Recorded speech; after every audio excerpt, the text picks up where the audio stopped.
Good morning again. So, from yesterday, I thought it's good to say a few more words about taking refuge in Buddha Dharma Sangha. Because, as I explained, particularly in the Tibetan tradition, which the Tibetan Buddhism, in some ways you could say represents the whole spectrum of Buddhism as it arose and developed in India for about 16 to 1800 years of Buddhism first appeared, 500–600 BC, and into 9th, 10th century, this side of things. Then the Buddhist tradition started to make its way into the snow mountains. So it represents the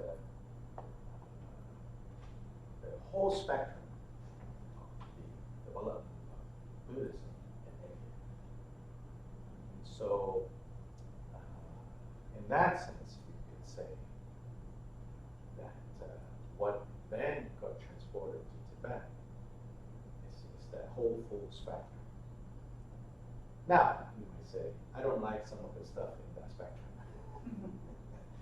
Fair enough, you can decide, I don't like some of these other things. I like those earlier things. That's fair. But just to point out, so it has this whole spectrum.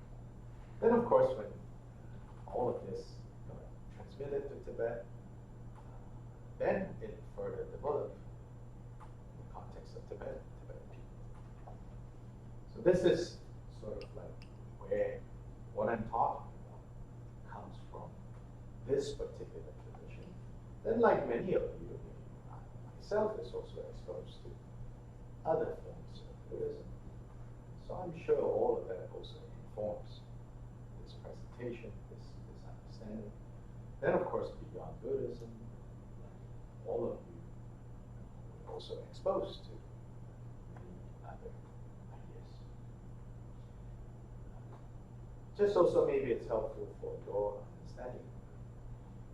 I was also trained in the Western intellectual tradition, got my PhD in religious studies. So what sometimes has been called in the old days as comparative religion is also part or the mixed part of the background. So if you're new to the way I teach, from time to time, maybe sometimes more than you want to hear about history. Because for me, I think it's important for us to understand a little bit of history and context. Because I feel that if we absolutely have no idea of context, it's very hard to know what exactly is the take-home lesson. What about what we're hearing is the take-home lesson, regardless of context? And what are we hearing that is a product of the context? So there's no easy answer to that question. There is no smoking gun to look for, except to say to you, be alert and aware to context. Say, just ask yourself, when you hear something, you say, I wonder what was the context in which this was said that is now being repeated. Right? Then you begin to kind of investigate for yourself. So what is the most meaningful kind of important point? So meaningful and important doesn't mean and should not mean, I like it. I would love it if they say, eating ice cream is good for your health.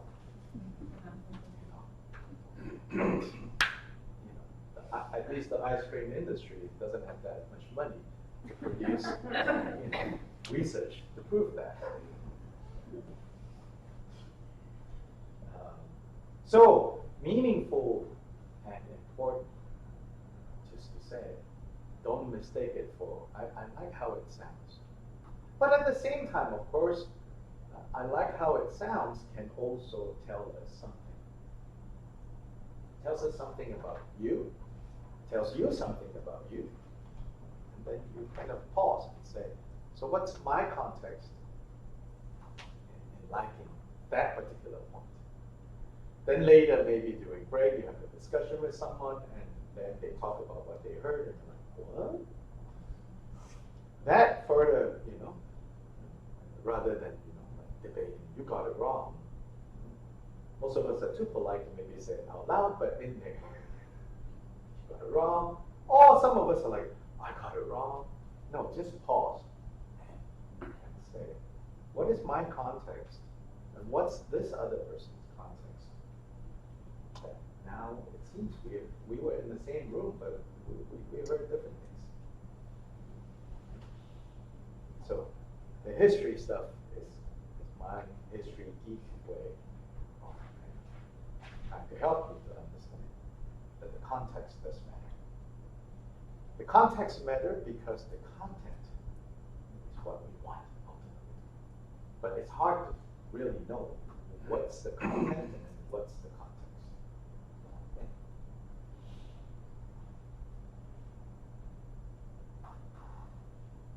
Refuge. So in this tradition, they are very detailed, sometimes to a fault. The Indians especially, they were very good with listing things out. One time I met an Indian professor.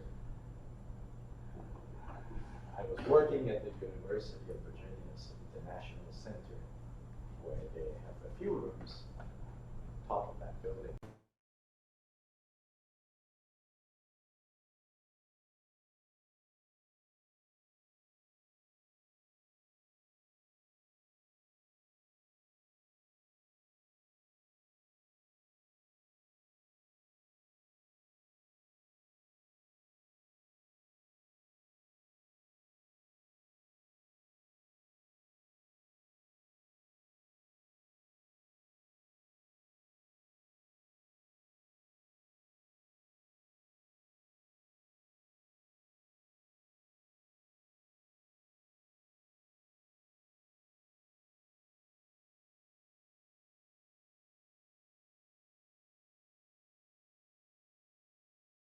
And they count, 1, 2, 3, 4, 5, 6, 7. And when they're done counting, they will say, oh, there is like 43 ducks, it says, but in India, it's the other way around. I said, what? They said, they first decide there is 108 ducks. Then they will go out and find the 108 ducks. Yeah, so then he'll be like, so I said, say more. And I said, well, even when there's more than 108, they will say, wet ducks are not ducks. Only dry ducks are ducks. And there's 108. Those other things, we don't know what that is. Or they can only find 47, but they decided it's 108, and they said, well, that one duck is actually 3 ducks. Why? Because if you look from this side, and you look from this side, so they like their lists, they have decided, in this list there should be 7 things in this subcategory. So now you go look for 7 things in that subcategory, and in this sub-subcategory there's, it should be 5, and now you have to figure out what those 5 are, and so on and so forth. Of course, it's exaggeration, but it is a cultural pattern. So again, they can be helpful, they can be overwhelming. Like, gosh, all these lists. I said, like on a typical Sunday, Christians are struggling with God, and Buddhists are struggling with lists.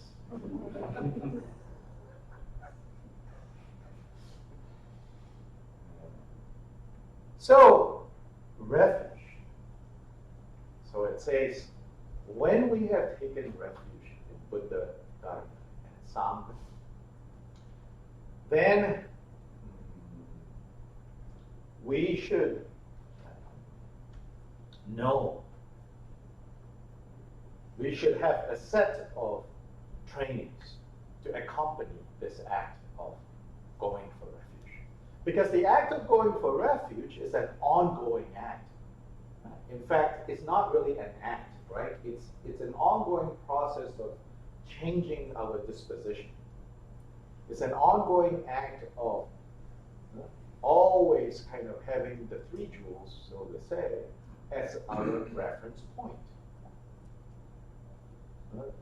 As our reference point. It's like we begin to evolve, ideally, so that we orbit around the three jewels rather than orbit around confused existence with its three poisons.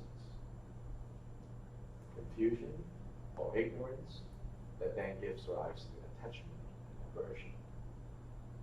Because now we are orbiting around these three poisons.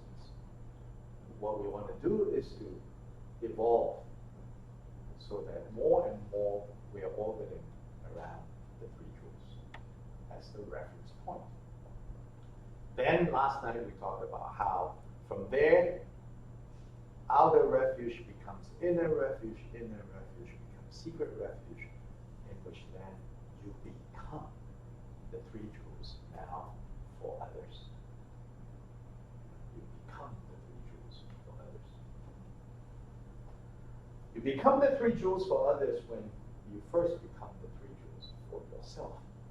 You become the three jewels for yourself by first relying on the outer three jewels, the outer three refuges.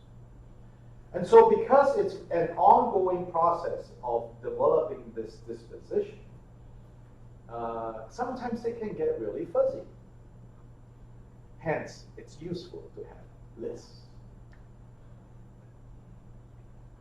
So 3 general things not to do when you have taken refuge in Buddha, Dharma, and Sangha. When you have taken refuge in Buddha, and Buddha is not just one person, right? Buddha is a state of being, the state of being that is free from confusion, the state of being whereby all the mental defilements have been removed, all the afflictive emotions have been cleared, gone, finished. All the, what we call, awakened qualities have been revealed, expanded, without obstruction. That's Buddha. So when we take refuge in Buddha, it says, as a training, we have to remember not to take refuge in, and the traditional vocabulary is worldly gods. Worldly gods. So, simplest way to talk about worldly gods is the equivalent, I would say, of what Christians call graven images. Now, there is a crude way to talk about graven images. Like, oh, you should not have statues. Oh, those Catholics, we don't know what they're doing with all these graven images, you know. We like our Lutheran, you know, clean, images. Well, that's kind of a crude way of talking about it, right? That's just like, yeah, whatever. The real graven image, which is when you have something to stand in for the actual, and you forget that that's the stand-in, right? You turn the stand-in into actually your object of worship, and that's a misplaced heart. Likewise, all the things that we go after right now, ice cream, chocolate, a career, family, all of that. There's something deeper that we're actually looking for. But we are finding bits and pieces of them in all these other areas. And And that's still okay, so to say. It's not okay when we forget that all these bits and pieces that we're finding from all these other sources tells us that they are not reliable as a reference point. That they, whatever we find from them, they cannot free us. They cannot free us from what we most deeply want to be free from, which is these destructive emotions, these mental defilements, these things that hijack our happiness, that derail us again and again and again and again. And so when we've taken refuge, we don't take refuge in worldly gods. So in the traditional definition of worldly gods, they have a list of gods that Indians really are into. And so they will say, like, don't take refuge in angry gods. Don't take refuge in jealous gods. Don't take refuge in possessive gods. Why?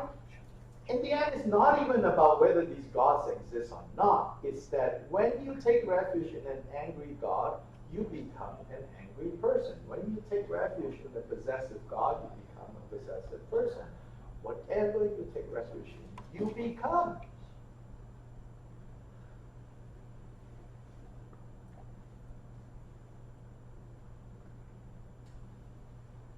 So, after taking refuge in Buddha, we do not take refuge in worldly gods. After taking refuge in Dharma, we refrain from causing harm. So that's last night what I said. What is causing harm? Which is going along with those mental defilements. Because they are the true harm bringers. Not going along with the mental defilements, not feeding the mental defilements, not creating and generating more and more and more mental defilements.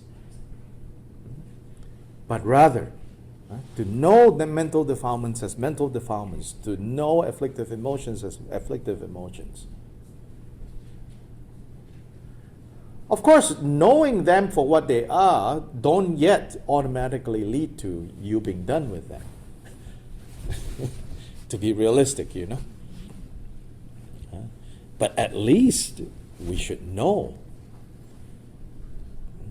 So once we know the nature of or the behavior of these mental defilements, then there's no need anymore, right, to ask. Or even to struggle with things like, but I have a right to be angry. Yeah, sure. Like you have a right to stab yourself. I mean, yeah, you have a right to stab yourself, but I don't know, probably not a good idea. That's all the Buddha is saying, So Buddha is not in the business of allowing or not allowing you to do this or that. Taking refuge in the Dharma is not subjecting yourself to a system of belief where someone has decided, right? You're allowed to do this, you're not allowed to do that. There's no allowing or not allowing business here. And this is not the business of pleasing someone. Buddhists, in our Buddhist prejudice, we say, God-based systems are about pleasing someone. Sort of like God is the exaggerated parent.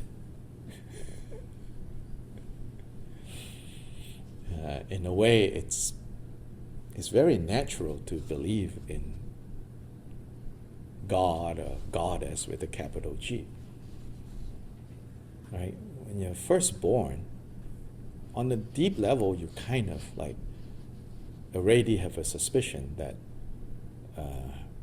I didn't come about just like that. Right? Something is keeping me alive. I'm growing. Right? And then after your birth, it'll be a while before you actually know what you're looking at or even recognize shapes. So all of that is fuzzy, right? And then you have this funny feeling, right? And You don't know what it is. All you know is somehow, wah, wah, wah. And then, and that feeling goes away. It's like, wow, this is kind of magic, right? Then next thing is like, I don't like this feeling. Wah, wah, wah. And someone lifts your leg up and, ooh, feels good now. Everything's gone. All that mushy stuff. So we have been habituated to, if we wah, wah, wah, problem solved, That's the beginning of believing in someone solving our problems. But it can also be the basis of cultivating loving kindness, the topic for today, Maitri. Yeah? So we'll talk about that. But it can also lead to misunderstanding. We're not saying, Buddha is not saying that we don't rely on others. We do. But to go from a recognition of how we do rely on others, we are alive today because others have been kind. Yeah? Whether they mean to be kind or not, you could debate that point. But the fact that we are alive today is because so many people have not killed us. Or say, not my business, and walk away. Right? And that's why we're alive. But one delusion that arises from there is this continuing to believe that if you just wah, wah, wah, problems will be solved. That's the problem of theism. It's not a critique of other religion. It's talking about how are you going to operate in this world. Are you going to operate on the basis of like, wah, wah, wah, problem solved? Every time you cry, problem gets solved. Every time you complain and stomp around, problem gets solved. When we take refuge in the Dharma, we are saying, from now on, I'm going to recognize that I have to take responsibility. Not like in the, son, you got to take responsibility kind of responsibility. Yeah? Not that kind of heavy guilt-based, like we have done so much for you. Not that kind of responsibility, but just to recognize that no one can complete you.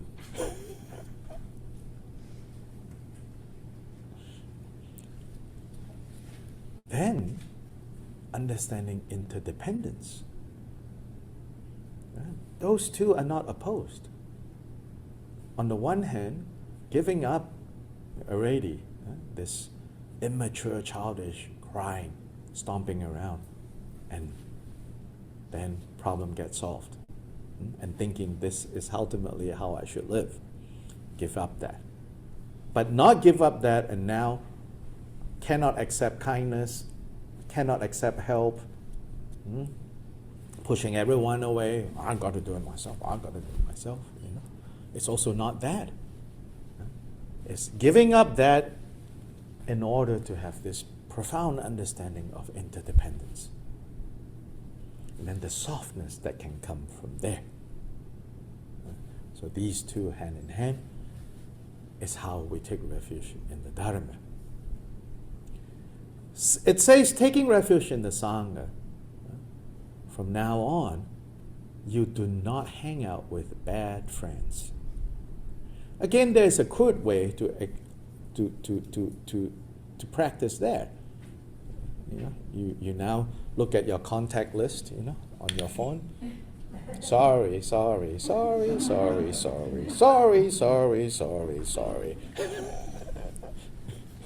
And send a mass text message. Took refuge last night. You are off my list now. Bye-bye.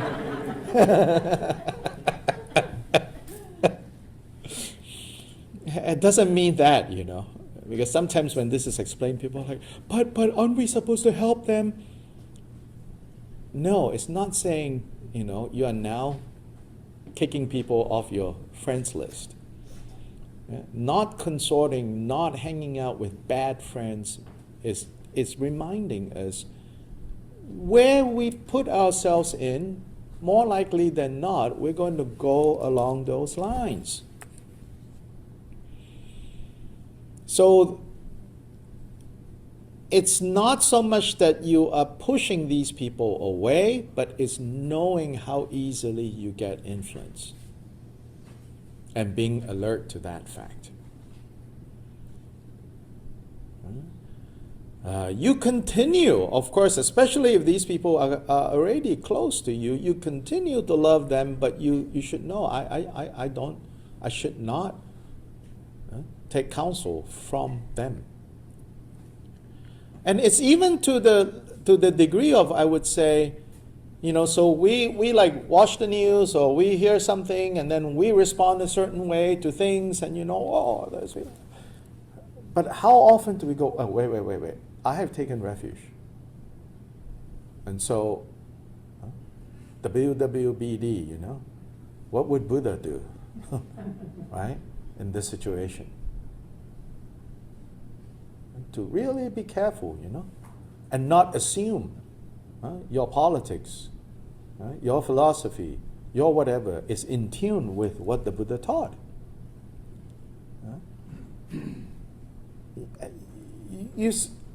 Even other people, you say, you must be asleep if you're not outraged by this, and then you're like, yes, I should be outraged because it makes me feel like a good person. And Buddha says, no, pause. Stop there. You are different. You have taken refuge. Now, there's no one prescription, right? Don't misunderstand. I'm not saying, I've taken refuge, so now I'm passive. No.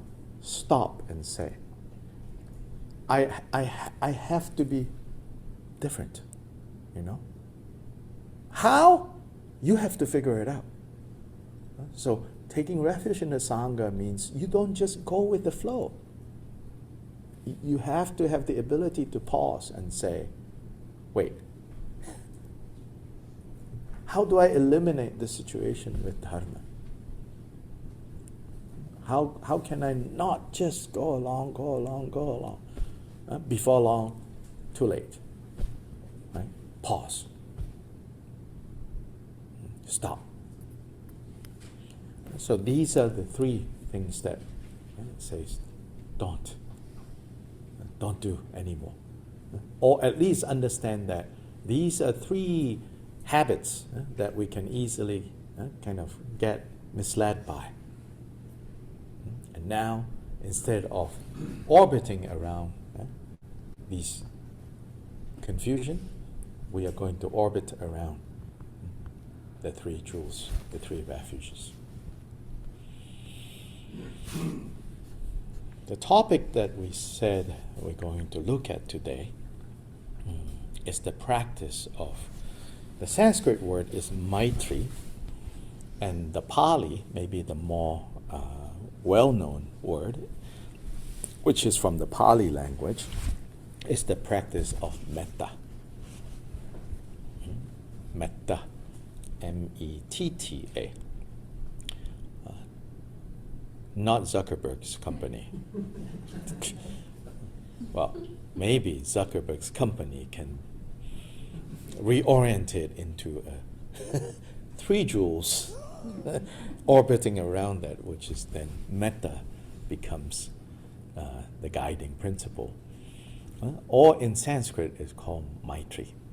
Maitri or metta has been translated often as love or loving kindness. But love is a really tricky 4-letter word, loaded with all kinds of meanings. Yeah. So I know, of course, none of us are attending here now with a vacuum. We have read so much about love and even about metta, even about Maitri. What I suggest and hope that you can do is try to listen to today's teachings as if you have never heard of the practice of metta or Maitri. As if you have never heard. What that means is I'm not trying to indoctrinate you with my take on metta or Maitri, when I say try to listen to it as if you've never heard it before, it's a way to let what we're going to hear today be fresh. If we lose the freshness, then we don't hear it anymore. It just becomes, okay, I know. Okay, I know. Okay, I know. But then maybe there's something that you don't know yet. So even the use of the word love, right? So I will avoid actually today using that word because immediately it has a whole semantic field, the word love, that you already have associations with it, and you get stuck in that. So try not to substitute. When you hear me say Maitri, don't immediately turn it into love or even loving kindness. Just leave it as Maitri. So the freshness is like, what the heck is this Maitri thing, right? Well, don't decide yet. Wait till the end of the day. Right now, you're just like, it's this mysterious creature called Maitri. How many of you know what an axolotl looks like? Good. See, there's a creature called axolotl.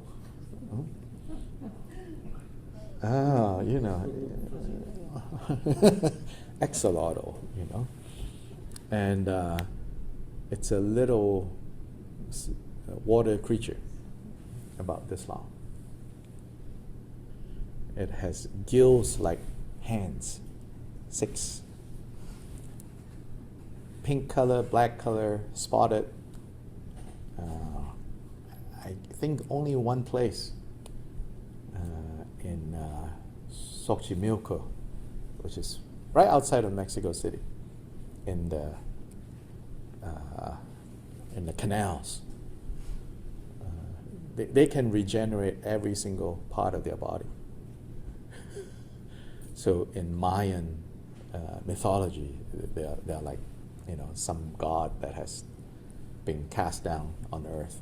So they have this magic power. Maitri is like an axolotl. Treat it like this, right? You're like, what is an axolotl? You're like, let me Google to see. Don't Google, okay? So Maitri, it's like axolotl, okay? And so now you're like, it's getting more mysterious, right? First, I don't know what an axolotl is. You've just described some of its qualities. So then now you are analogizing Maitri with axolotl. You're like, what is Maitri? Good. That's the mindset we should have, rather than, I know, what else new you can tell me about this? No, just, Maitri is like an axolotl.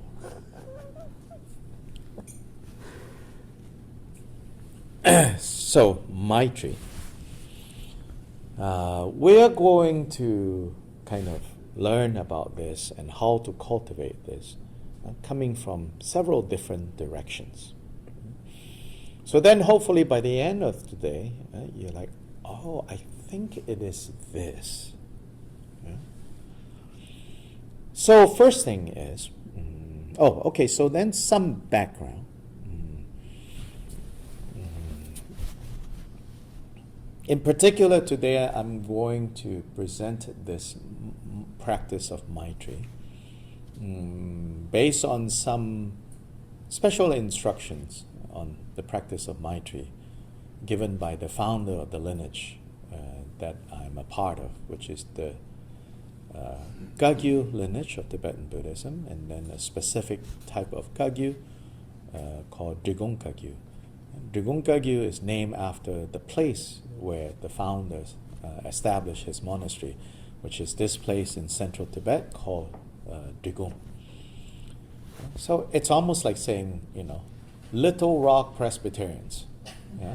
That's it, Then over time, over 1,000 years, 800 years, it forms its distinctive characteristics. But in the beginning, it's not declaring a new sect, it's simply, there are these peculiar people who live in this area, and Presbyterianism came, and then over time, it has some, of its qualities, right? So Drigong Kagyu is, the particular lineage that I'm a part of. So the founder of the lineage has a set of, we are discovering, he has, they compiled 12 big volumes about this thick. Now each page, right, this thick the volume, and so there is like, I don't know, 900, 1,000 pages, Each of these pages, if you translate into English, it's about 8.5 by 11, 12 point, don't mess with the fonts. I know which fonts are fatter and therefore fills up a page more. Used to be a college professor. You eye it and not enough words. They chose, Korea font.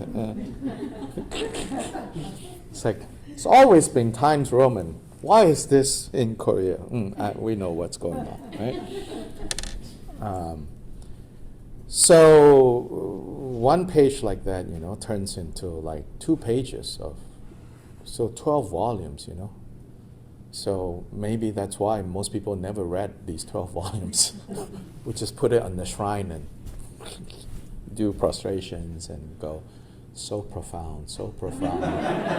Wow, so profound, so profound. So in recent years, people actually have become curious, and say, let's take it down and go see what's in there, So we're discovering all kinds of goodies. So in there are at least three entries on the practice of Maitri. Right now, the group is working on translating, a small translation group that I have is working on translating of the three, the most extensive, the large, most in-depth instructions on how to cultivate Maitri. So I will be drawing from that source, as well as drawing from more general sources that most Buddhist traditions are familiar with. So of course, the most general source that Buddhists are familiar with, goes back to the words of the Buddha himself. On the basis of those words of the Buddha, this practice of Maitri has developed. So Maitri, often translated as loving kindness,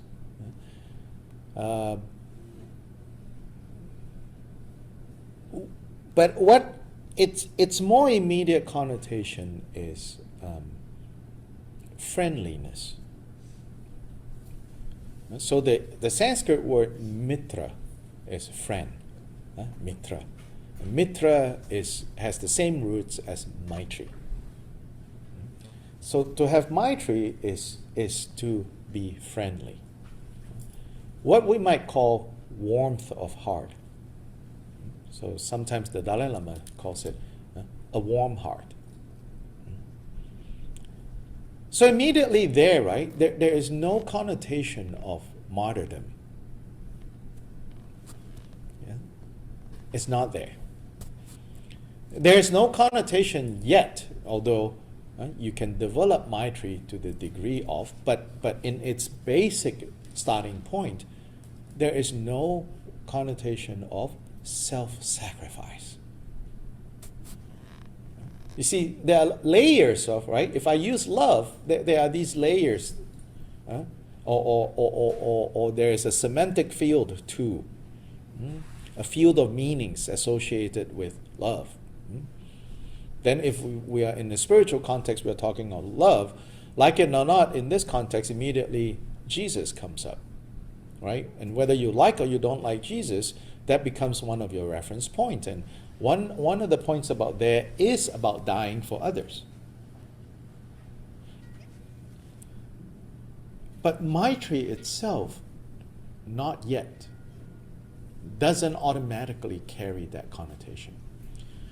So you say, well, why is it important to know that? Why are you even bringing it up except to contrast and to show how it's different, More importantly, where I think it makes a difference is we often make the mistake when we talk about Maitri whether explicitly or not, we often make the mistake of thinking whoever possesses Maitri is someone infallible like Jesus. Or someone infallible. Now that you're like, I'm done with the Jesus thing. You just substituted it with Buddha. And you think, oh, true Maitri comes from someone who is infallible. Someone who is perfect. That's a tall order. You will never see Maitri in the world if Maitri can only come from perfect, Buddha-like, Christ-like figures. Then we think, oh, Mother Teresa, oh, Dalai Lama. Even that is a pretty tall order. Then you think, if you're Catholic, oh, the Virgin Mary, right? Once you have the Virgin Mary in your head as the perfect mother, no mother is going to measure up.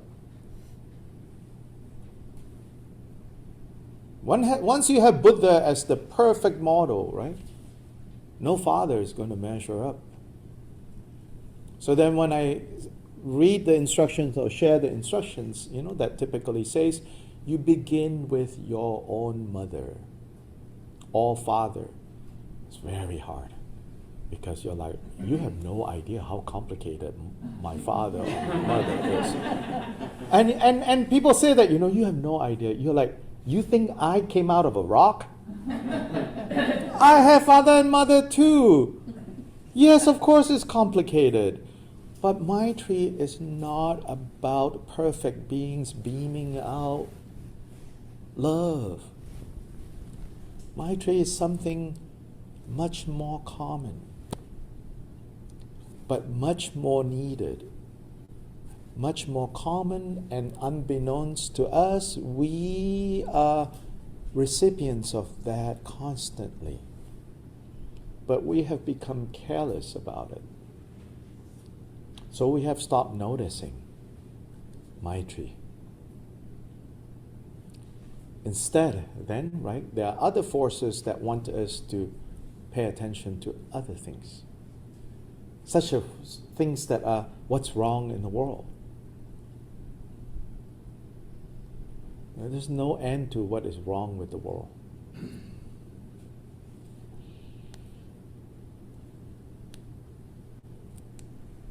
Maybe if we see what is wrong with the world, I get it, we will go try to fix it. But realistically, how many of us can fix what's wrong with the world? Really? I have another bumper sticker that is not for bumpers. It's for the kitchen.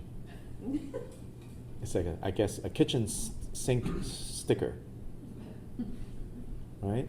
The kitchen sink sticker says, if you can't do your dishes, you can't save the world. So those of you with visions of grandeur, of like solving society's problem, solving America's problem, solving the world's problem, solving la la la la la la, do yourself a favor and make that and put it above your sink. Yeah? If you can't do your dishes, you can't save the world. But doing my dishes is no fun, so mundane. And that's how we are messed up.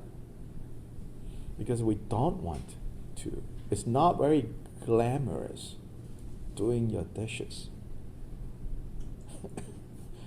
But if we can't clean up our own mess, how are we going to, right? But right now, everything is triggering us to feel that. We have to do big things, we have to do big things, we have to do big things. So then even our practice of Maitri, we think we have to do big things, we have to do big things. No, the Buddha's way of teaching about Maitri begins at the most, you could say, mundane, small level. We have lost touch with that, So the first way to cultivate this axolotl Maitri hyphenated mysterious thing creature that has the power to regenerate itself is to identify and to recognize. First identify, then make a habit of noticing when Maitri turns up. And noticing again, and noticing again, and noticing again. So that comes from what we say mindfulness. But then that has become another mysterious creature, mindfulness, right? But it's helpful attention. Skillful attention is mindfulness. Skillful attention also is determined. What makes it skillful is determined by what is your attention on. If your attention is on things that will just stress you, make you angry, make you restless, make you distracted, then it's not skillful. It is attention, it's not skillful. Here, skillful attention is to be applied to noticing. Noticing Maitri. Noticing kindness. Noticing expressions of Maitri. So an expression of Maitri can be seen when someone, even a stranger, catches that you're looking at them and they smile. They smile with no other reason, Well, sometimes they smile with a reason. That's more complicated, okay? But think of those, we all experience, like we're watching something, with intent, no hidden motives, just kind of caught up and like, oh, wow, And then they turn and they see you and they just smile and then they continue walking, right? So no agenda. That's Maitri. No agenda. They're responding to your interest with a smile.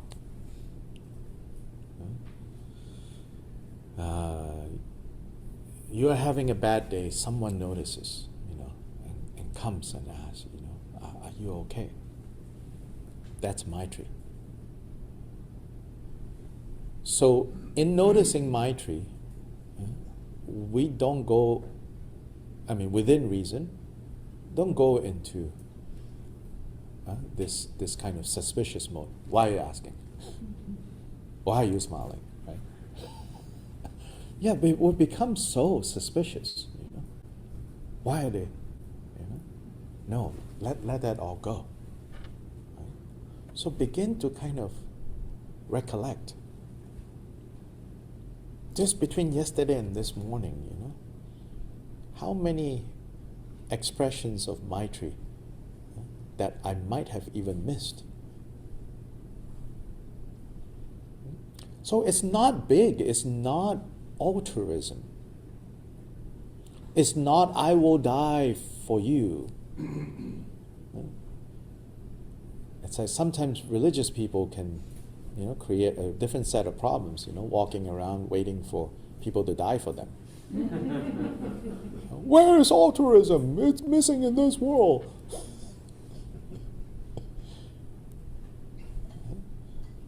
This practice of Maitri begins by noticing, paying attention to kindness, friendliness, wherever it's turning up.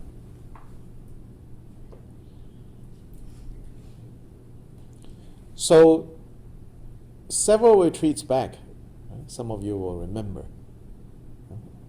I did this topic. And that time, and I continue to recommend, if you want to deepen your practice, there's a book called Awakening Through Love. Awakening Through Love by John McCransky. A really helpful guidebook on how to cultivate, how to encourage the steps in cultivating, encouraging, growing a sensibility that is attuned to all these random acts of kindness occurring. So that's one way to recognize Maitri, right? And then to deliberately, and this is deliberate, so in a sense you could say it's a little artificial, but we contrive ways to help us experience more intensely Maitri. So especially in that book, his beginning exercise, his beginning exercise in cultivating Maitri is, he says, bring to mind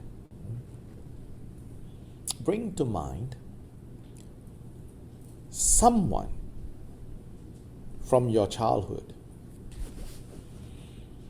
that you have a fondness for, whoever that is. So just bring that person to mind. And often you can remember instances that led to, or particularly memorable, why you were so fond of this person. So McCransky is quite aware of how things like parents or this and that can trigger, like, but I didn't get love enough, But that love was controlling, so he doesn't start there. Yeah? He says, just bring to mind whoever it is from your childhood that you remember with particular fondness. Right? So you just bring that person to mind. Right? Then the first thing also he says, remember, don't look for an infallible person. Just ordinary as ordinary can be, but you were fond of. Then recall those moments that you spent with this person that made you feel safe, that made you feel protected, that made you happy. So bring to mind that experience. Right? Then bring the next person, and bring the next person. It's like they're coming to you one by one. And now I'm adding to what he's suggesting. You bring that person, then kind of like absorb that person. That person, particularly that Maitri that you experience with that person, absorb it into your heart. Then wait for the next person to turn up, and wait for the next person to turn up, and wait for the next person to turn up.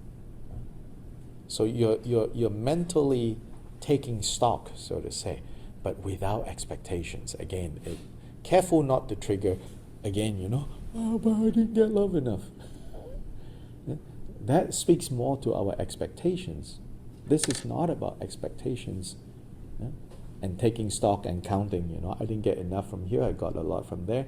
No, this is about developing an ability. And often, even people that you have forgotten.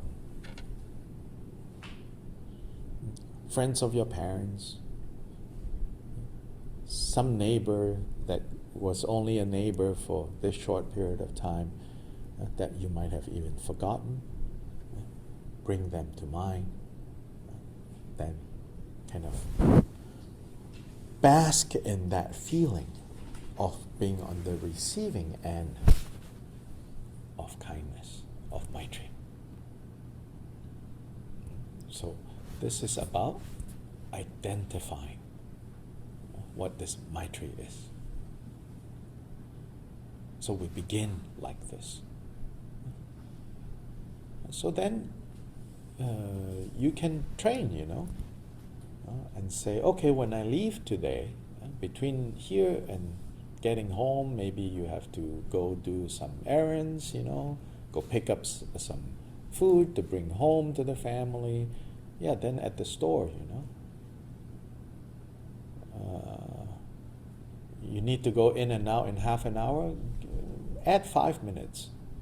Just stop and look around. You might catch, a cashier smiling at a customer. That's enough, recognize. That smile is an expression of Maitri.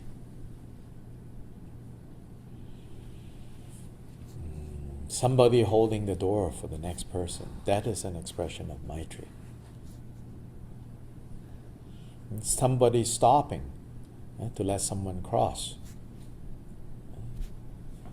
A child on a bicycle at the crosswalk waiting, somebody stopping.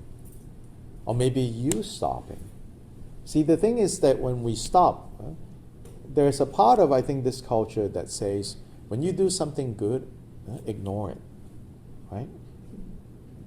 Because I think somewhere in this culture there's a lot of fear surrounding pride and hubris, which is admirable. But we might have thrown the baby out with the bathwater when we go in the other direction, which is do good but don't ever think of it again.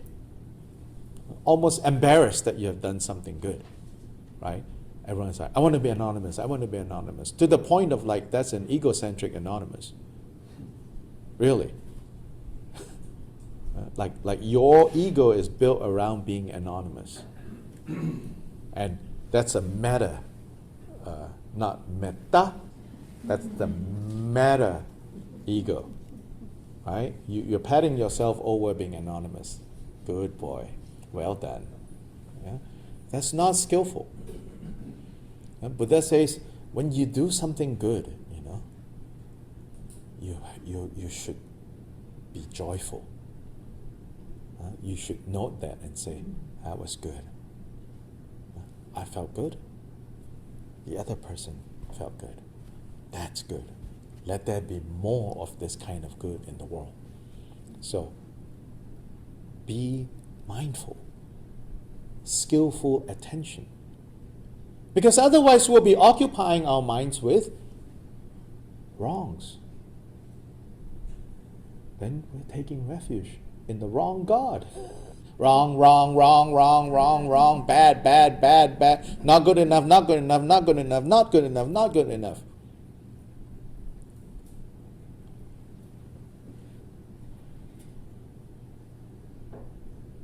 There's something to be said about watching our afflictive emotions, watching our mental defilements, and having skillful ways to remove them. There's something to be said about that, and absolutely the Buddha taught us the importance of doing that. But for many of us, it's not skillful how we handle these poisons. It's obsessive usually.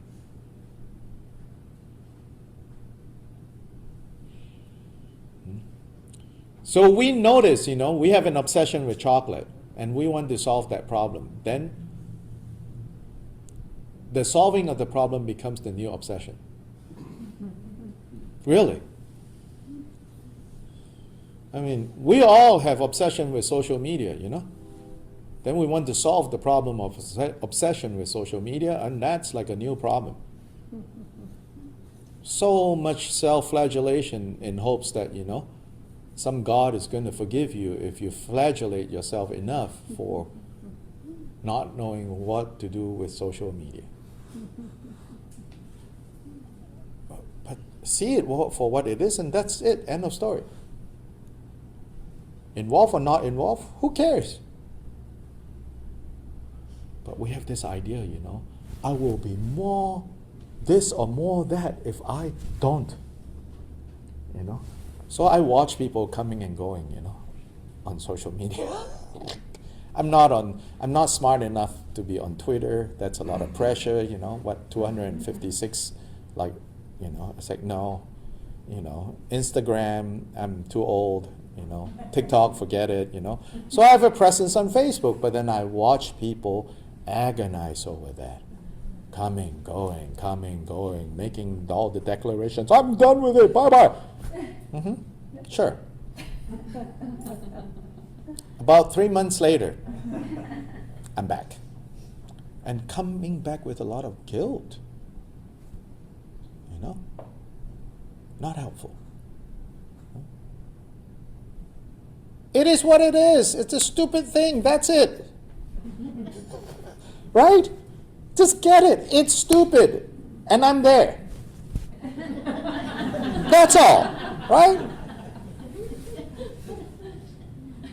It's not it's not the reality that you should be concerned about. It's stupid. So be there when you're there, and you're not there, you're not there. That's it. You know?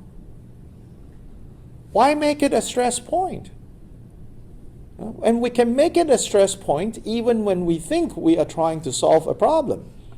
Same with all these afflictive emotions that we talk about. It can turn into a source of craziness. See it for what it is. That's it. Then it has less power over you. Now, it's hard to do that. Like cold turkey. So, we turn our attention to healthy habits without judgment on the bad habits. See, I have to quickly say that because I know some of you, when I talk about turn to healthy habits, right? You turn that into a new obsession. I got to get rid of bad habits. I got to get rid of bad habits. You know? No. Leave that alone. Turn to the healthy habits. And one of the healthy habits is cultivating Maitri. When you begin to cultivate Maitri, the first object of Maitri is yourself.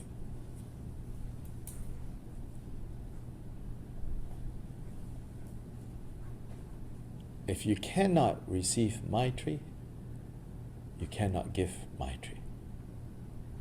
That's one of the basic points that the Buddha taught.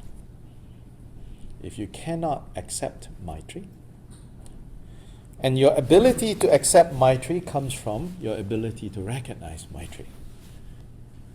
And so we train first in recognizing Maitri, then we train in recognizing how much Maitri we have received. And then how much Maitri we continue to receive, and how much Maitri we do want to accept accept with gratitude when it is given to us. And then suddenly you're like, I have a lot of Maitri. You want some?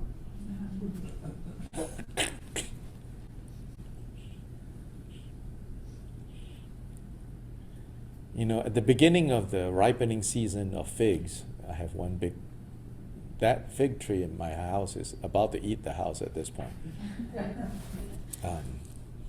The beginning of the season is always like, I don't think I have enough, you know.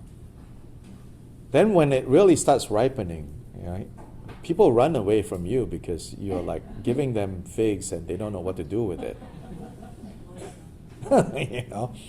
And you just have to find the right people who are just as obsessed with figs, then the world is, you know, good and proper again, you know. But it can become such a stress point as well, right?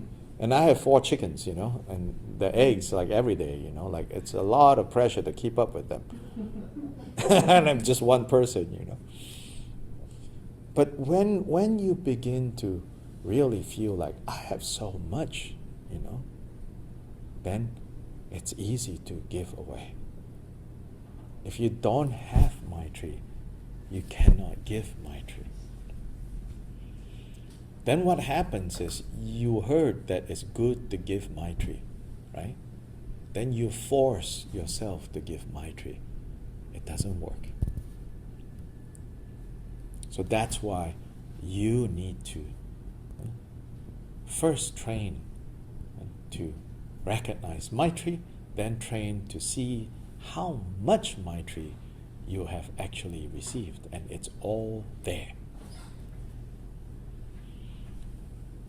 Then when that becomes an overwhelming experience of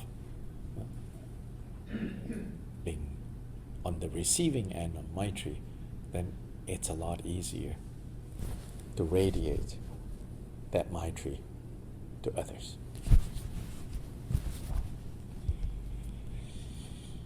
So let's see, some 7 minutes of questions, comments. 7 minutes.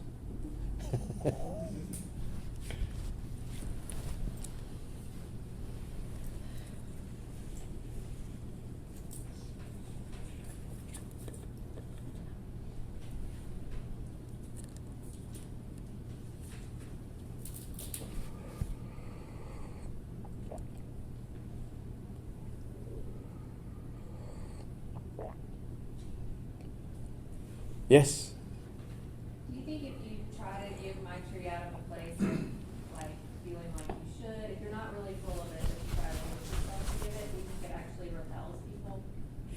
Yeah, so the question is that if you are radiating or giving Maitri not from a place of having experienced it yourself, but then you got this ideology up in your head, a good person is a person that, is loving and Maitri and all of that, Do other people notice this? Yeah, some don't notice it, but it's noticeable. Yeah, and yeah, some people won't notice because they're not sensitized to it. And often, then no problem there, if they don't notice it. No problem in the sense of course, there's a problem in the sense that you're going to run out and run dry very quickly, on your end. But no further problem from the person if the person is not sensitive to it. But often, it's the people who are sensitive to it that you are having the hardest time with,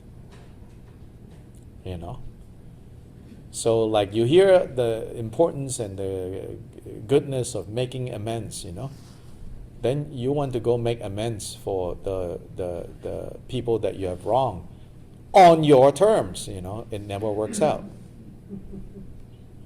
You're like, I'm here to make amends. Why you're not here? Well, because I don't want your amends, right? Then it's like a concept of like, oh, it is good, so I'm not going to go do it. Now the rest of the universe needs to, reschedule all their appointments so that my appointment gets priority. Doesn't work very well that way, yeah, for sure. So that is, another reason why, no matter how good you think this Maitri is, the capacity to radiate Maitri, to give Maitri, know that you cannot really give it in a meaningful way, in an authentic way, if you yourself don't have much of it. And when I say you don't have much of it, again, don't turn it into a judgment.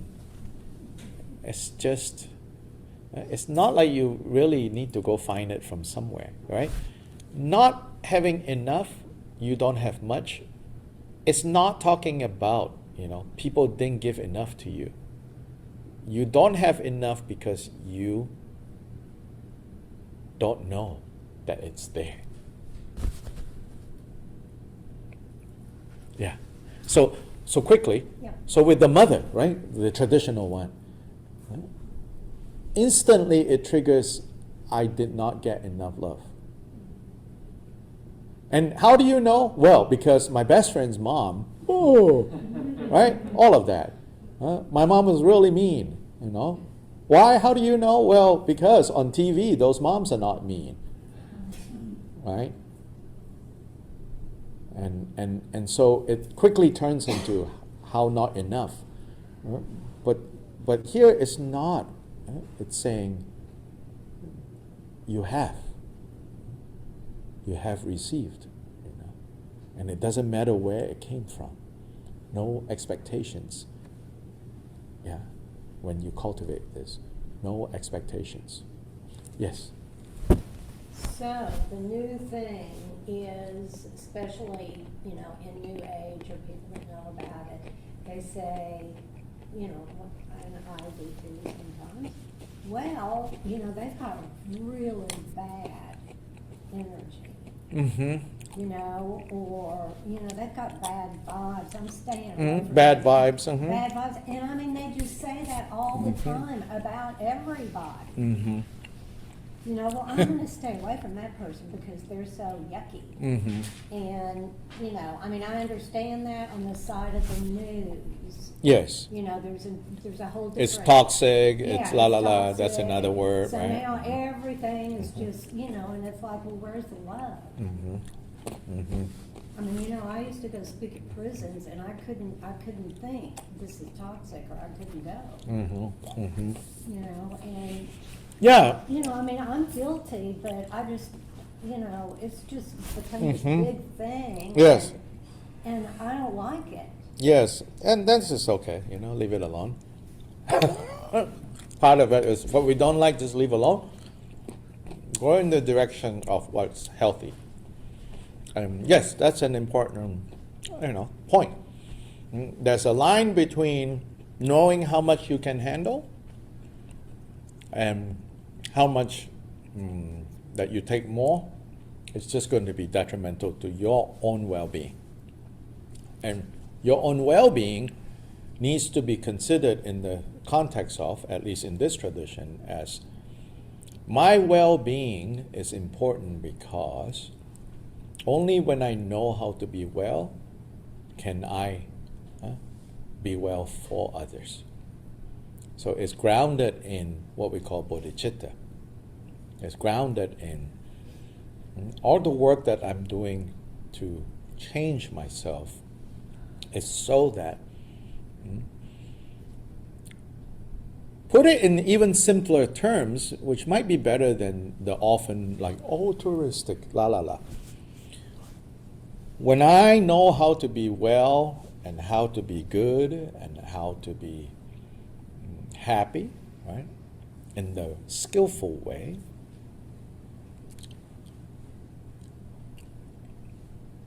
it's easier for people who have to be around me. Isn't that good? Rather than, oh God, here comes the Messiah. Run.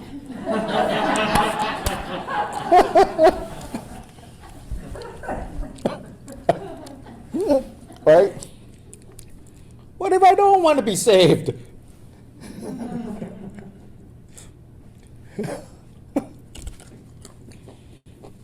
So this work, you know. Yeah, you know, I get it. I live in Nashville. You know, bad vibes, bad juju, and bad energy, and you know. I had Yeah. a friend at work one time, she went to Asheville, Mm-hmm. and she said she walked into a store, and the woman said, "Ooh, you've got bad vibes." Didn't even know the person, and told her she had bad vibes. Well, guess what? She kind of does.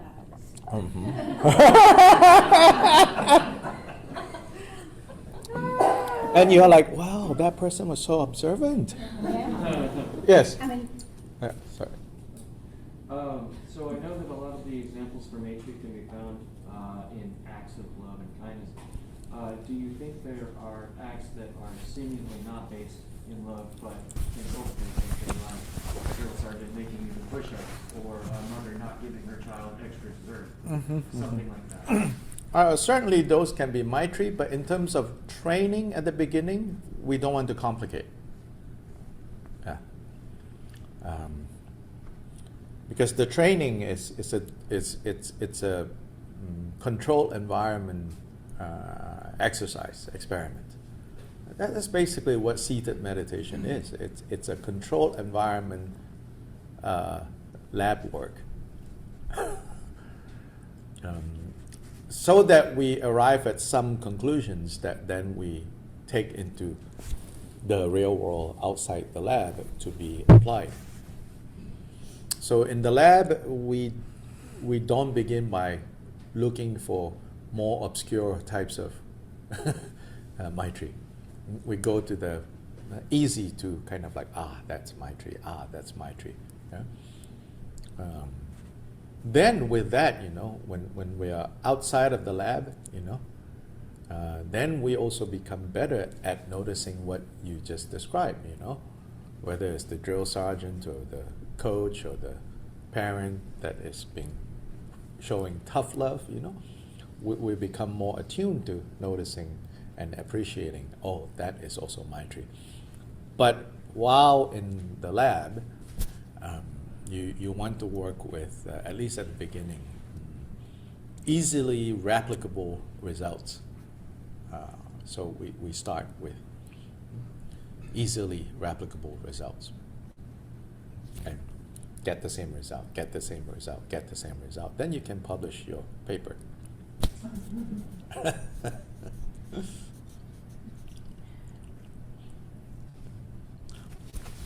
Oh, more than 7 minutes. So now we take a break.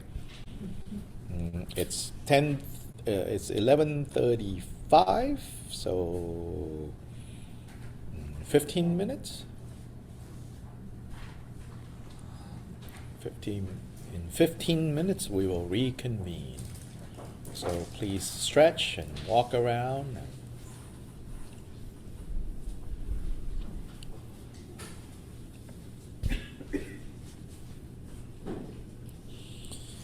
So the identification of Maitri, as we were speaking of before the break, in the instructions from Kyoba Jigten Sumgun, the founder of the lineage that lived in the 12th century in central Tibet, so he says, if we are to identify this essence of Maitri, then it is just as a mother loves her child or as a child loves their mother. So either way, he says,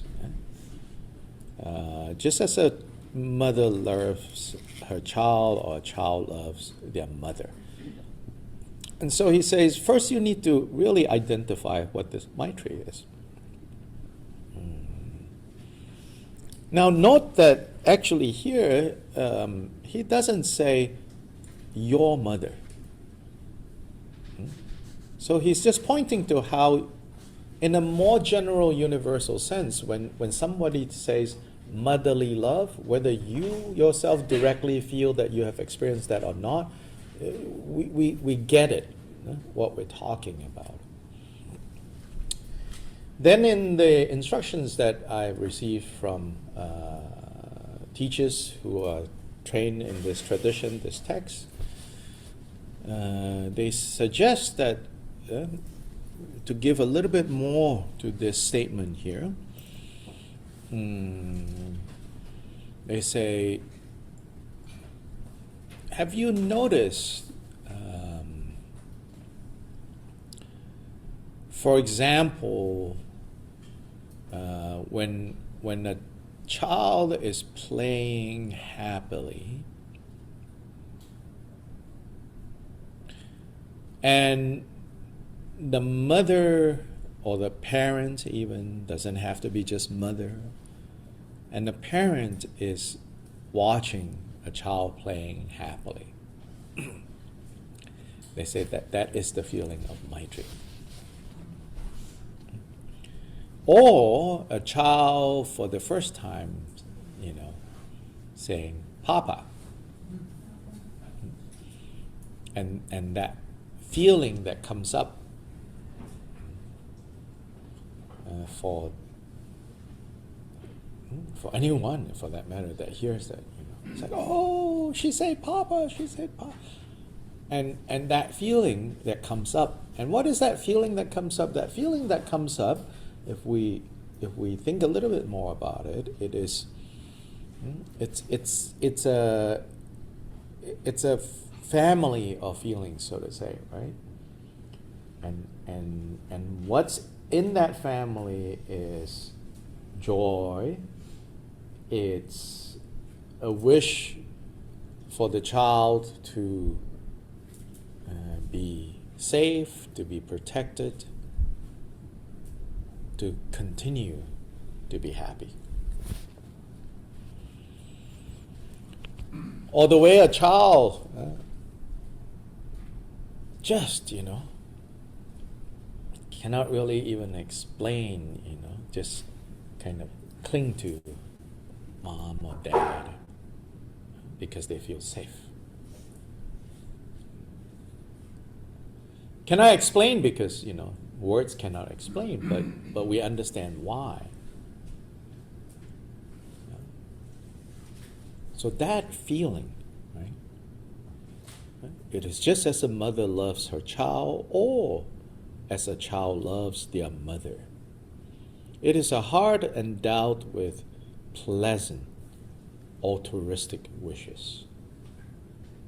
So there now, yes, we're going into a grander idea, right? Because the word altruistic comes in. And altruistic here means, on some level, the one showing or experiencing this Maitri, at least in that moment, whether it's carried out or not is beside the point even. But part of that feeling is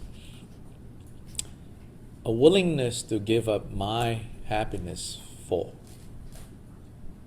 It's somewhat in there. But again, let's not take it to like, and therefore I will die for you. It's like, no, please don't do that.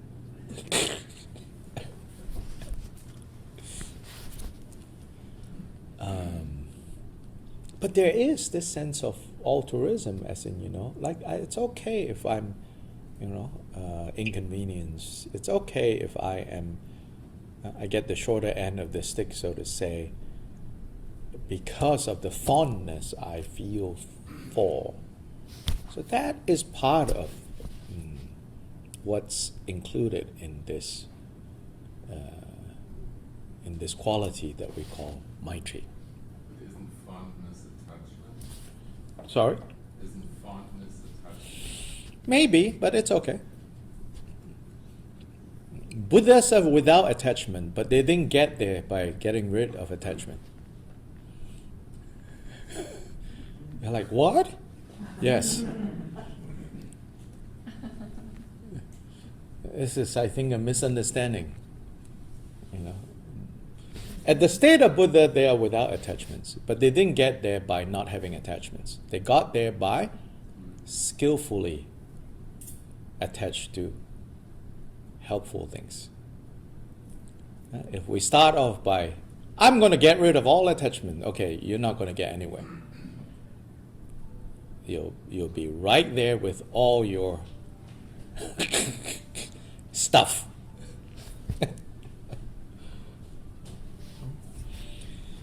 So actually, what the Buddha said we should get rid of, I don't use so much anymore the word attachment.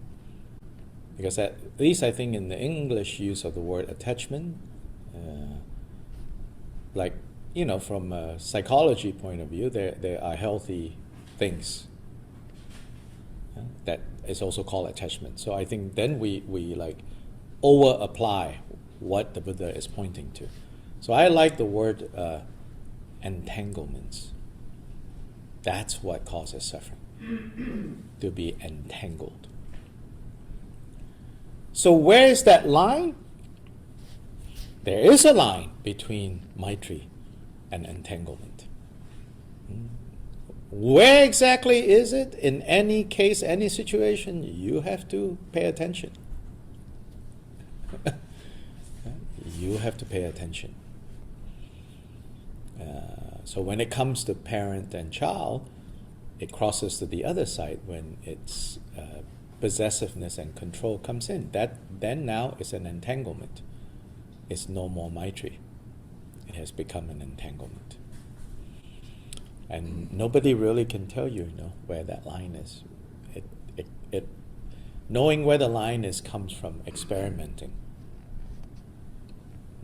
Putting yourself out there with attention and going, okay, we're getting close to it being entanglement. Back away slowly before they pounce. Yeah. I think this is a good example. So, my history Uh-huh. is that, I mean, I like grew up on Melody Beatty's Codependent No More. Uh-huh. Uh-huh. And what was going on for those 25 years or whatever, it was, they would say, tough love, you have to use tough love with these Mhm. people. Mm-hmm. And so, what would happen, and this was, like 25, 30, however many years ago, maybe over, 30, because time flies. But the thing of it is, what would happen when they would give them tough love is sometimes they would go out and die because nobody was there to protect them. Yes. So now in the New York Times or wherever it is, they're saying that is trash. Yes. You're not supposed to, that's not the way you do it. You don't give them tough Yeah. love. You can't kill people, and that's, Mhm. irresponsible. And so now the whole thing is up, and now we're going a different. Yes. We're rocking and rolling in Yes. a different way. Yes. Yes. So, Yeah, it's complicated, yeah. And I think it's complicated when, especially, it then becomes policy, it becomes best practices.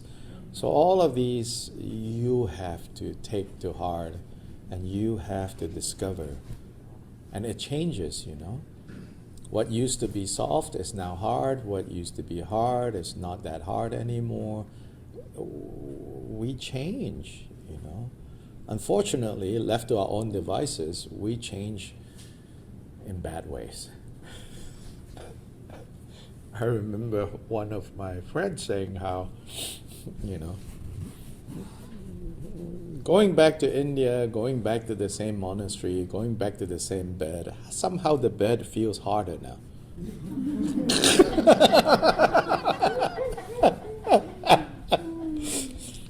And he was like, gosh, this is not good, It's like everything is exactly the same in that sense, that situation. But he said, I have gotten used to, this mattress and that mattress and this mattress and that mattress. We spend so much of our energy managing the external world. I'm a wimp. I'll be the first to say, yes, please manage the external world for me. But it cannot be done with absolutely no appreciation or awareness that, you're not really fixing anything. You can fix the world, except that whatever you have fixed, by the time you fix it, you are in a different mental state. You're like, wait, that? No, I don't want that. Oh, well, guess what? So, within reason, of course, fix the... I'm not even talking about social change, It's doing dishes level of fixing the world, It's like, of course, be reasonable, like, if you can adjust your bed and, but then don't take refuge in that, Don't get entangled in that, and know that I need to change. This is the only sure thing. If there's anything sure, even that sometimes is very unsure, Like, how many of us actually have the ability to say, with absolute certainty, I'm not going to get angry. And then, not only that, it's like, I'm going to be loving, Like, no certainty even to that. But if there's anything that we can be certain about, is our own mental state, right? But that is so tricky. That can be so hard, So anyway, identify this, and it says it's a consciousness, it's a state of mind that is lucid. clear. So it's not saying, like magically it becomes clear. But what he is saying is, you want to make sure that this Maitri is a clear, lucid, pure. Pure. So what this word pure means here is that no overt agenda beyond that smile. Right? No overt agenda beyond holding the door. No overt agenda beyond saying thank you makes that person happy. Here we're not talking about the study of psychology, the study of motives, all of that. That has its place somewhere else. Right? We are now in the realm of how do you cultivate Maitri in such a way that when you really need it, it can be there for you. Essentially, that's what we're talking about. So these are techniques. Sometimes I think we don't know how to relate to techniques, method, so that when they're giving methods, we think they're giving us like the truth about the world, Then we want to problematize that. Then we say, but what about this? But what about that? Well, insofar as the technique is concerned, that doesn't matter. Because that's like deep thoughts, Saturday Night Live, waited till then, Here it's about, this is the technique, and the technique is aimed towards your having better and better access to, you could say, the force field of Maitri. So that when you enter a situation, you're like, I need the force field, please come, And then it can come. Right? So you're learning your spells. Expelliarmus. With Maitri, You're learning how to use the wand. Yeah. So another equivalent would be you're learning your, what they call in martial arts, right? Your katas, your form, your punches, right? In a controlled environment, right? So you learn your punches, so to say. What you're doing when you keep doing this, right? It's not that you would be doing a disservice to yourself if you think this is saying, when you are in a situation where people are trying to beat you up, that's how they're going to beat you. It's not, right? You're training a particular muscle. You're training a particular reflex. So, of course, this is artificial. Punching a beanbag, Of course, this is artificial, But what is not artificial is you are training strength, right? You're training reflex. You're training flexibility.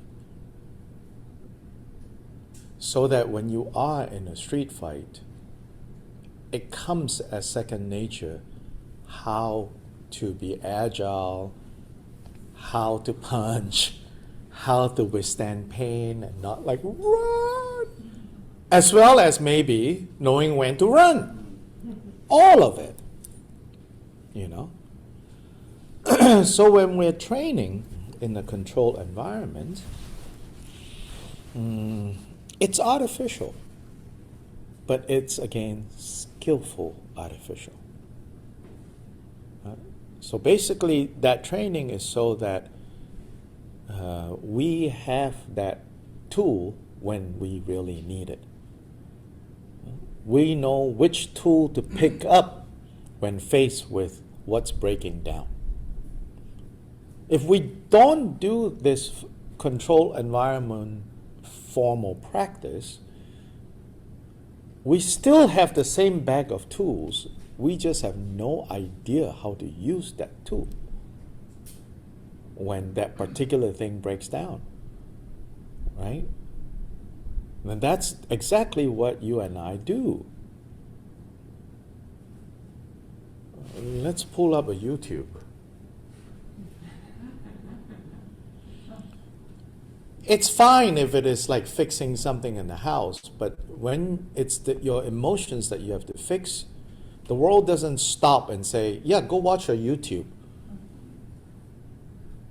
But that's what we do, you know. When suffering has turned up, then you say, I'm going to go read some Dharma books. Then meanwhile, that suffering, you know, it continues to punch you. Then you think this YouTube is useless. You know? That's because when things are well, you're not training. Then as you know, right, some of you will know and appreciate this, I don't even know what word to type in to look for what I'm looking for. So I've got to ask a teenager, tell them, I'm looking for la la la la la. They're like, oh yeah, type in this. Ta-da, it's right there, you know.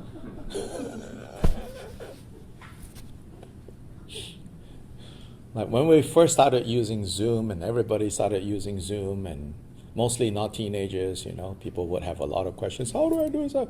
I said, I'm sorry, you know, we're not able to provide that kind of support, you know. You just need to go become friends with some teenager in your neighborhood. You know, even though they don't know, they just look, they'll figure it out, you know. So, we don't want to wait until that, you know. And so even with the teenager, you don't want to wait until then when you really need one and run out on the street, you know. People will call the cops on you. I need a teenager. Okay, creepy old man, what do you want? So there's the equivalent, right, in our training of the mind, you know. Just because you think, you know, someone can help you, like your teacher or whatever, but don't wait until then. That is really not the time. You have to cultivate. You have to cultivate. And so in terms of this training then, in these instructions, he says, for the formal session when you sit down, he gives five elements he talks about, and the other 4 elements it's kind of predictable. So your back should be erect, straight back. You should sit cross-legged, which is in Asia, in India, Tibet. That's a stable. The point is cross-legged. The point of cross-legged is it's stable. It's settled. So, you know, if you and you do, we all do, we come from chair-sitting cultures, then you find a chair that allows you to sit in a way that is stable. So don't sit on a wobbly chair. Yeah, and so some chair that you can comfortably sit on and support you, right? So that's the cross-legged. The erect part, right, the straight back part is related to a clear and bright mind. The cross-legged part is the interdependence that is related to an unmoving mind. So in all meditation, there is the developing of the skill, and then there is the putting the skill to a particular use. So the basic skills that are being cultivated in meditation, at least in Buddhist meditation, is a mind that doesn't move and a mind that is bright. Right? In some other spiritual traditions, those might not be so important. Right? Like in some other spiritual traditions, it might be a mind absorbed in a higher being, right? Losing yourself into this God, goddess figure. That's their approach. Not a judgment, good or bad. You just need to know in this tradition, it's not transcendence. It's not like, oh, my meditation was so good that I have no idea where I was. You know? Not what we're trying to cultivate here. Here, the brightness of mind, meaning presence, and unmoving presence in the sense of not that you're stuck, but you have control. Good control. Control that is developed, not expectations. Not just expecting control, but your mind is unmoving and clear. So those two elements, common, yeah, important, common. Then he says, your hands, he says, put them on your knees, this way. Put them on your knees this way. So this is slightly different from the more usual in the Tibetan tradition is this, holding it in what they call the meditation mudra. Here he says you put them on both of your knees.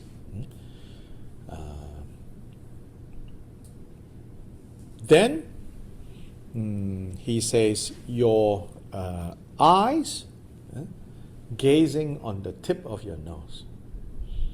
So that means you don't close your eyes. You gaze tip of your nose. So again, all of this is fairly standard.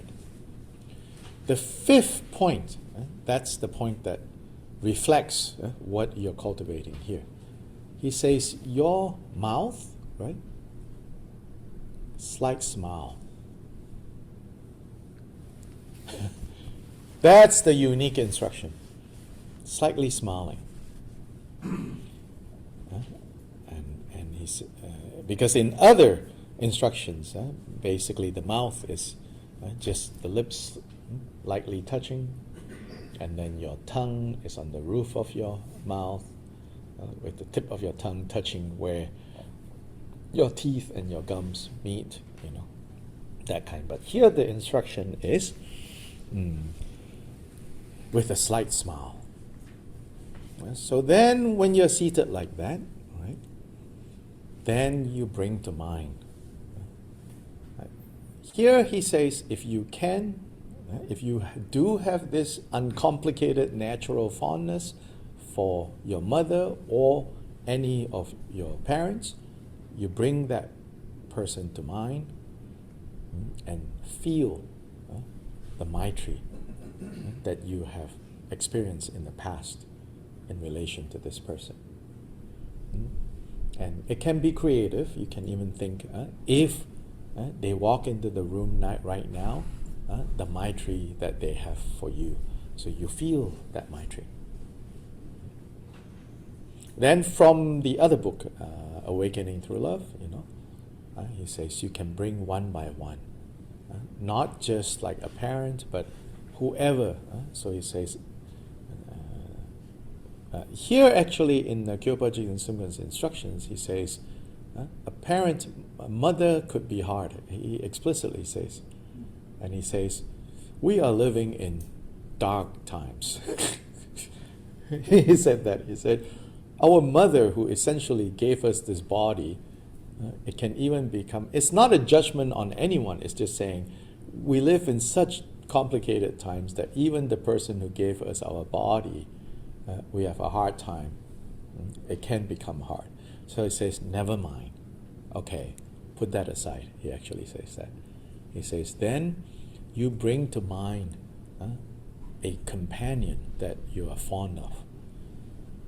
And because a companion, a good friend that you are fond of, he says, bring that to mind. And because presumably he was teaching monks, then he said, don't tell this to other people because they might misunderstand what I'm telling you. Yeah. But he was willing. He said, it's okay if that's where you have to start. Bring someone that you're very fond of to mind, and start there. So you don't have to be, in other words, dogmatic about it. So he says, first off, allow yourself to feel a mind of love for a boyfriend or girlfriend, presumably an ex-boyfriend and girlfriend that you left behind after you became a monk. Not a current love interest while you are still a monk, Anyone who has provided you with even slight benefit by giving a bit of food, or a loved companion who is pleasing to the mind. So you want to set your mind in a pleasant place.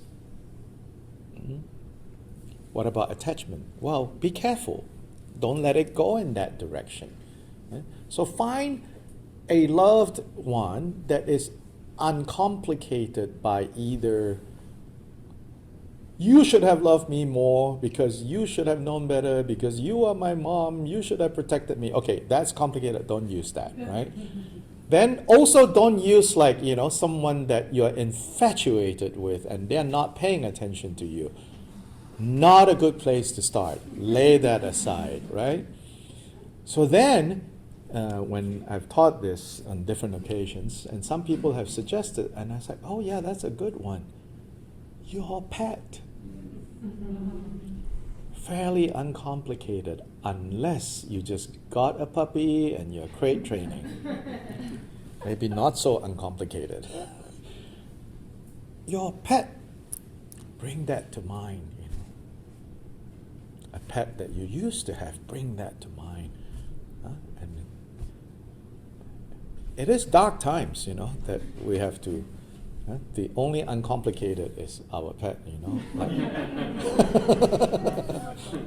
I mean, again, not a judgment, but simply it is dark times, And just start there, and feel like I'm loved, and tap into that feeling. He says, cultivate that.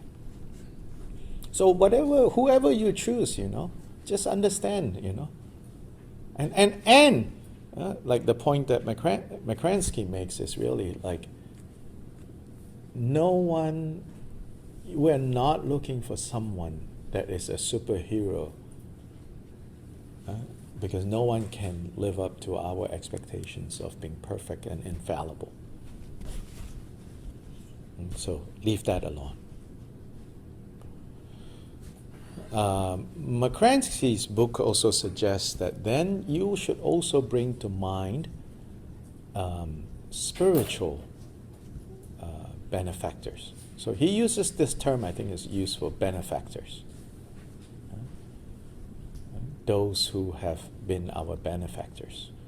Both in the ordinary world, ordinary context, as well as spiritual benefactors.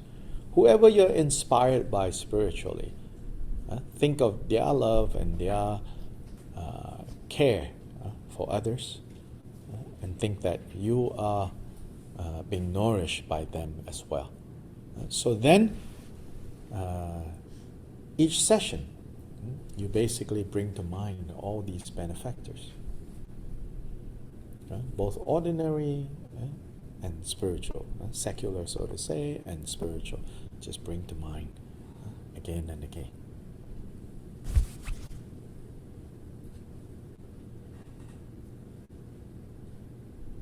Let's take a few minutes to do this, however you're able to do, right? No expectations.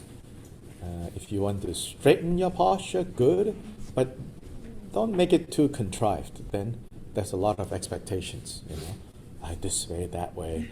Oh, I'm going to feel the lights come on. It may or may not, You might fall asleep. If you fall asleep, simply recognize that our body needs rest, so at least I got a good nap. Well done, So don't have too many expectations.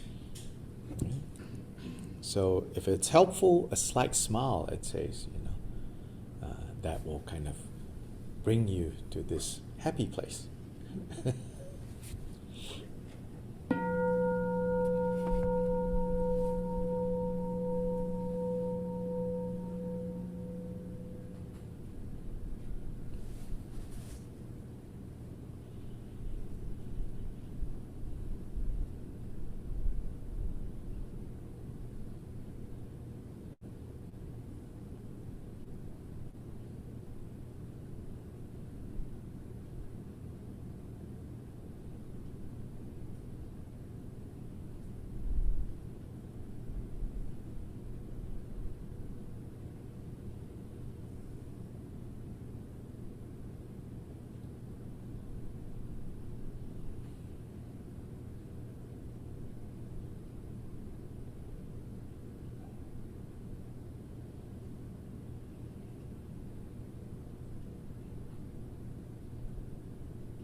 If mentally you need some words to go along to help focus this better, then perhaps some words such as, "May I be well and happy," or "May you be well and happy." May you find ease. May you experience being loved. May you experience spaciousness, security, wellness. So you could bring in some words. As those of you familiar with the Lojong instructions, it says, train with words, train with slogans, things that you can mentally repeat. But the repetition should not be artificial, mechanical. It should be heartfelt.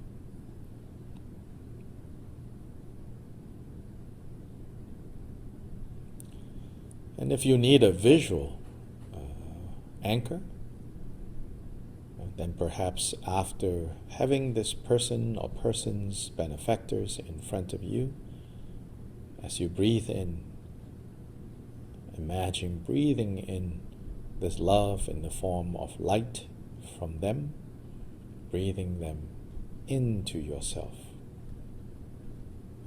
That they enter you through the breath that you're taking into your body. And taking into your body completely these lights of love, of Maitri, then yourself becoming like a source of illumination. Then your own brightness of Maitri radiates around you. Clear up the darkness that might otherwise be around you with this light of Maitri.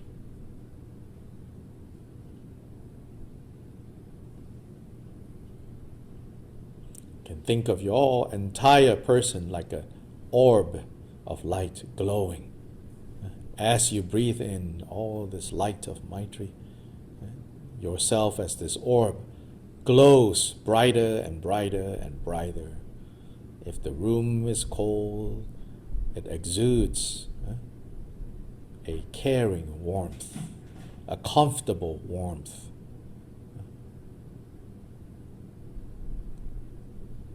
Radiates out.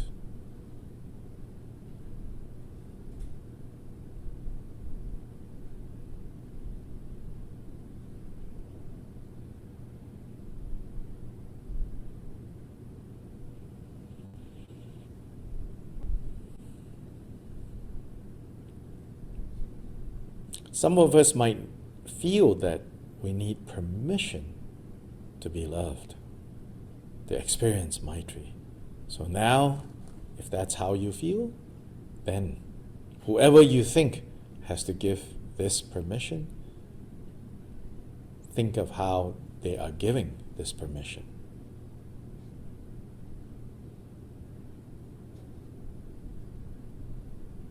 That of course, you can experience Maitri.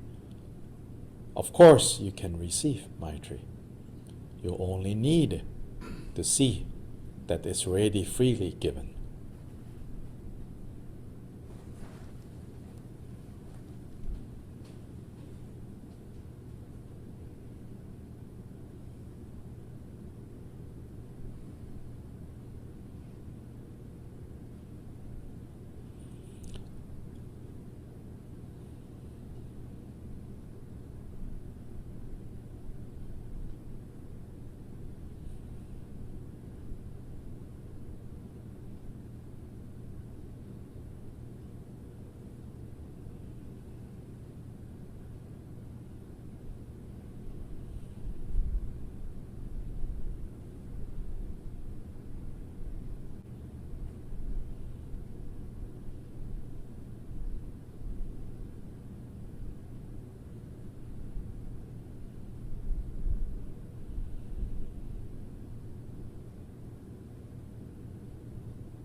The Maitri of getting coffee.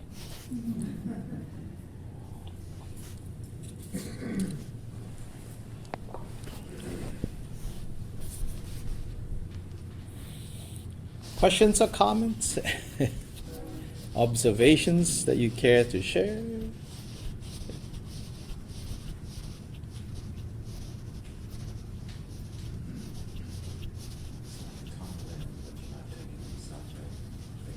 Yeah, so it's like Donglen, yes, but there's no like taking in suffering and putting out love, yeah. The teaching of Tonglen that also the smile. Smile, you know, in Donglen.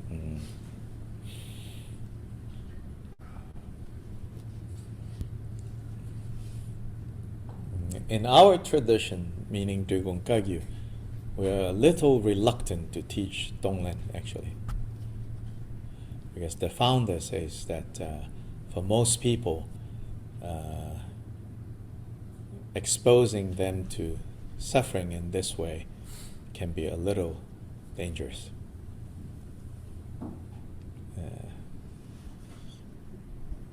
Not that it's not good, it's just tread carefully. And I certainly have seen many cases where I think they should not breathe in suffering.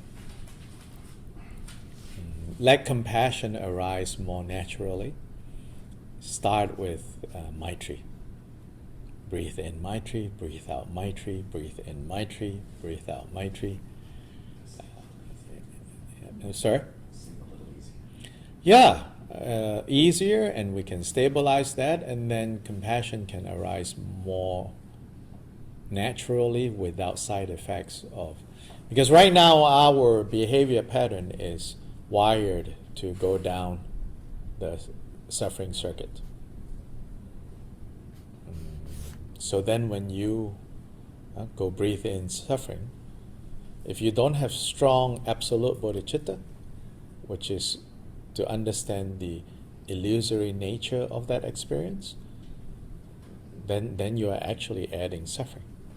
Of course, a proper Donglen practice is grounded in recognizing the illusory nature of the experience. So actually, in Donglen 7-point Donglen, it actually begins with the absolute bodhicitta practice first, which seems counterintuitive from the perspective of start with the ABC and go to abstract math later, right? But then from the perspective of breathing in other people's suffering, you need to have a good understanding of the illusory nature of that experience. Yeah, anyway. Maitri. And Buddha did, in his, what's known as the Four Immeasurable Minds, it starts with Maitri. But in the instructions for meditating on the Four Immeasurable Minds, say for example, Words of My Perfect Teacher in Bhattu Rinpoche's famous teaching, when he discusses that, he says explicitly that equanimity, even though it's the fourth of these four, should be the underlying principle. And that is about understanding the illusory nature of experience.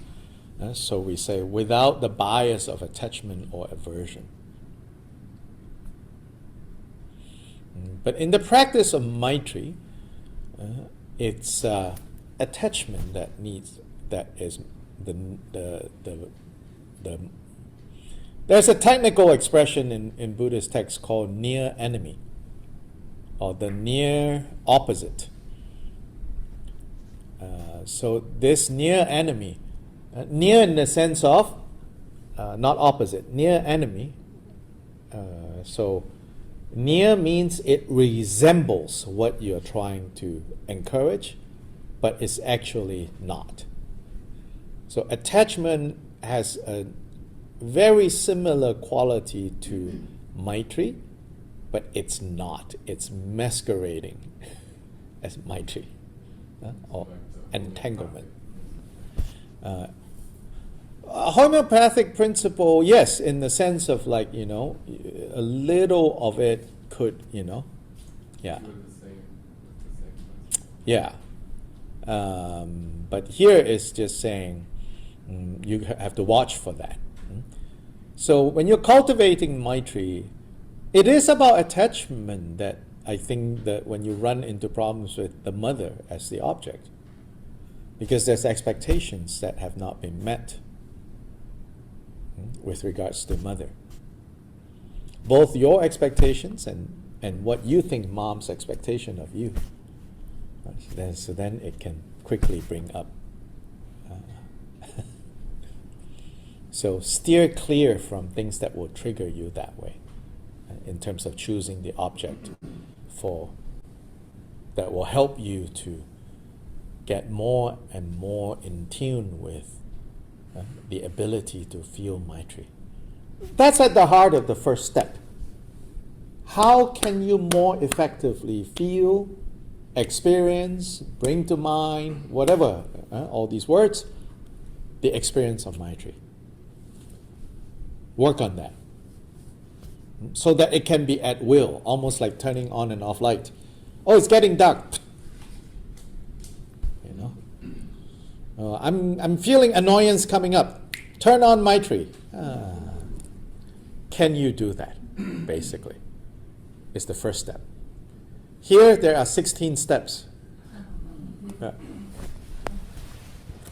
So in these instructions, which of course, in the 12th century, he's giving to not part-time Buddhist practitioners like you and I.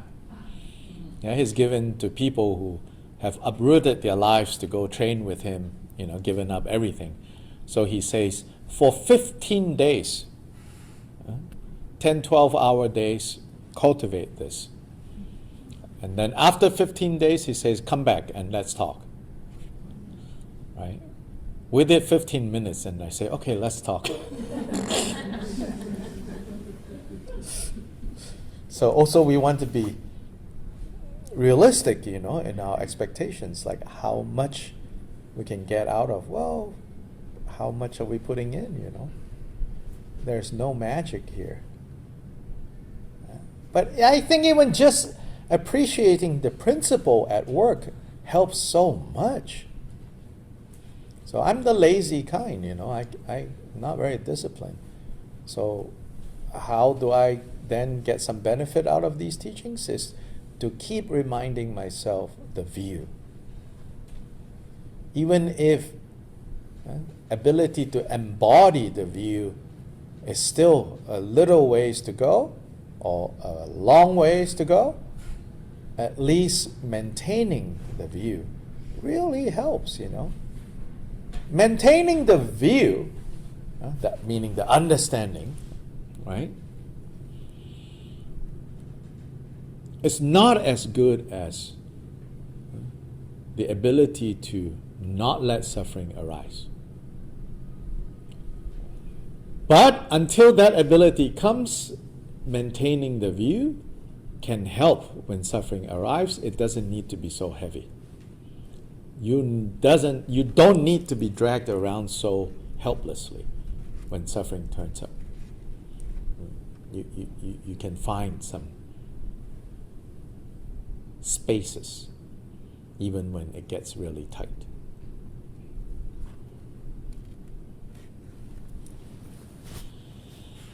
Yes? I'm wondering, I'll share this experience and see if you might give me some guidance. When I did this practice, it feels like bringing up those memories are so tender that I feel like there's a sadness, or I wonder if I'm going towards suffering. Oh yes, you are. So steer clear from sensitive. So puppy. That was what brought it up. Someone else's puppy. No, really, someone else's puppy. Because attachment has come up. Then you long for, I have lost that, Yes. So attachment has come up. So someone else's puppy. So the way I train this is I go to the park, right, on a busy, nice afternoon and watch other people.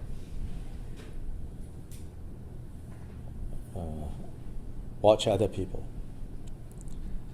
An old couple holding hands walking by, watch that and go, don't complicate their relationship, you know. So start Yeah. like any skill, start light. Yes, yeah. Like any skill, start light and start ways that are fairly uncomplicated. Of course, on another level, we know all relationships are complicated. Here is not the time, right? Wait till you pay the guy $145 to listen to you complicate. You know, you're paying $145 or $250 for that hour. Make it as complicated as you want, right? Here, don't go there. Yeah. So even if you are like, you know, naively, you want to say projecting happiness on all the people you see, maybe their reality is like they're completely messy and beating each other up, you know, when they're not out walking. Not your business right now.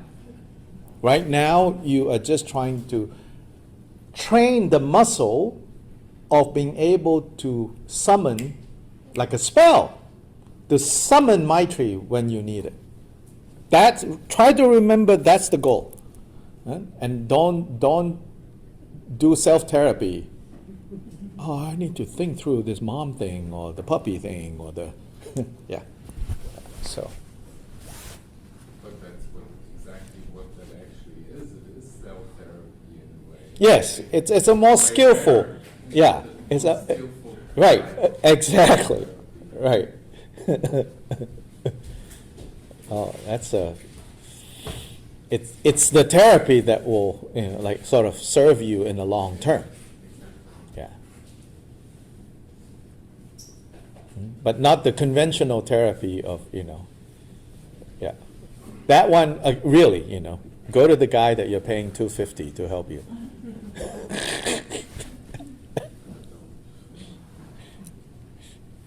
If they're going to take your $250, you should be able to leave some junk there before you leave the office.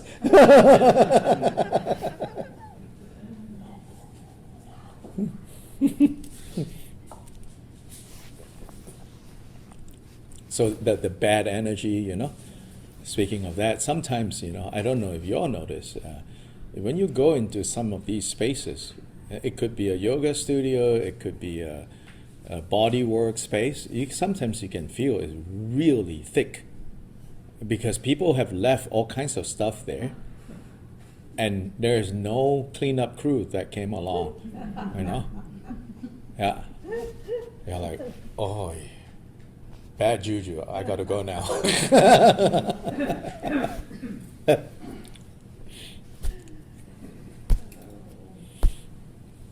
You know, you're like, not enough sage.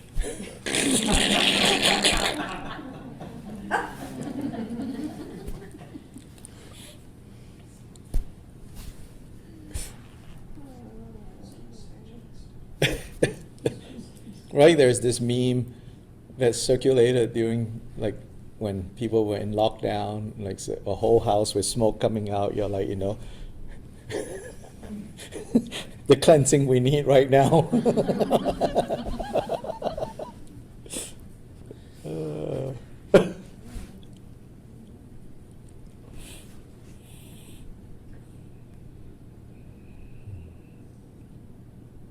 Yeah, so the key is really, you know, pick objects that are relatively uncomplicated in order to train the ability to bring.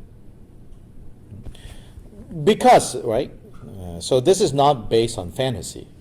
So now if we want to logically think through it, it is because we have been on the receiving end of Maitri that we're even alive today.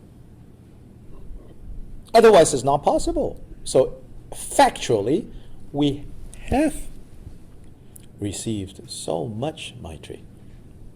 Not necessarily from just one person. So, if we have received all of this, it's with us. So, we need to figure out how to bring it out now. And so, that's the first step, is figure out a way. Not figure out, but train in a way that you can bring it out when you need it.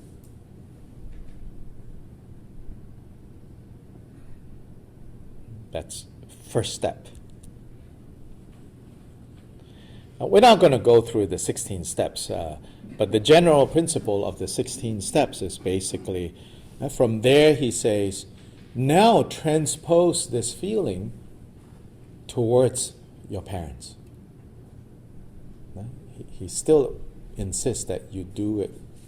And that is also based on a particular logic, which is, as complicated as it is at the end of the day, you exist because they exist. And if you cannot work through that, then caring for others is rather superficial. It's not saying that, again, that they are right, you're wrong. It's not at all. It's not addressing those issues. Those issues might need to be addressed, but frankly, I don't think Buddhism is or Buddha Dharma is very interested in addressing that. You have to address it elsewhere, in my kind of humble opinion. I think sometimes we come to Buddhism expecting it to fix some of our cultural entanglements that are real. When I say cultural, I'm not saying it to dismiss the suffering that comes from that. But Buddhism hasn't been in this culture long enough for Buddhists to come up with, more on the lines of psychological work, to directly address. But there are central truths that the Buddha taught that we can take, and then we individually have to figure out how to apply. Because Buddhism has not been here in this culture. Buddhism has been in the Tibetan culture long enough to treat particular Tibetan culturally based psyches, for example, and Korean, and Thai, and Japanese. Right? It'll take a while before the American Buddhist culture comes up with, discovers, not comes up like, pulling rabbits out of hat, but discover, effective ways to, and that will take a little bit longer, I think. But we are contributing to it, and that's good. So sometimes even as we're working with our own stuff, so to say, if you could place it in the context of this is for the good of others, this is for the good of the many. So then we are the pioneers, right? You're like, but I don't have that much time. Okay, it's not all about you, right? The bodhicitta. What about bodhicitta? We talk about bodhicitta a lot for the sake of others, for the well-being of others. Then it's okay, right? It's we are the pioneer generation, so we're just going to keep at it, 3 generations later, all the successes and failures that we have gone through, they don't have to go through. Isn't that wonderful, right? So even failures here now don't need to be failure. It's all the elements that have to go into finally it working. So in a way, if you have read, right, the transmission of Buddhism from India to Tibet, the good old days where people were flying in the sky and there is Guru Rinpoche arriving and this and that. And well, one of these days they will write about this time, And what we are seeing or not seeing, maybe future generations will write about it. And then same process, Why is it only then, and not now? It can be now too. All the magic. But my style is don't count on magic, but don't discount magic.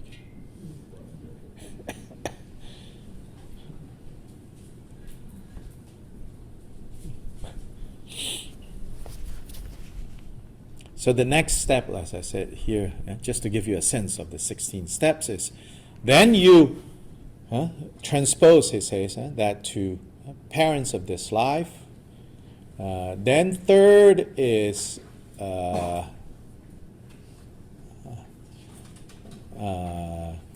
transpose that to the land that you live in. However you conceive of, primarily if you think, bigger than myself is Little Rock, then Little Rock. If bigger than myself is Arkansas, then is Arkansas. If bigger than myself is the United States, then United States. Here the translation simply says country, the country of Tibet. But even country of Tibet back then, it's specific areas that we today would consider differently. So that's, the general principle is go beyond just your parents and your village and your tribe, like the bigger unit, whatever that bigger unit is for you. Right? Then radiate Maitri towards them. Yeah, starting with the after the first, which is in a way that's the one. That's the first step is the step that you need to spend the most time at. It's the hardest one in a way. Once you have that ability to summon Maitri at will, then it's easy to transpose to parents, the difficult object in a way. Then from there to the country, it says. Then it says to the southern continent, which is bigger than just a country, is a collection of countries, the southern continent. Then it goes into the western continent, northern continent. So this is going through a cosmology that resonated with the audience that he was speaking to. So I think it's not skillful if we try to go pick up this cosmology that is not native to us. Sometimes we think that's how you become a good Buddhist. His Holiness the Dalai Lama has been quite explicit in saying, I don't believe that this is real. Mount Meru in the middle, 4 continents spreading on 4 sides, he says, that's not what we have verified. We cannot, he says, that's just speaking to the culture. So that's the context part, What's speaking to the culture and the context, and what is the content, right? So anyway, this 16 steps goes into so interestingly, right? The 9th is, because 1,000,000-fold world realms are a middling 2,000-fold world system, then cultivate Maitri for the wandering beings of this intermediate 2,000 world system. So they have all these categories of basically a universe is part of a bigger unit, which is part of a bigger unit, which is part of a bigger unit. So what this is doing is going into bigger and bigger and bigger and bigger, and in all the different directions. So altogether in this up to the 16th step, it says do the same as before for the world systems that is above. So by this time, the 4 cardinal directions are covered, below is covered, now above. So the point here is this Maitri needs to pervade in an exhaustive way. If you think this universe is 3,000 square miles in 4 directions, then you have to let your Maitri go to that extent. If you think this universe is infinite, then you need your Maitri to develop, to pervade infinitely, so that it's exhaustive. So exhaustive means every corner of self-clinging is being cleaned out. That's how you can exhaust all time and space. Which you're like, oh, actually, that's not as hard as it sounds. Or, oh my God, that's really hard. Both good news and bad news. is as strong as our self-clinging is, as tricky as our self-clinging is. That's how extensive this Maitri needs to pervade. Yeah, so in this way, he says, using these 16 steps. 16 seems to be a magic number in terms of training in Buddhist meditation. Another famous 16 is the 16 stages of mindfulness of breath. Another 16 is the 16 stages of visualizing the Pure Land of Amitabha. 16 is a recurrent theme. I think it's about exhaustiveness. It's basically the 4 directions to the power of 4 multiplied by 4. That's how you arrive at 16. There's some numerology stuff going on.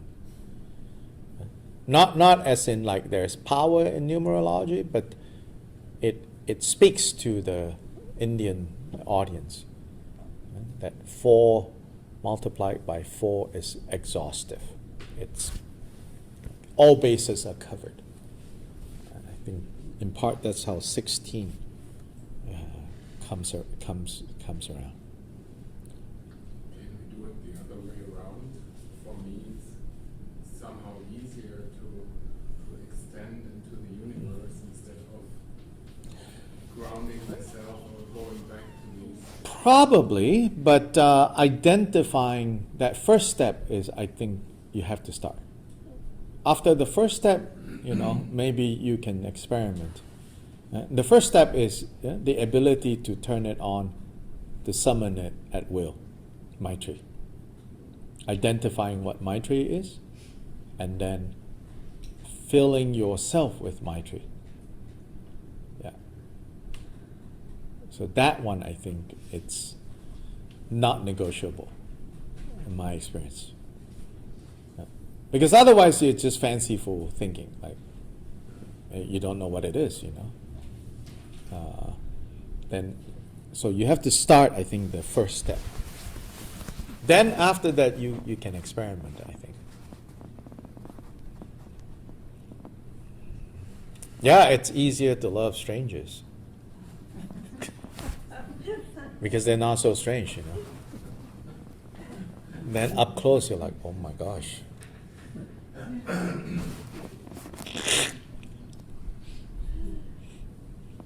Right? The only people that seem normal are people you don't know very well.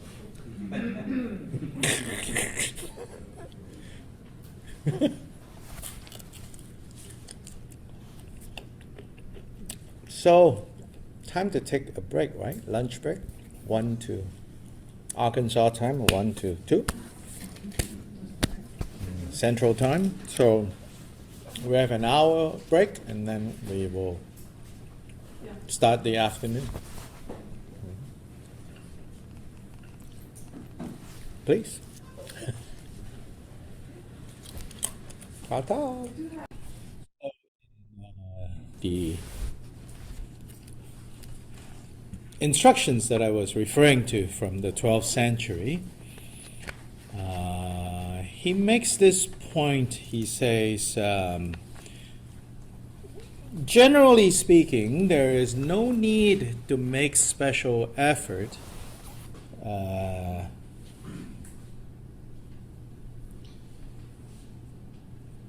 with regards to a small and dear child in this world, because an affectionate mind of pleasing loving kindness naturally arises.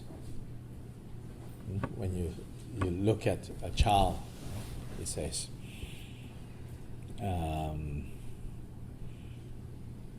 So here he is saying you can also begin with like that. And then again, maybe a little bit of distance is good. Just as I said, you go to the park and you look at kids play. Then, with a focused loving kindness like this, like the one that you can easily kind of feel for a child, a pet, an animal. By contemplating all sentient beings without distinction regarding friend, enemy, near or far, you should recognize this essence of loving kindness as present in all things, all beings. So present as in they are capable of showing this, expressing this Maitri, as well as you should also develop Maitri towards all beings without this distinction of friend and enemy, near or far.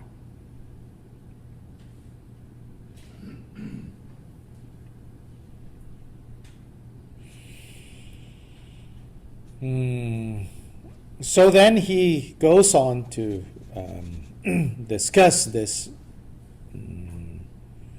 training by dividing it into what he calls the approach, the accomplishment, and the activities.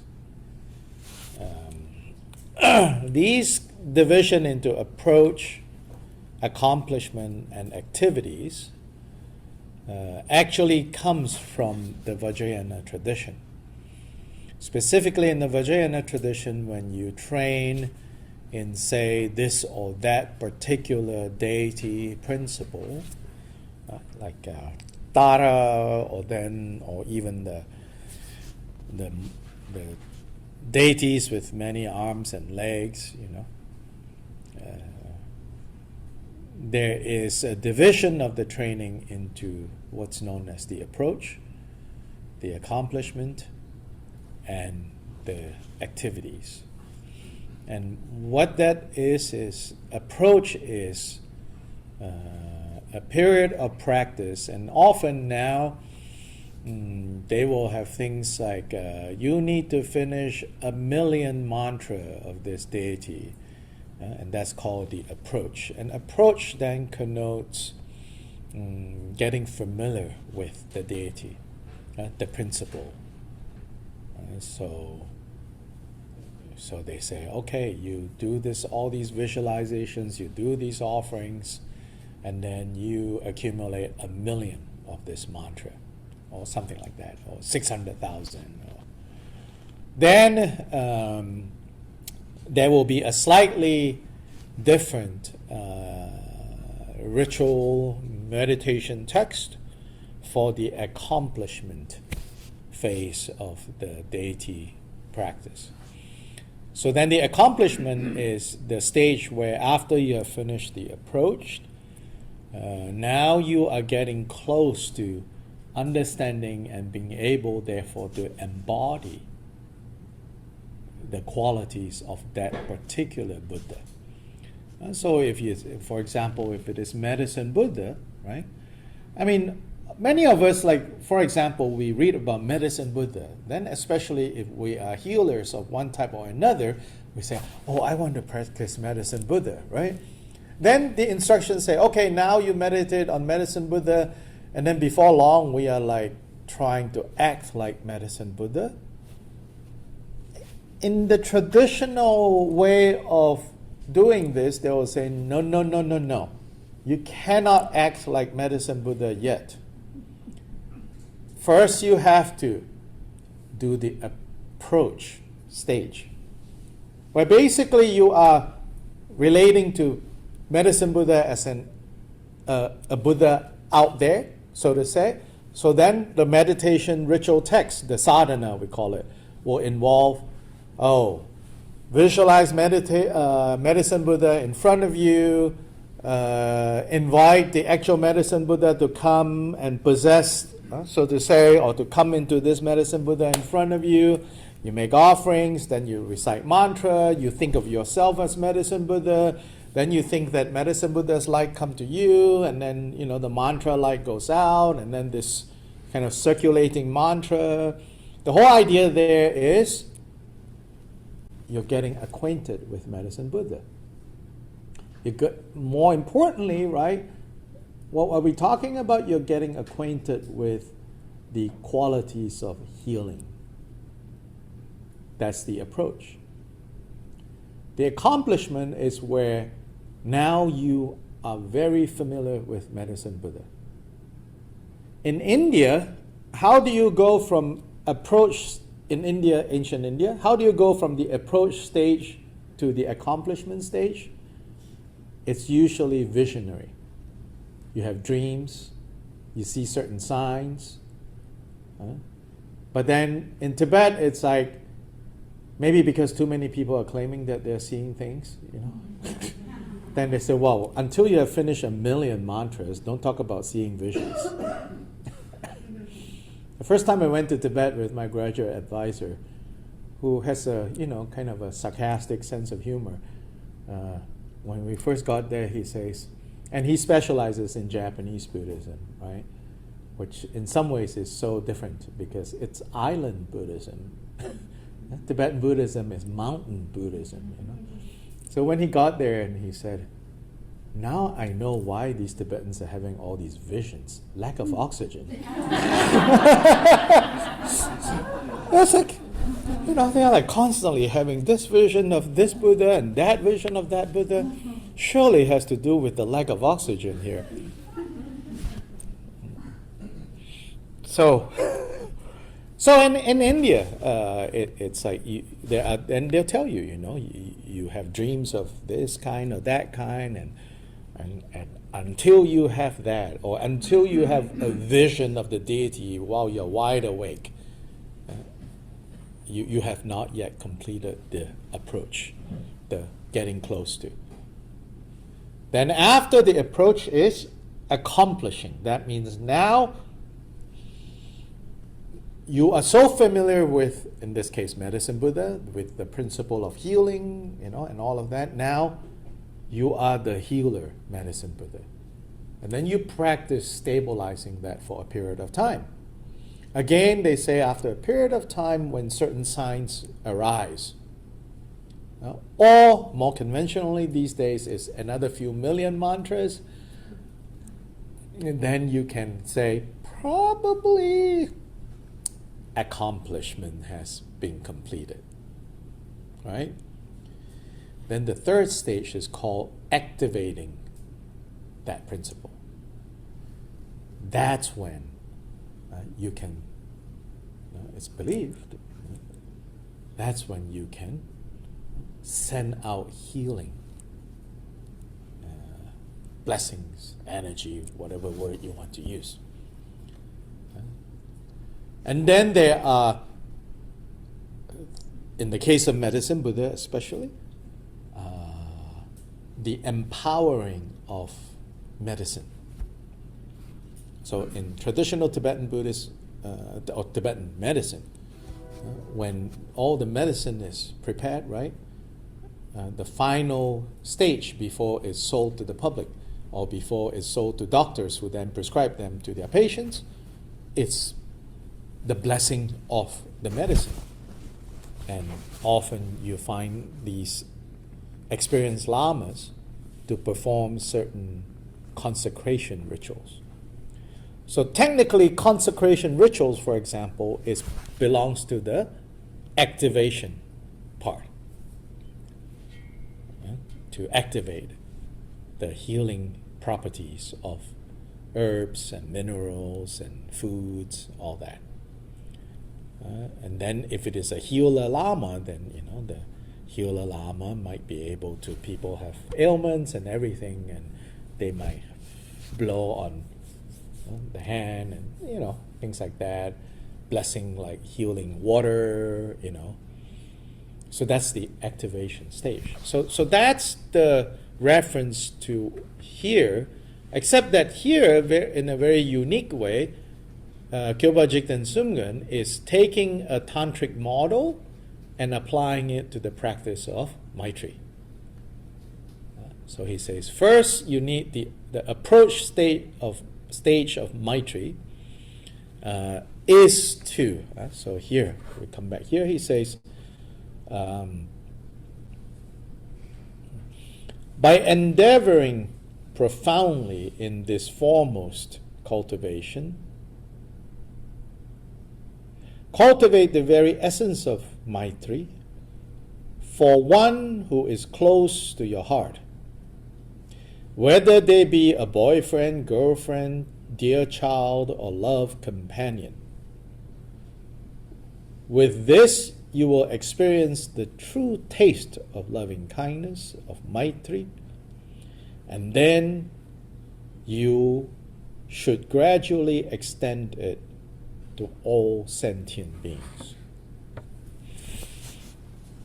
So that first step has to be done first. As to how you extend, right, as your question. Can I go to the biggest before I come back to more concrete? Yeah, if concrete is going to trigger, like complicated issues, go to, kind of nameless masses. Yeah, then slowly, finally, that pesky neighbor can become an object. So that belongs to the approach stage. So just as in the deity practice of, say, Medicine Buddha, you really need to know beyond a superficial way what is Medicine Buddha, what is Maitri, before you can go to the next step, next level of training. So from a yellow belt now to a what, green? For the accomplishment stage of Maitri, now while abiding in a remote hermitage,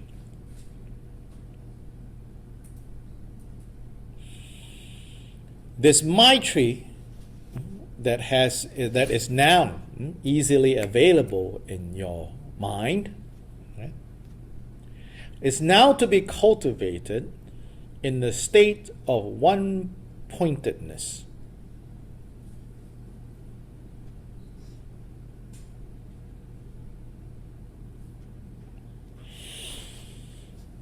In the stage of approach, you have to put a lot of effort into identifying what this Maitri is. And again and again and again and again and again, then you make it pervasive. In the accomplishment stage, after pervasive, now one-pointedness, meaning depth. So identify and breath is the first. Breath is the first. The second stage is go deep. That means even when people act in a way that is not grateful towards your Maitri, you don't get shaken. Right? You don't give up. Even in the response to your Maitri is, they harm you, you don't waver. And so here he says, you have to go to a remote hermitage, meaning all distractions are put aside and you continue in this, but stabilize it, stabilize it, stabilize it, stabilize it. For us, right, the hermitage can be your apartment. But first, you have to unsubscribe Wi-Fi. You have to unsubscribe the internet. That's the accomplishment stage requirement is turn off, data plan, turn off the internet, and then your home, your apartment is pretty good. In the 12th century context, and even today in many parts in Asia, it's impossible to get away from friends and family. People don't leave you alone. People simply don't. Everyone's business is everyone else's business. I grew up there, so each time when I hear people like romanticize about community, I say, you have no idea. I was like, sure, you try it, Really, everyone's business is everyone else's business.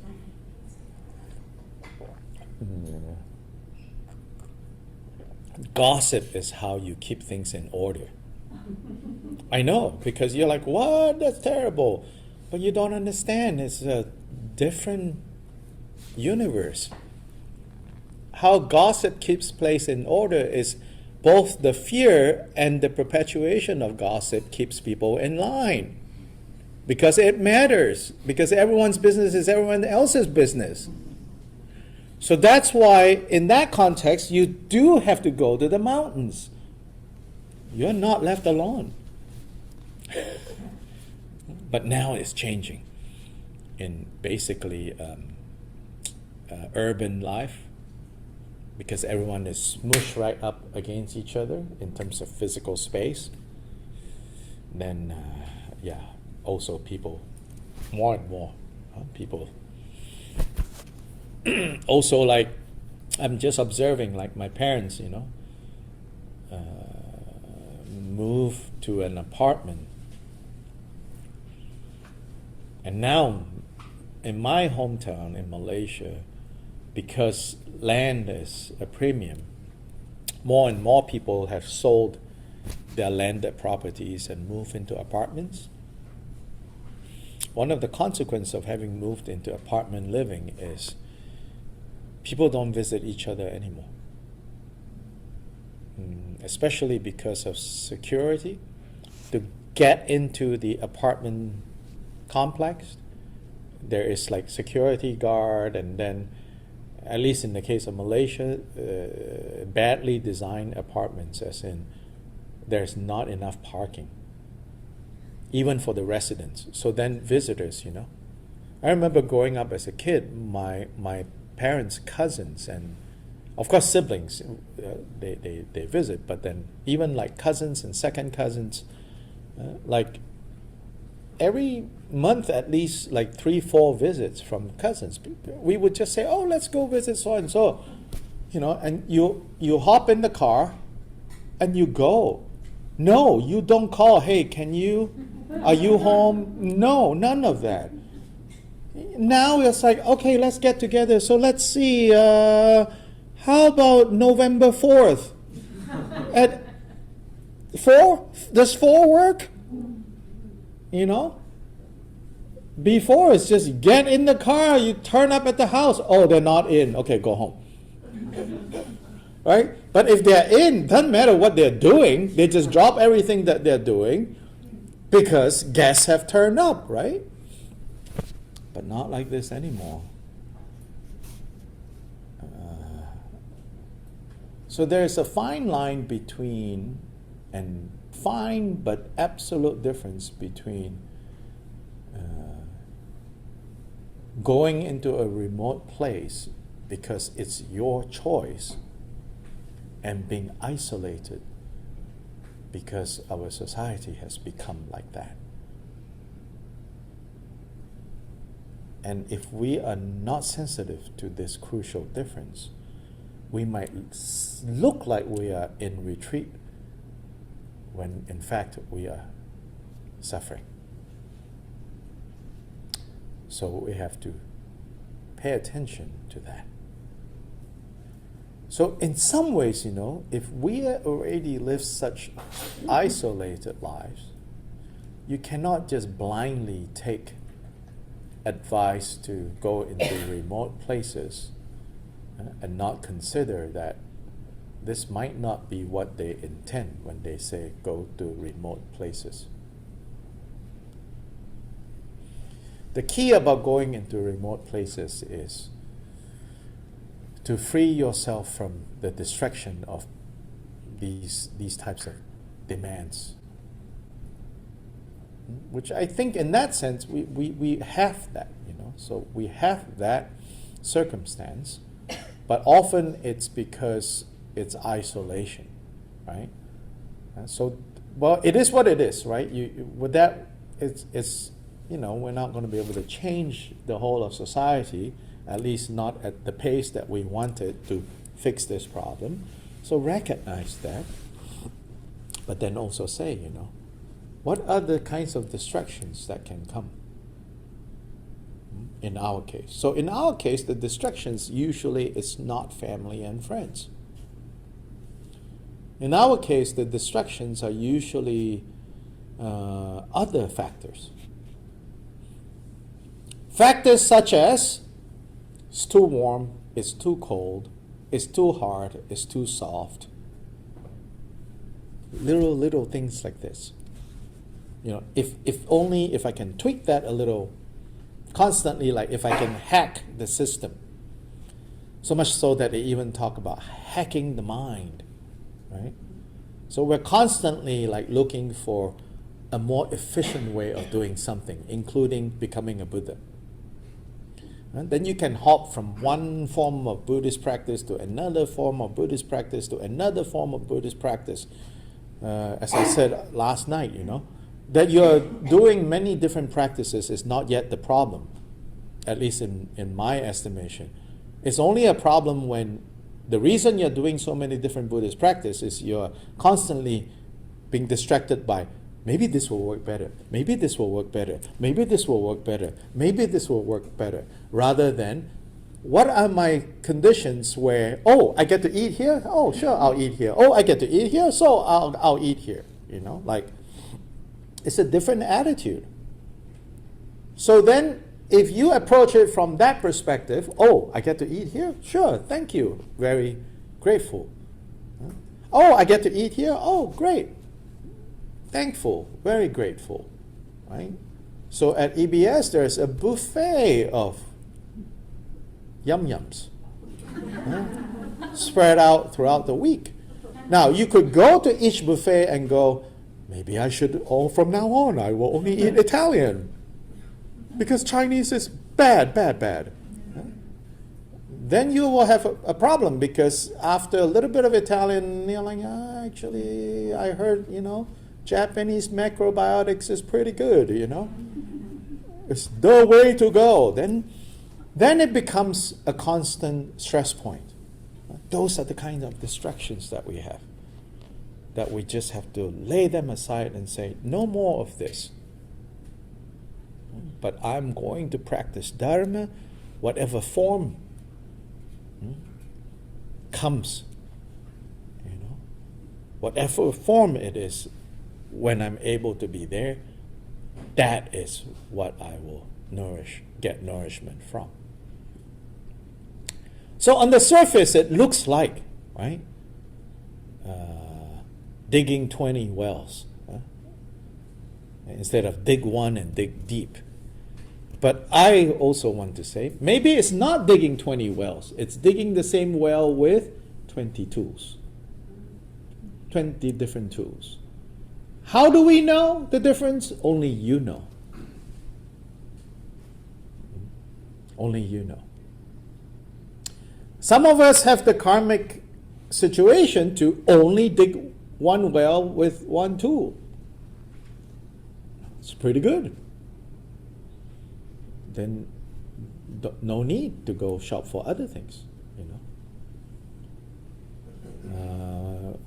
Case in point, like myself, I did not choose. Sometimes people say, you did study of religion, religious studies, you must have studied many things. How did you choose Buddhism? I say, I don't know if I chose, but basically I grew up Buddhist, and so that's what I identify with most easily. I did spend some time doing other things, and I stopped doing them not because I woke up one day and say, that's a waste of time, or that's fake, or that's not the real religion. But I finally realized they didn't resonate with me in ways that Buddhism resonated with me, so I came back to park myself in the Buddhist parking lot. Then they're like, oh, so how did you choose Tibetan Buddhism? Specifically, how did you choose Drigong Kagyu? I said, nope, did not choose. The closest viable center to where I did my undergraduate was a Tibetan Buddhist center, so that's where I ended up.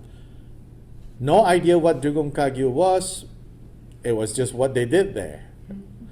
And actually, as it turns out, that center title is Drigong Kagyu, but most of the time they were doing Nyingma practices. But when I went there, miraculously, it was a Drigong Kagyu Lama that was there. So I didn't even have any idea that this center normally did other forms of Tibetan Buddhism. That was also one of the retreats that I went there, was also when I met Lama Tarchen Rinpoche and spent time with him there. He was very kind. I was in the same house with him during that visit. And that was more typically what they did there. I didn't even know, but it's just that the first time I turned up, it was this big long retreat with some Drigong Kagyu Lama, fresh off the boat. And then that was it. I didn't choose, Now, 20, 30 years later, I'm in this tradition, So, Dharma is Dharma is Dharma. Just keep nourishing yourself with the Dharma. Then, whatever that is good for you, you have to trust. That is what's good for you. So, mainly is to overcome the types of distraction that is making you go, maybe this is better, maybe this is better, maybe this is better, maybe that is better, maybe this is more profound and that is more profound, and that you should make an effort to stop. Yeah, so in this context of the loving kindness finding the object, again,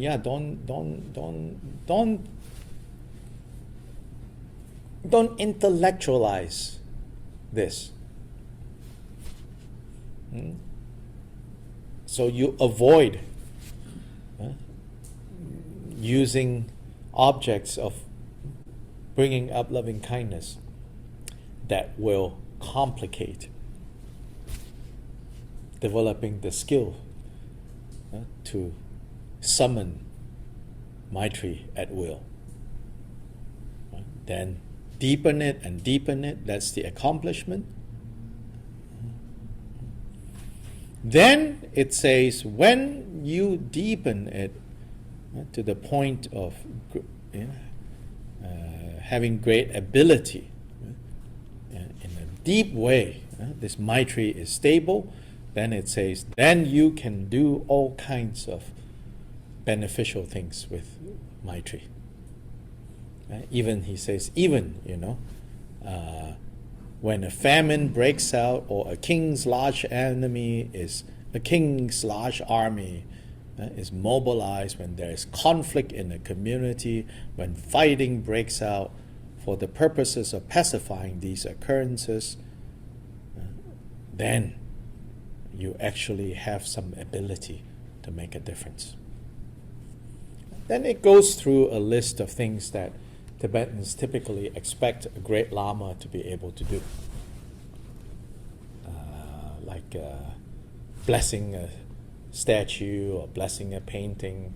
And there are often very complex ritual to install a sacred image with the blessing powers. Here he simplifies it. He says, just with Maitri, gaze on that object with complete Maitri, unwavering Maitri. Then he says, sprinkle flower petals onto that object, and now it's imbued with blessings. It has been consecrated. No mantras to recite, no ritual to do, just the power of Maitri can consecrate anything. The power of Maitri can pacify any spirit disturbances in any place, bad energy, all of that. power of Maitri can dispel all of that. There's another text, another teaching he talks about how you can consecrate your environment, which is another concern in Tibetan religion, to get like high lamas, so to say, big name lamas to bless the land, and there same thing he says, like direct your Maitri to that place. Instead of thinking of dispelling evil spirits from your location for wherever you are, you win them over with your Maitri. He even says in this teaching, he says, there's all this story about Pema Sambhava, Guru Rinpoche, going to Tibet and subduing the demons. He says, what do you think he was subduing them with? I was like, you think it's force? He's like, no. He says, it's his Maitri that won them over. He said, oh, you silly Tibetans, you are so like, Tibetan machismo, Really. The Tibetan people are fierce, and they pride themselves as they're like, we are the descendants of a union between a very violent demoness and a monkey. Yes. Very interesting, and a monkey. They don't even have body hair. I don't know where they come up with this monkey business. But they say we Tibetans are the union of a very violent, temperamental rock demoness and a divine monkey. The divine monkey is supposed to be the Buddha of compassion. Yeah. And they say, we are descendants of this. So they say, we have great capacity. It's in our genes, like physical genes, not just spiritual, to have great capacity to cultivate compassion, also great capacity to lose our cool and, stab you in the back. It's true. Yeah, Tibetan people are not what you might imagine, like tree huggers,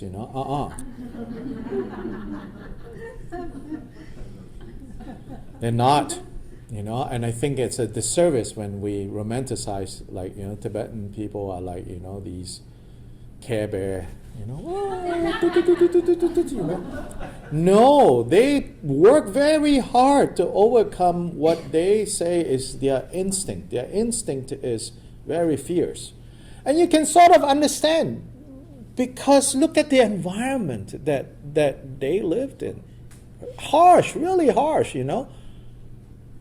I always wonder, like, what in the world were chasing them for them to go, let's go further up, right? 1,000,000 years ago. Like, it just boggles my mind that people would go so high up to live in such harsh conditions. Like, what kind of leopards were chasing them?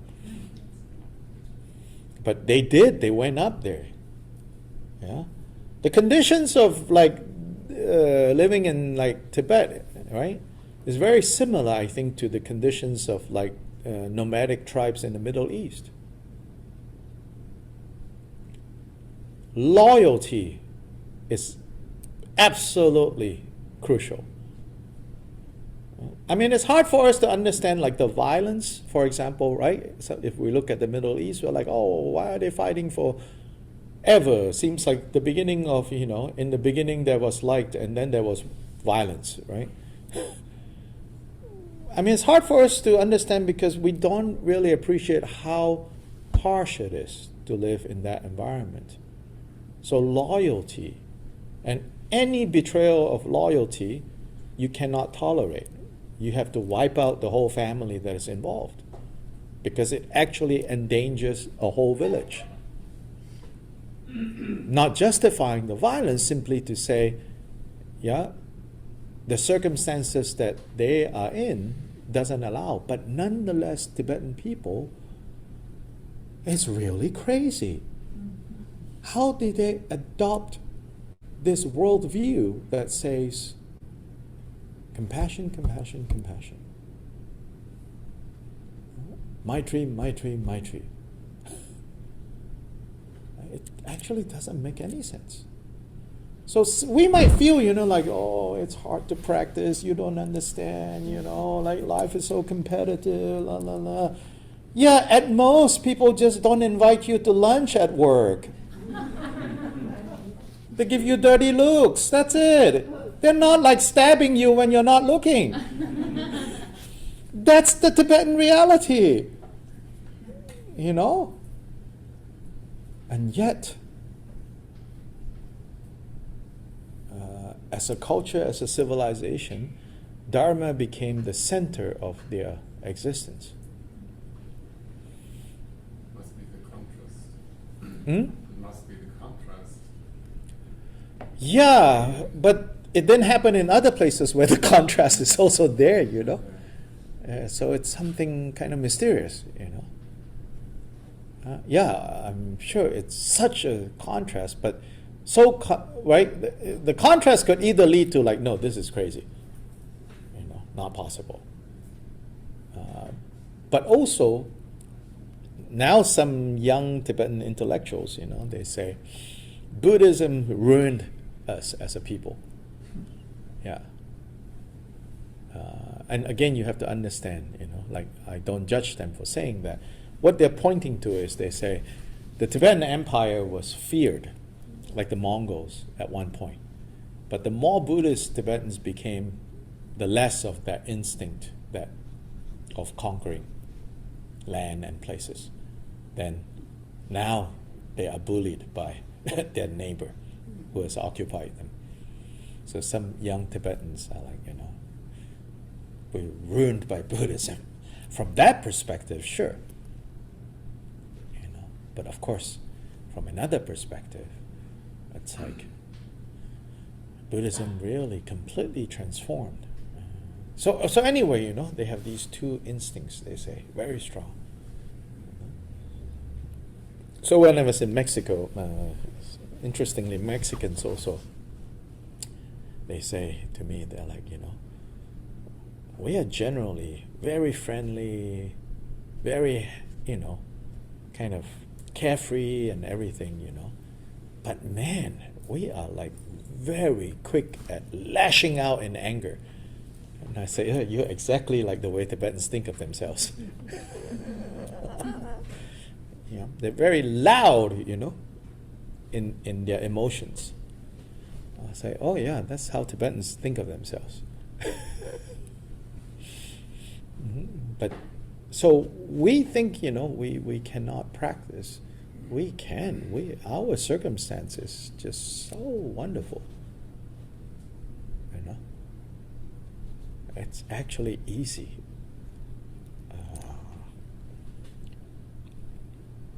What's hard is, of course, distractions. And maybe what's hard with the distractions is they are so not obvious.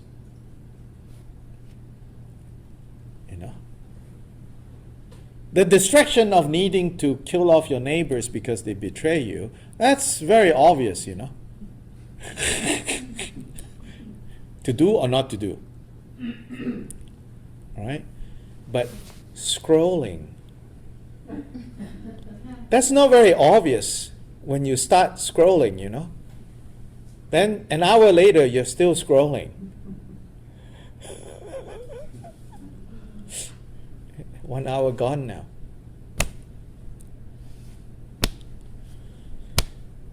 Maybe because we don't have real leopards chasing us, these imaginary leopards are worse.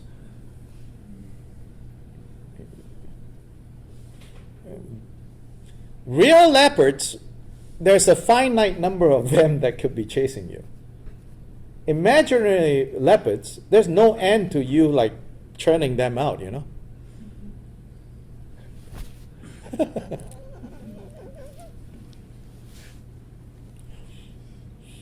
So these teachings about,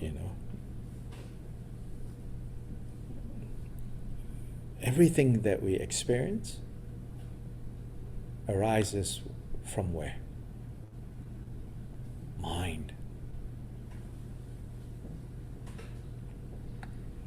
It is a fact. I didn't say everything that exists out there. I said everything that we experience. Everything that we experience is a product of mind. How much do we know this mind? For all the people in this room now taking some time to learn about mind, how many other people are not and never even thought of asking, what is this mind? So from that perspective, right, you're like, it's a surprise that we're not more messed up as a species.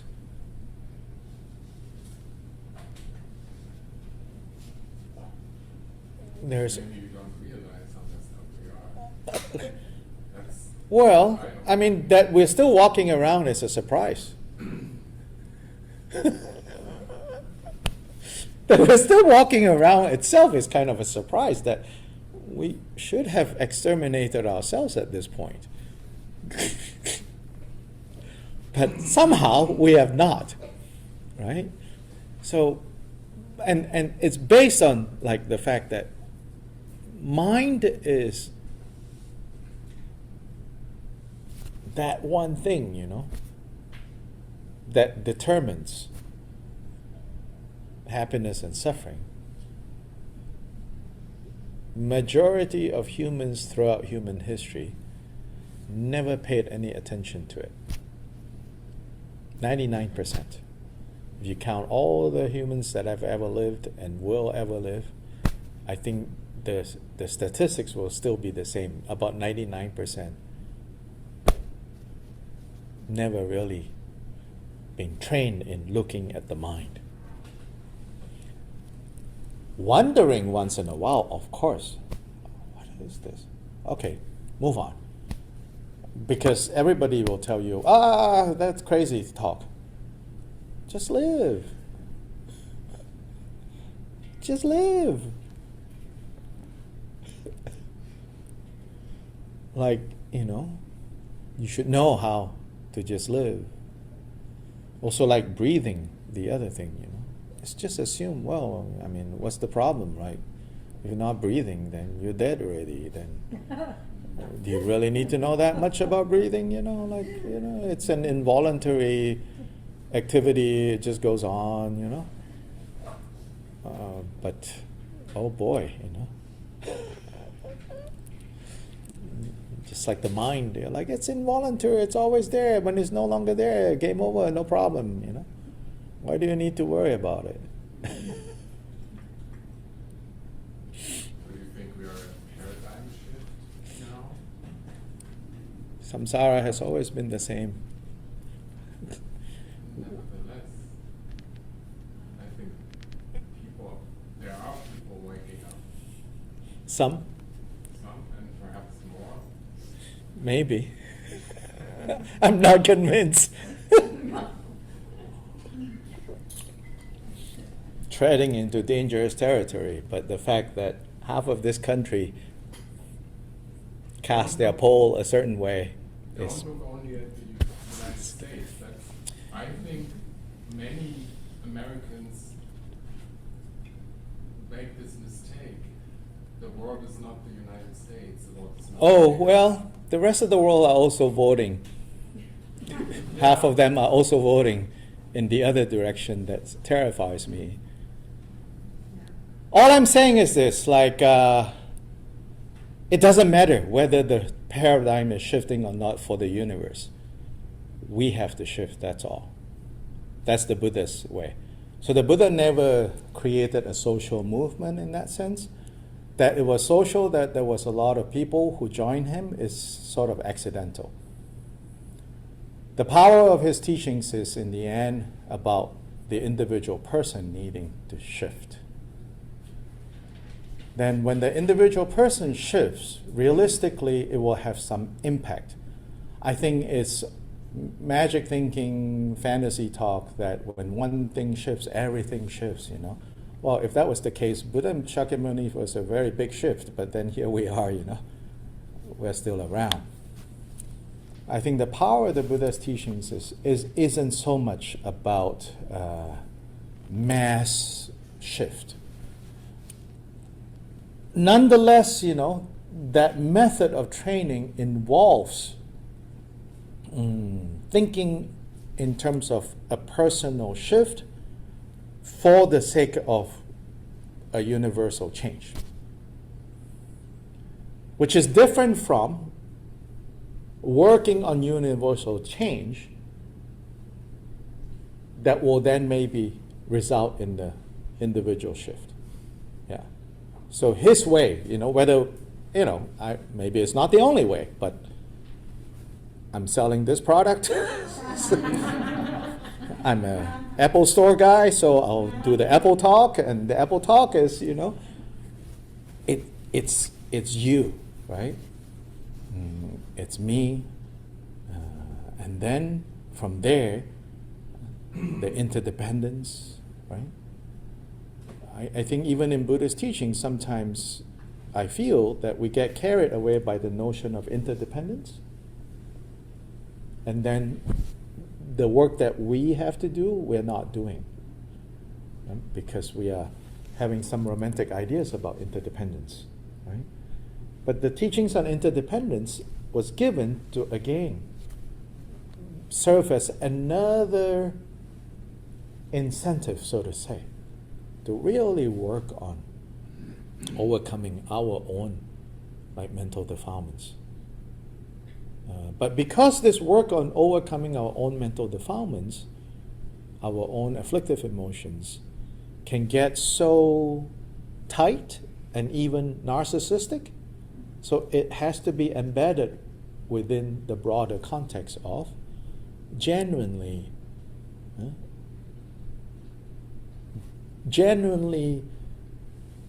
doing this with this understanding that if one person gets better, everybody can get better. And that one person that I can actually do something about most immediately is this person. So again, a delicate balance between being narcissistic and altruistic. It's this very fine line of walking this tightrope. Just enough narcissism that you don't fall off. But not so narcissistic, that then, in order to walk on this, many other has to be sacrificed.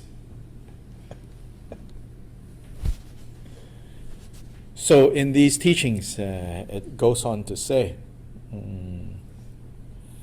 from loving kindness, then we move to compassion, right? So on the compassion side, it says,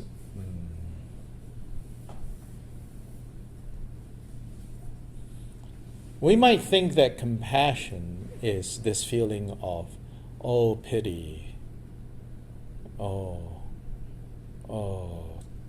so sorry, those people, or these people. And they say that's not how the Buddha taught compassion.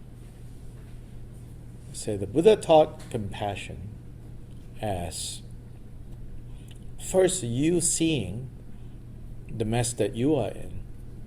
And the mess that you are in, you have to recognize nobody put you there except for yourself.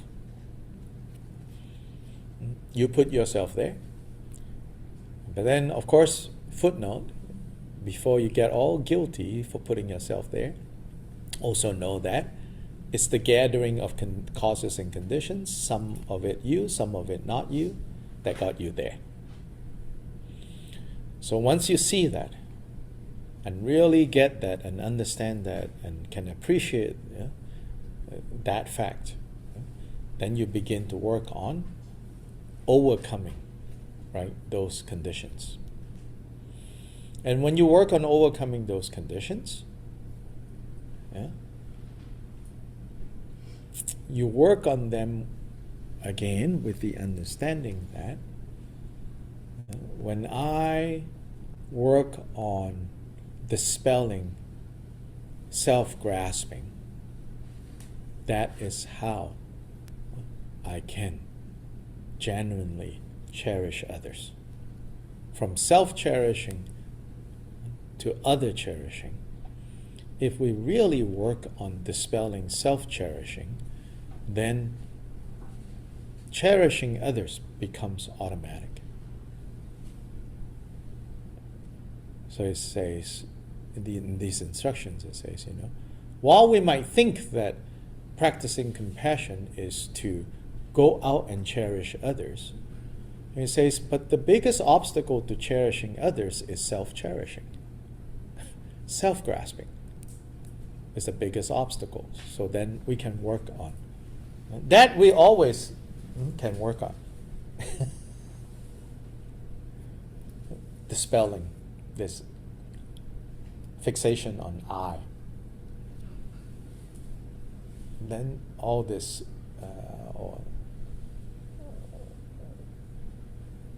what's known as the 8 mundane concerns.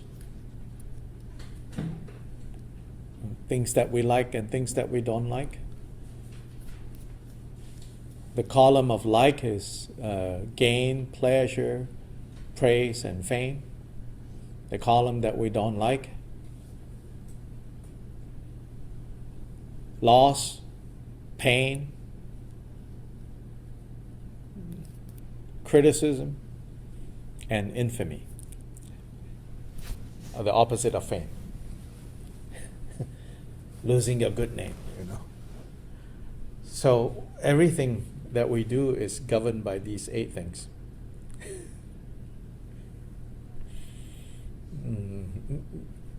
There are places where the Buddha says, don't do things, to invite criticism. Don't do things, that will cause people to blame you. Yes, of course, don't, be careful with that. However, also, can you see that if you are just being dragged around by these 8 things, then you have no freedom. So in that sense, you have to work towards giving up, letting your life be run by these 8 things. Running after one column, running away from the other column. That's mostly what we're doing, with no understanding that that's what we're doing is where the problem is. But when we have understanding that that in fact is what we're doing, then yes, avoiding loss is a good thing. I mean, Buddha is not saying, oh, go suffer loss. Avoiding loss is a good thing. Avoiding pain is a good thing. But when you have no awareness that in order to avoid loss and in order to avoid pain, you're actually creating more loss and pain, right? So it comes back to not knowing. So not knowing is identified as the main obstacle, the main problem in the Buddhist context. So how do we know, right? So that's the one side of the training is developing the ability to know and to see clearly. So that pertains to like training in wisdom. Then this practice of loving kindness is part of the training in what's called skillful means, meaning methods of transformation. Methods of transformation involves training in loving kindness, involves training in compassion. But this training in loving kindness and compassion has to be grounded in the training in understanding the way things are. What is the nature of things that we need to understand if we don't want to be dragged around by conditions, constantly shifting, changing conditions? So that's sort of the topic, the other topic we're covering this weekend. on Mahamudra is basically a topic on gaining understanding and insight into the nature of experiences, the nature of thoughts. Then you could say the nature of the self. Who is this I? Yeah? Who is this I? What is this I? And that's principally the training involved in Mahamudra training. But it's a training essentially in simple terms, wisdom.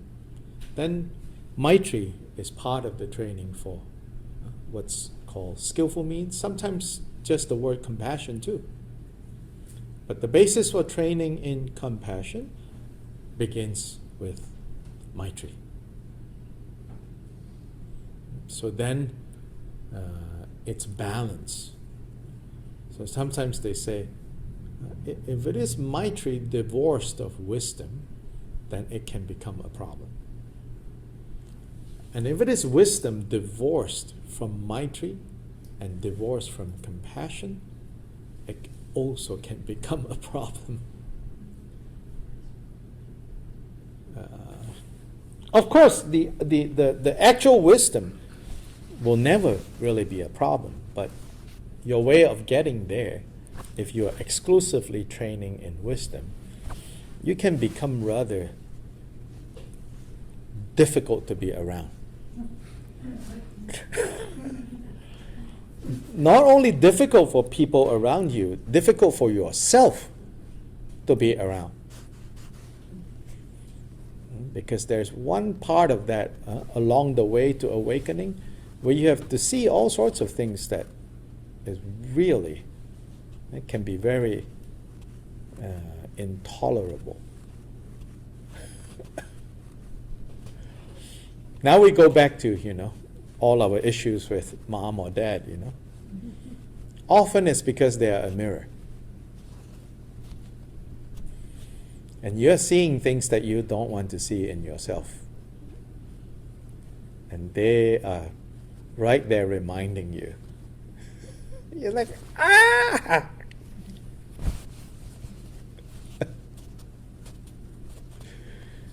So, in developing wisdom, love and compassion is really important. In developing love and compassion, wisdom is really important.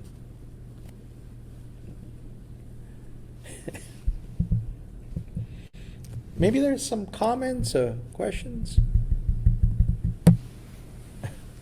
Yes, sure. Can you speak more on loving kindness, compassion, and equanimity? So the equanimity, so the question is, or request of speaking more on loving kindness, compassion, and equanimity. So equanimity is the wisdom part. Yes, equanimity is free from the bias of attachment and aversion. So that's the wisdom part, and we'll look more at this wisdom part. So wisdom part is basically, in a nutshell, understanding that how things appear to us is not how they truly are. Why? Because, in fact, we never really touch things out there. We only touch our own projections.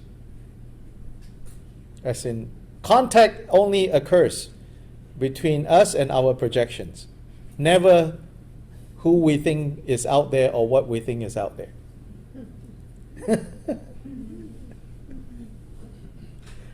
So in that sense, what's out there is also not sure. Forget about like the dark black universe, what's out there, Here, what's out here, it's not verifiable.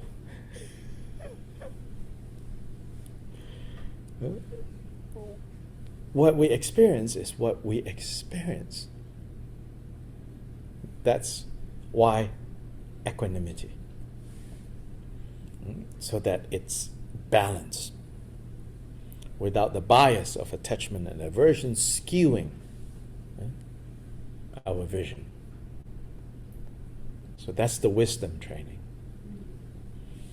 Yeah? Loving kindness and compassion. So loving kindness, we've been talking about this, or Maitri. Maitri is the axolotl creature found only in Mexico. This mysterious Maitri.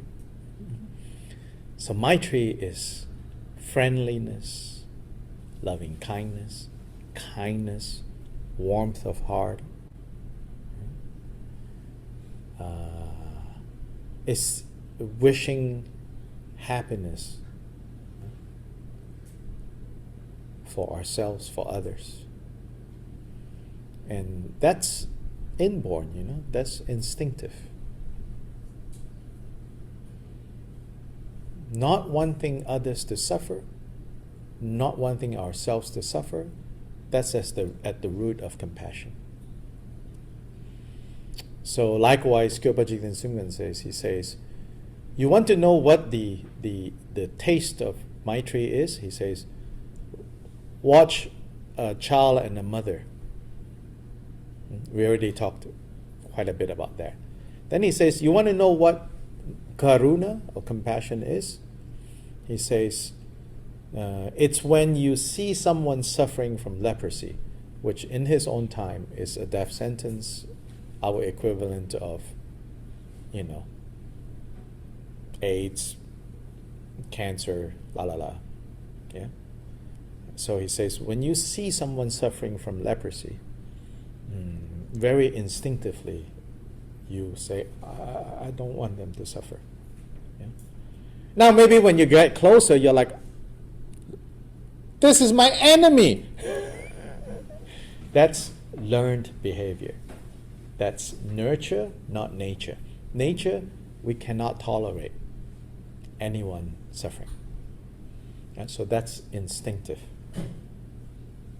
So these are the two, we say, inborn qualities, innate qualities, to wish happiness and to wish freedom from suffering. And so this is Maitri and Karuna.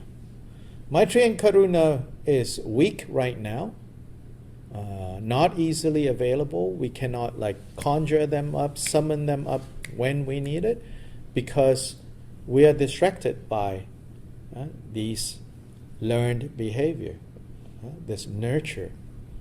And nurture, ironically, the mess up things about nurture comes from this instinct of wanting happiness and not wanting suffering.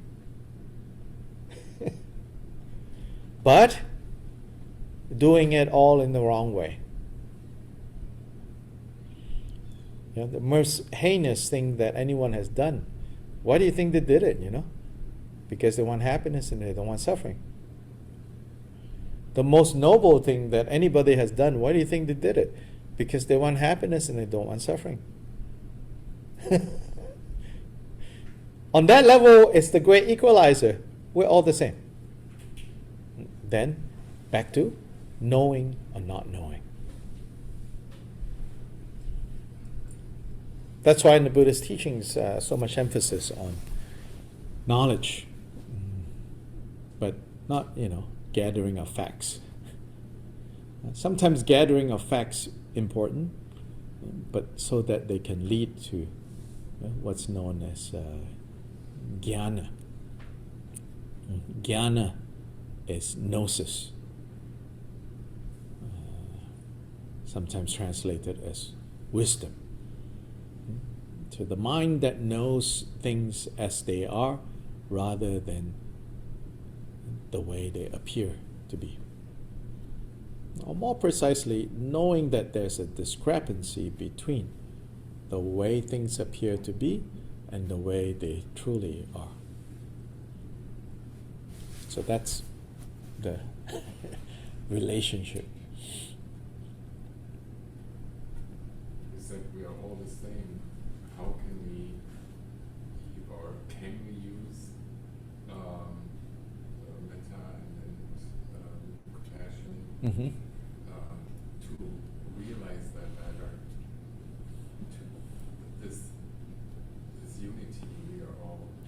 Well, we're all the same in that sense, as in we want happiness, we don't want suffering. We're not all the same in the sense of, for example, our karmic baggage and all of that it's rather different. No, but is there a way to use this to realize the nature of the ego? Yeah, sure. Yeah. And how? Oh, how much time do you have? I'll have to move to Little Rock. And then you have to quit your job. And someone else needs to pay your bills. And my bills. No,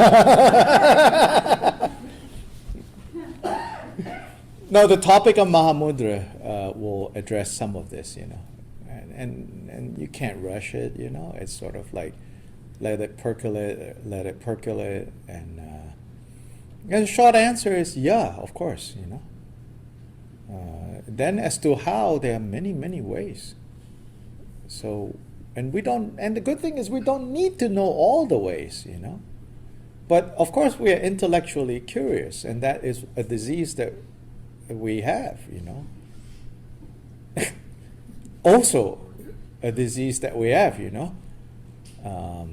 I know that, I remember when I was visiting Taiwan one time, met this couple, the husband and the wife, and the wife is, she's very good at Tai Chi. And she's a Tai Chi practitioner, and she teaches Tai Chi, but she doesn't know how to talk about it. The husband has read every single book on Tai Chi ever published, knows the history of it, knows every single difference between this style and that style and that style and that style and that style and that style. And in a way, they complement each other. But then when it comes right down to it, she's getting the benefit and he's not. And I'm like, oh man, I'm like him, So also one time somebody was telling me about meeting this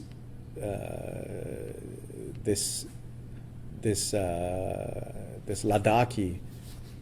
Ladakh is this area in northern India, culturally Tibetan, but ethnically, Ladakhi. And there's this great Ladakhi medical scholar.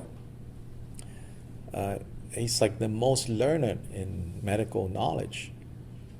And so someone was interviewing him, kind of featuring, his expertise and all that.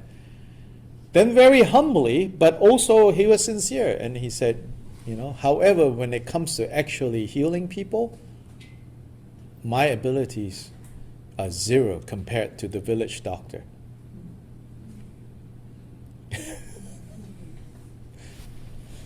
So he said, my only hope, he goes, is when village doctors have theoretical questions they're curious about, I can satisfy their curiosity.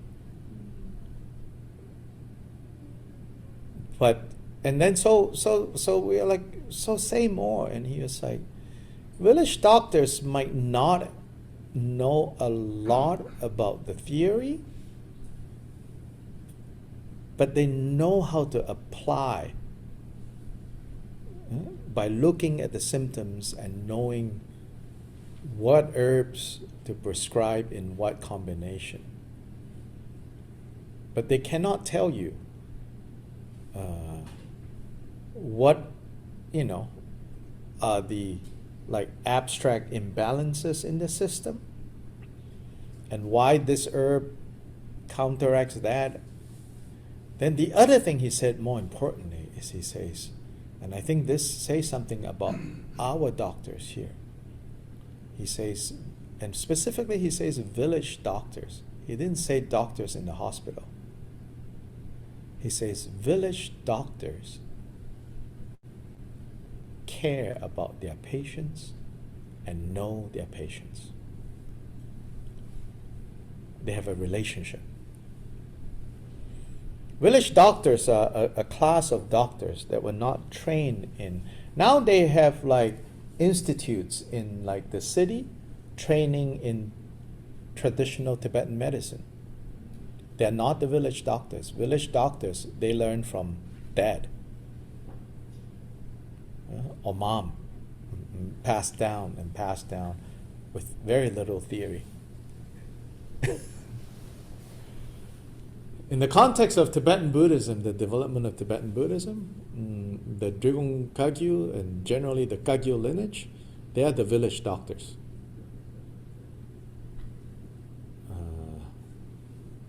So I'm a bad example of a Kagyupa. They are the village doctors. They can't tell you much why, how, this and that, but they can tell you directly what you have to do to get well.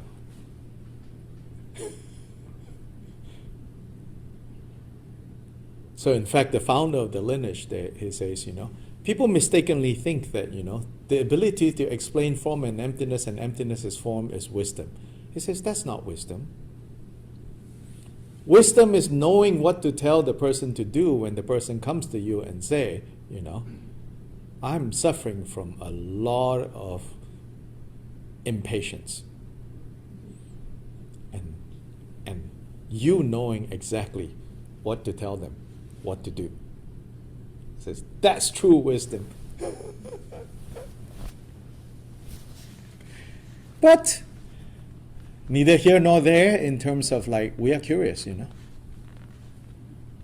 So it's good to kind of explore that curiosity, but also take the medicine. Take the medicine so that you can verify it for yourself, like from experience. That's really important.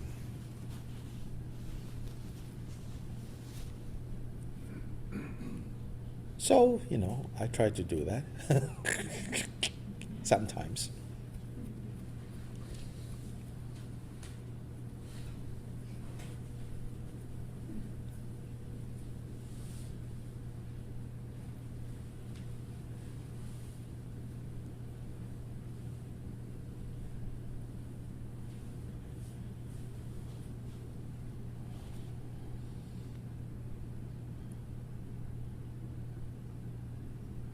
It's important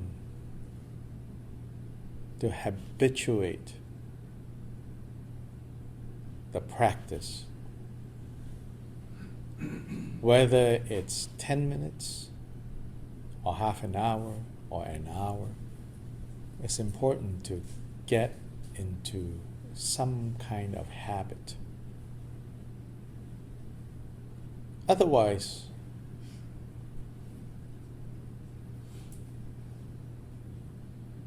it's like obtaining a tool, and if you don't use it and you put it away in the tool bag, when you need it, then you have to go to YouTube, and then you don't know what word to type when you're on YouTube to get the information that you want, then it's not very helpful. Which is what I do, like literally. So I go to YouTube from time to time to look for how to tie this knot, right? When I need to fix my mala, there's this knot that moves, so that my mala can be as loose or as tight as I want. And this is the problem with thinking there's always YouTube. And it's the same problem with Waze or Google Maps, Now, even the little town I live in, I have no idea how to get to places if Waze is not telling me where to turn. Because we're not paying attention. So every time I need to make this knot, I go to YouTube. But then now, more and more, I don't remember what word I typed to get the exact link I want this.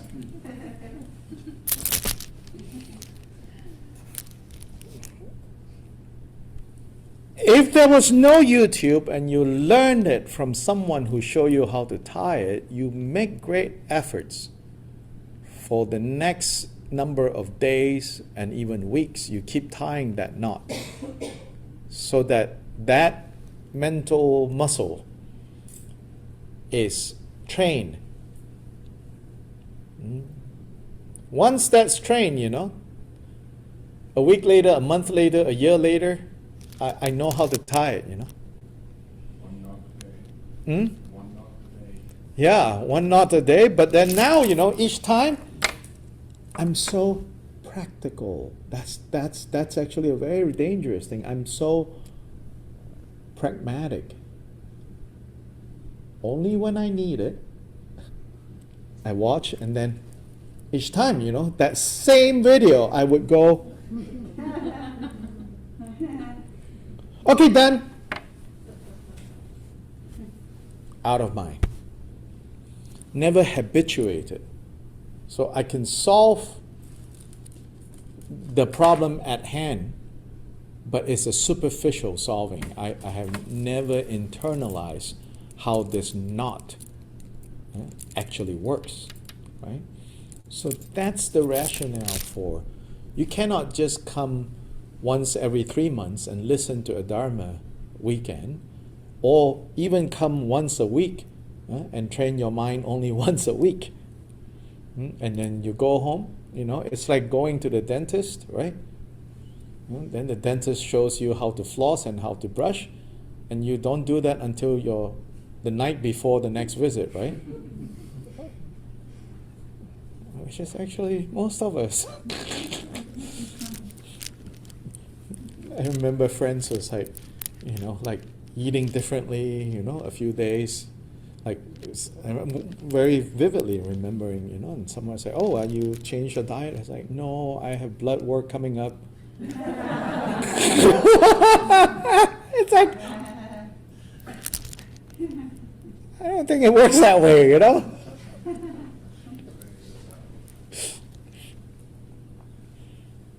Yeah, it's so incredibly crazy, we are.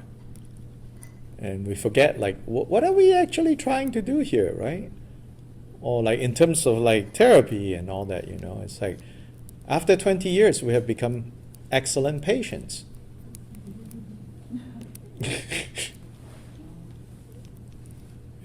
It's like the drill.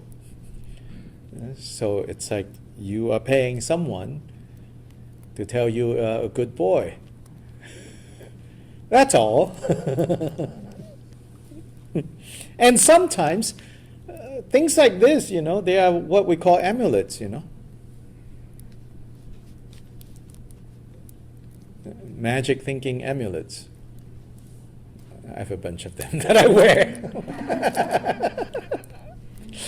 Magic thinking amulets, It's like it gives some sense of, but like it's not going to solve your problems. So a lot of Dharma practice can also devolve into that,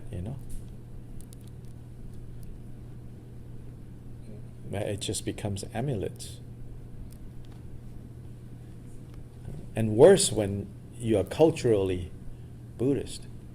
Oh, then, with crazy nationalism, whatever, people will push that button and say, we Buddhists have to defend our lala.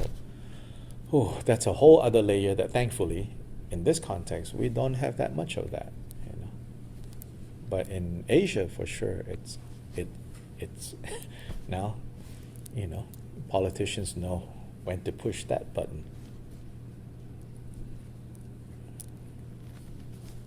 Generally, Buddhists are not in news about their Buddhist identity, but from time to time that happens. So got to be very careful about that. That's why it comes back to, while using all these methods, all these practices, all these forms, we should not forget, right? Self-grasping is at the heart of the problem. And how do we dispel that? So we're going to take a break right now. Yeah. 20 minutes ish.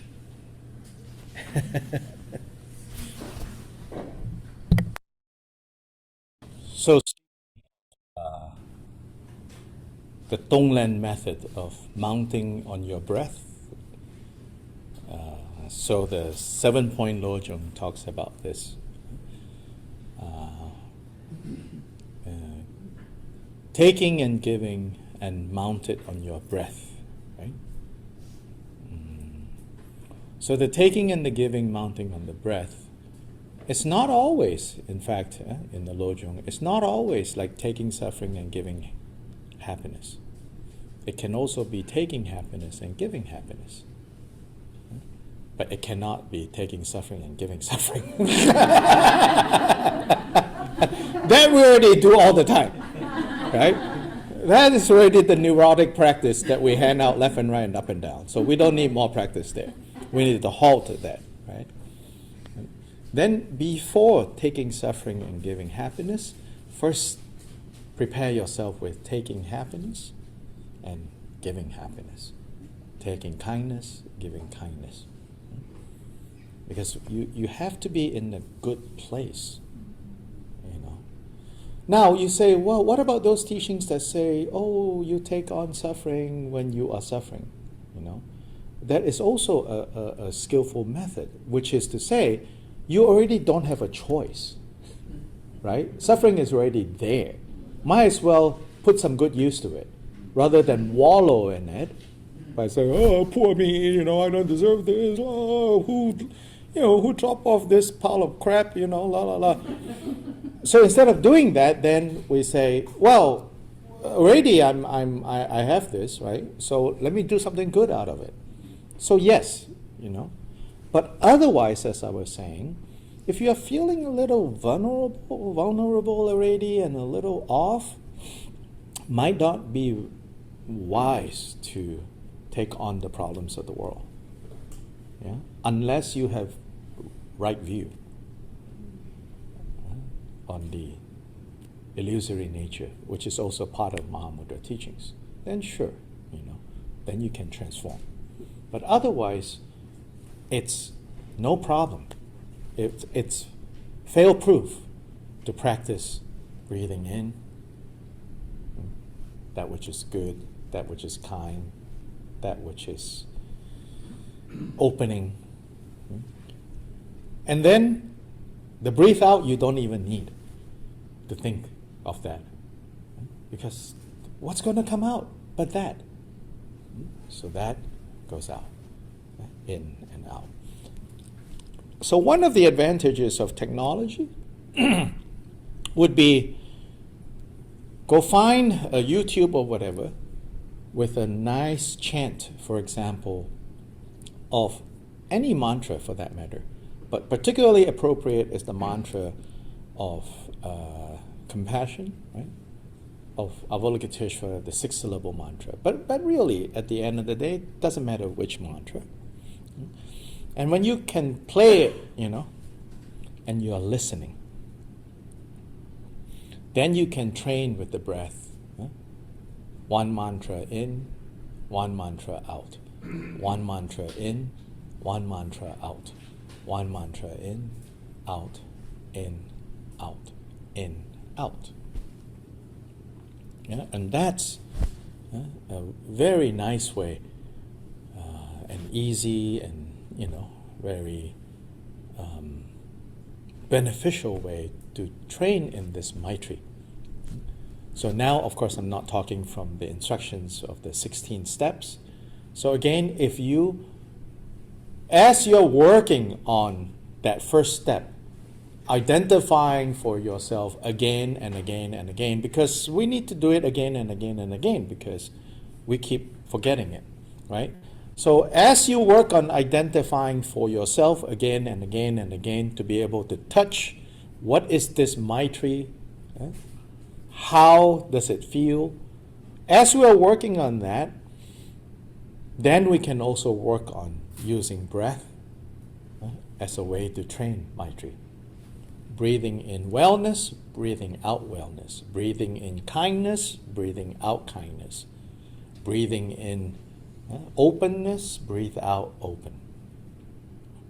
And so then, slowly, we can build up a reliable source of Maitri that we can turn on, that we can summon at will.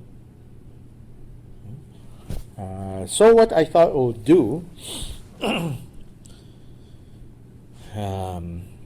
in like the kinds of retreats that we have, I'm always faced with a logistical problem. Like, we need the morning to explain, to give context, to give instruction. Then when we're done doing that, we have to fight the post-lunch drowsiness. And it's a terrible time to meditate, It's like setting ourselves up for failure. And then no wonder people are like, no, I can't meditate. Yeah, it's like there's all these carbs to fight off, So just to put it out there, it's not you. It's just the format of these things makes it really unfriendly, Now, it's different if we are in a residential multi-day, then you could somewhat kind of shift things a little bit. But anyway, so instead of quietly meditating, so what I want to suggest for you to do is, now you listen to the chant of the mantra. And as you listen, you are doing the breathing in and out. And just natural breath in, out, and breathing in, Maitri, breathing out, Maitri. Yes? And then if you I think I know what Maitri is, then you don't need to do the first step. If you're like, I want to have a stronger feeling of that Maitri, then do that first step. Bring someone that you naturally have this feeling of warmth and gratefulness, and also you'll feel safe in the presence of this person. Bring that up with a caveat, right? Unless it's going to trigger some longing, regret, attachment, then you have to drop that. You need to pick an object that is not going to trigger. So in that sense, maybe an abstract person is a good place to start. Even like some character in some movie, which is abstract. Of course, in the movie there's a whole story, but we're able to separate ourselves from it more easily. And just using that as an object to allow you to touch what Maitri is. Then, from there, just breathe in, breathe out, breathe in, breathe out. Riding on the breath, which is being harmonized with the mantra. Okay? So let's just do a few minutes of this. Sit comfortably. Remember that slight smile on the face. And then just relax into it. Yeah?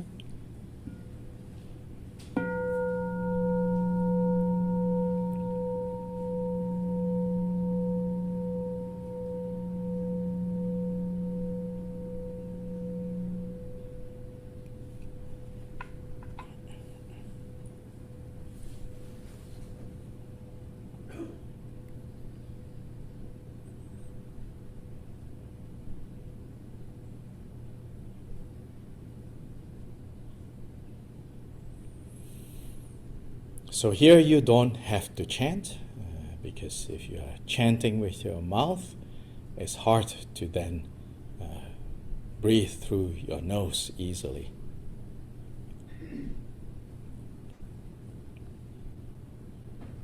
So primarily you just listen and you just feel breathing in, Maitri, and as a result of having all that Maitri in you, you breathe out Maitri. And you breathe in Maitri again, And you breathe out, Maitri.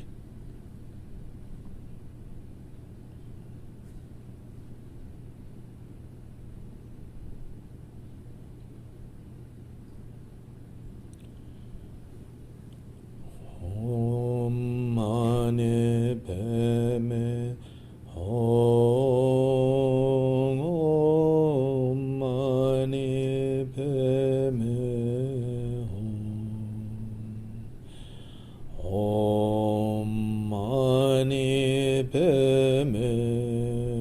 Hum. Om Mani Padme Hum. Om Mani Padme Hum. Om Mani Padme Hum. Om Mani Padme Hum. Om Mani Padme Hum. Om Mani Padme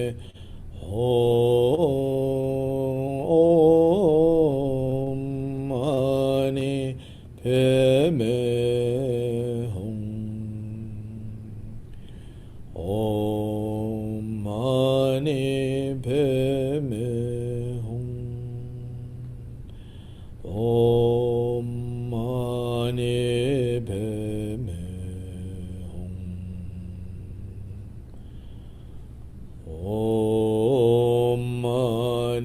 Padme Hum. Om Mani Padme Hum. Om Mani Padme Hum. Om Mani Padme Hum. Om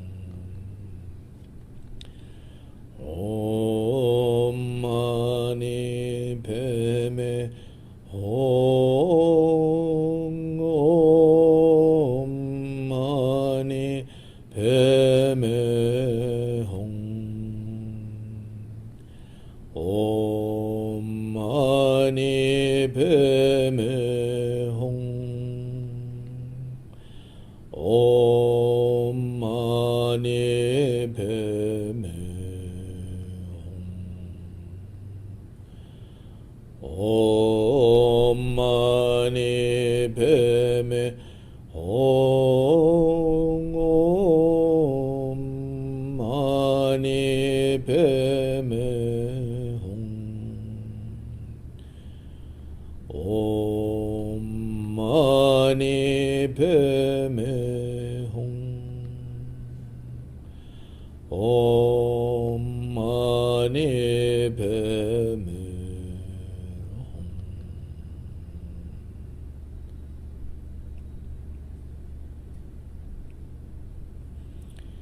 Now continue to hear this as you breathe in Maitri and breathe out Maitri. Hear the sixth syllable resounding in the infinite space of your mind. The space that is without center or periphery, without beginning and without end, extending in all directions. From within that space, mantra arises, breath arises, Maitri arises. And back into that space, mantra dissolves, breath dissolves, and Maitri dissolves. From moment to moment, one breath, one mantra, one moment of Maitri, one after another.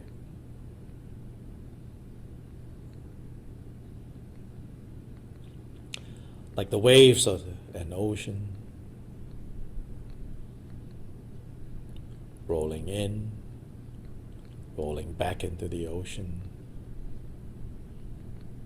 rolling up onto the shore, and back into the ocean. One wave after another wave.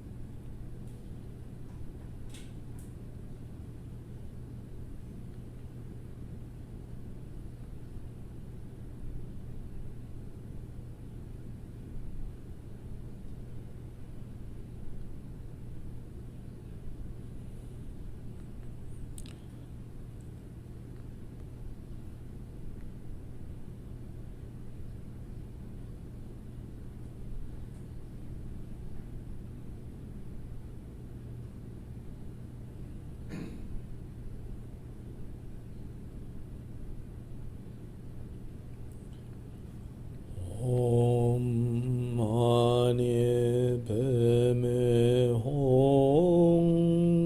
Om Mani Padme Hum. Om Mani Padme Hum. Om Mani Padme Hum.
May I be well and happy, safe and protected.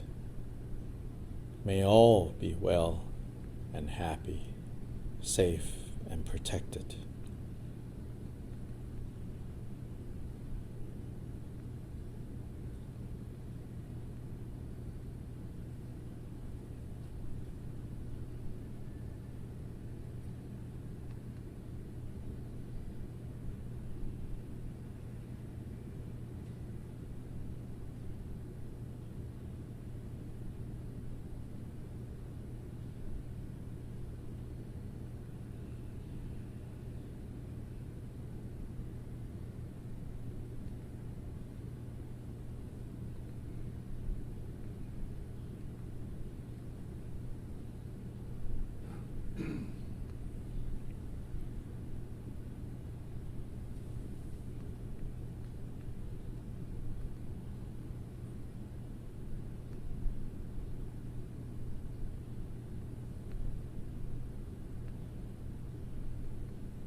Om Mani Padme Hum.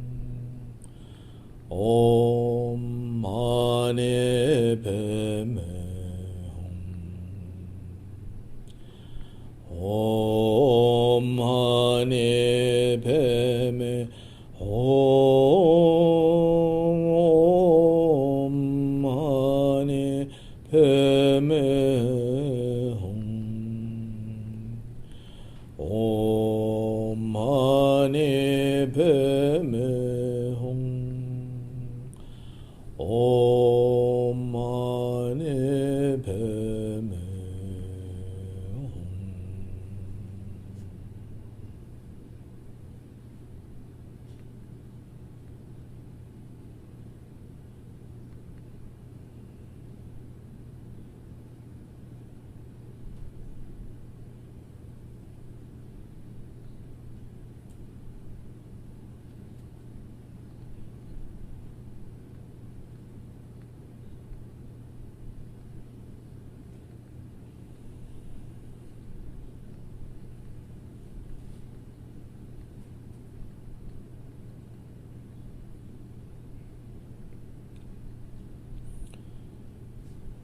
Breathing in, may we have happiness and the causes of happiness.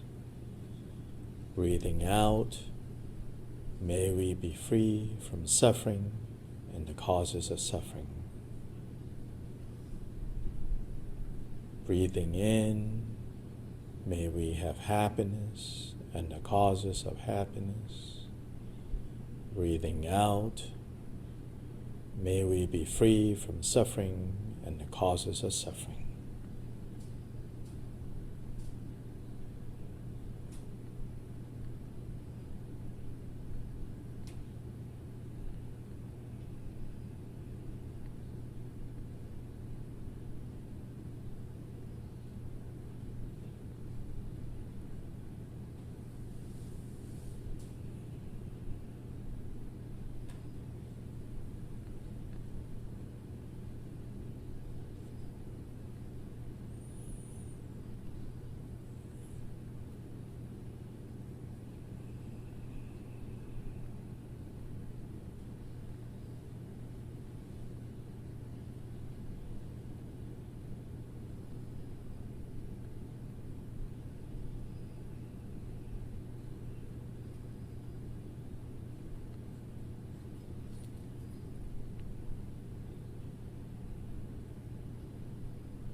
From our mind, which is boundless, spacious, stable, unmoving, yet bright, lucid, free from the defilements, from within that space, one mantra,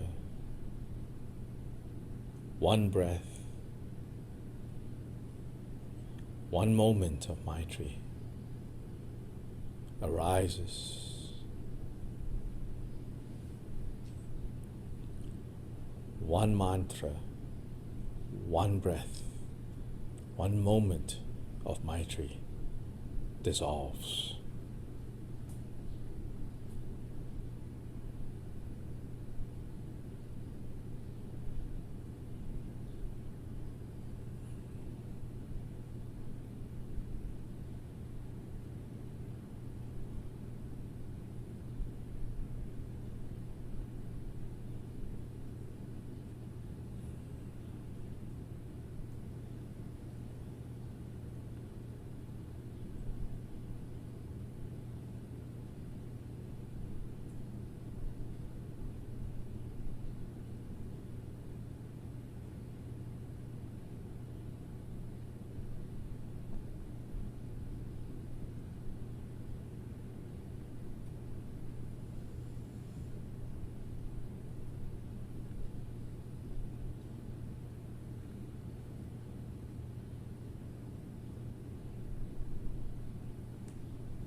Questions? Dr. Lye? Uh-huh. What I heard this afternoon, I didn't hear you making any room at all for, I'm not sure, I'm trying to remember the words that I heard 20 years ago when I was first coming to Uh-huh. PBS, that wrathful wisdom for a time and place for anger applied skillfully. Yes, no. No. I didn't hear it. Okay. I mean, that's fine with me. Yes. It is. Deliberately, you did not hear. Okay. As it's not you did not hear, I did not say. All right. Yeah. Do you, Yeah. it's not important to me whether you do, but do you want to comment? Theoretically, sounds really good. Practically, very hard. Extremely. Mhm. Extremely. Yeah. So, especially I think the founder of my lineage is very boring. And I'm a Taurus, so I'm attracted to boring I things. am too. I'm not a Sagittarius, or you know.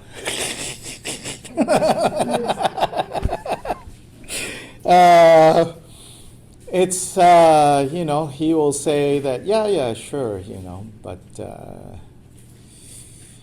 it's like thunder in the sky and no rain, That's very Yeah, it says pointless, Theoretically, sure.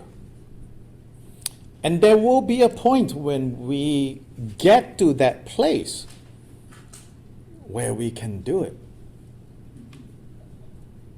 But before that, talking about it, create, again using the lingo I've been using, create a false god, a graven image. That's fine. And in this day and time especially, there is so much anger going around. Righteous anger, unrighteous anger.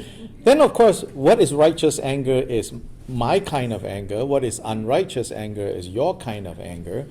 My cause is right, your cause is wrong. Maybe it's true, but it doesn't solve anything.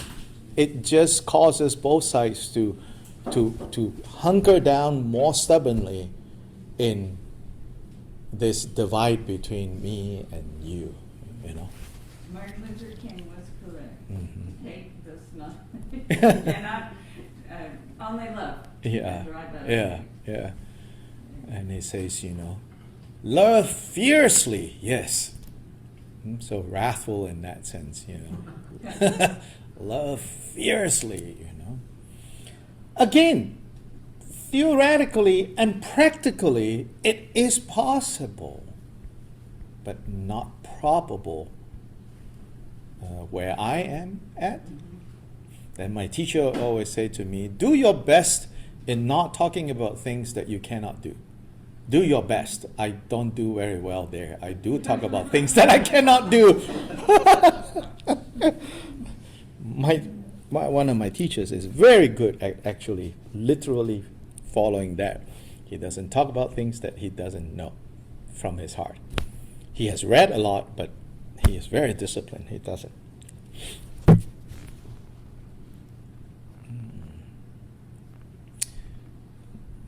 My way of kind of approximating that, it's just approximating, it's not there, far from, is, and here's the secret, so maybe sometimes you go, I don't know, he's like just going in circles. So the secret is, all the years that I have taught,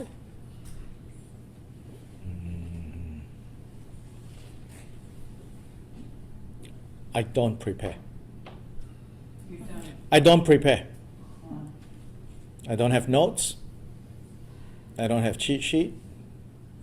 Because I'm not supposed to talk about things that I don't know.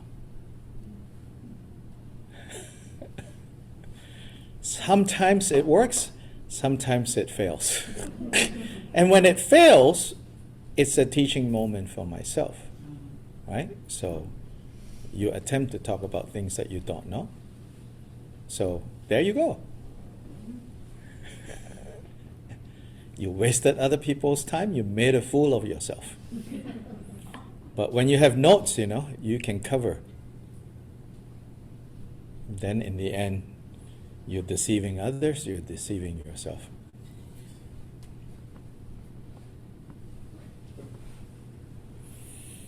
Questions?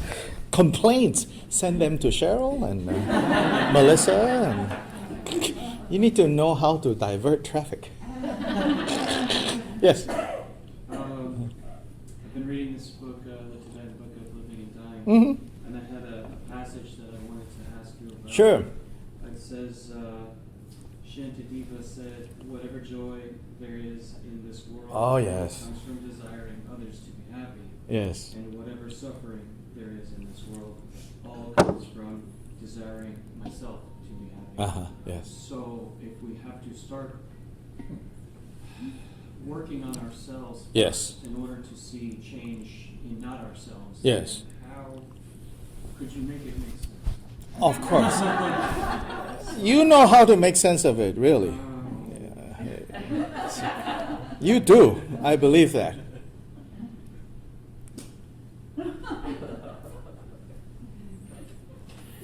Yeah, so Shantideva's statement is not about either or. Shantideva's statement is about you have to ground yourself in such a way. So as I said, even in the act of wanting yourself to be happy, it's because of wanting others to be happy. Yeah? There's no other way. Wishing happiness for others when you are miserable,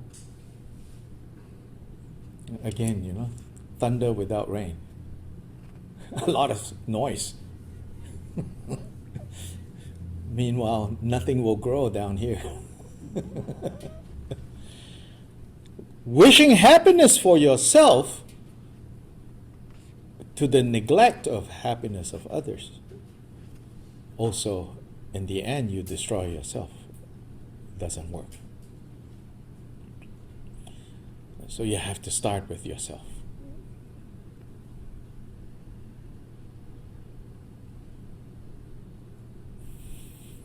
And then you have to take 90 classes of Shantideva.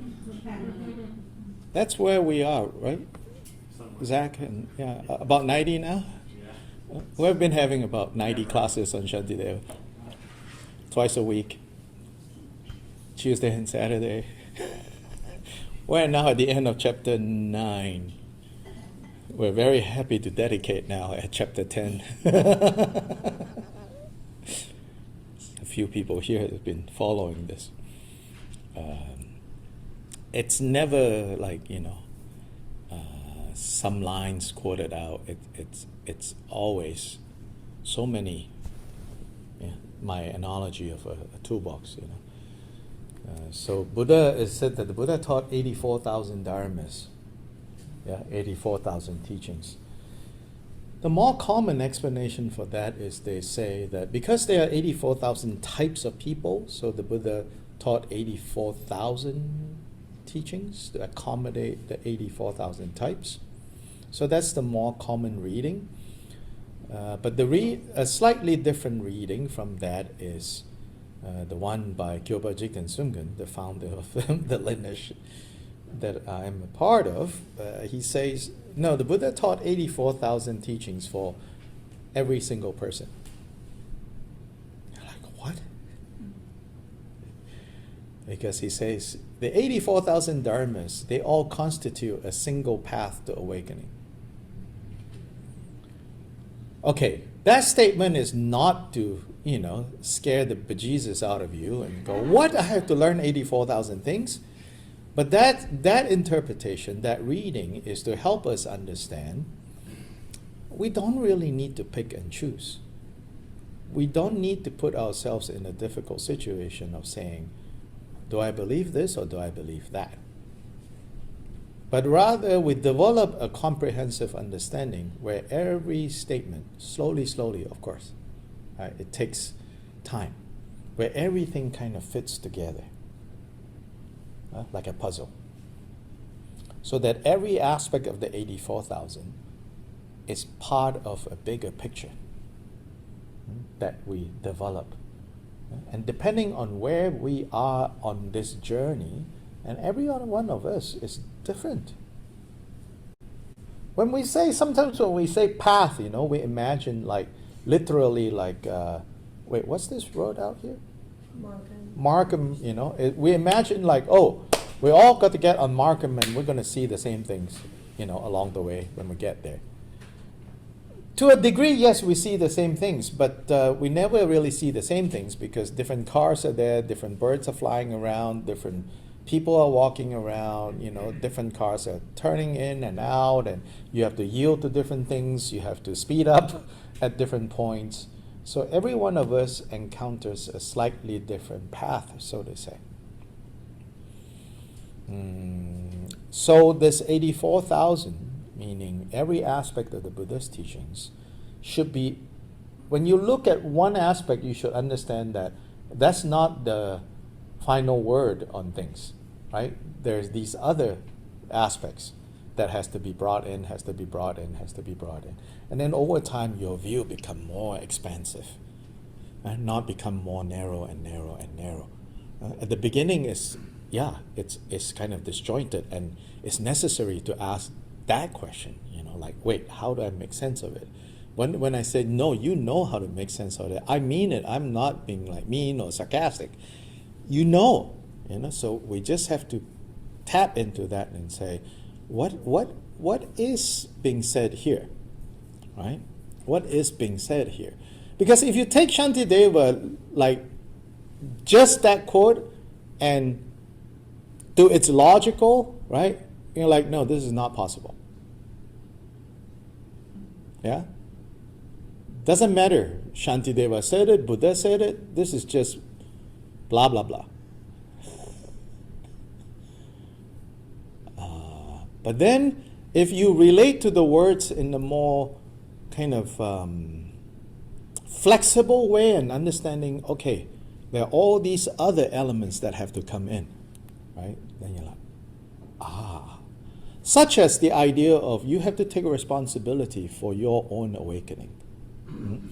Now, if you like misread that and is rigid about that, then you have this image of like, the Western superhero, the Western cowboy man, who does everything himself. And no, that's not how it works, There's also the interdependence of causes and conditions, where you get a lot of support from teachers, from fellow practitioners, where you rely on each other. But then, if you say, oh, you have to rely on each other, and go too far in that direction, then we don't take responsibility for our own awakening, also won't work.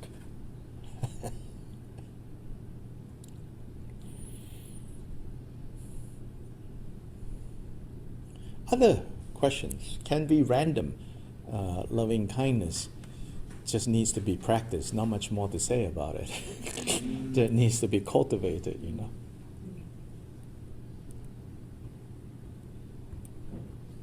Yeah. I have trouble with the expansive mind because I find myself trying to think about my mind as being expansive, and then I think, well, I'm really just in this room. I'm not like part of the universe. And is expansiveness really something you feel or experience, or how do you, I guess, experience expansiveness?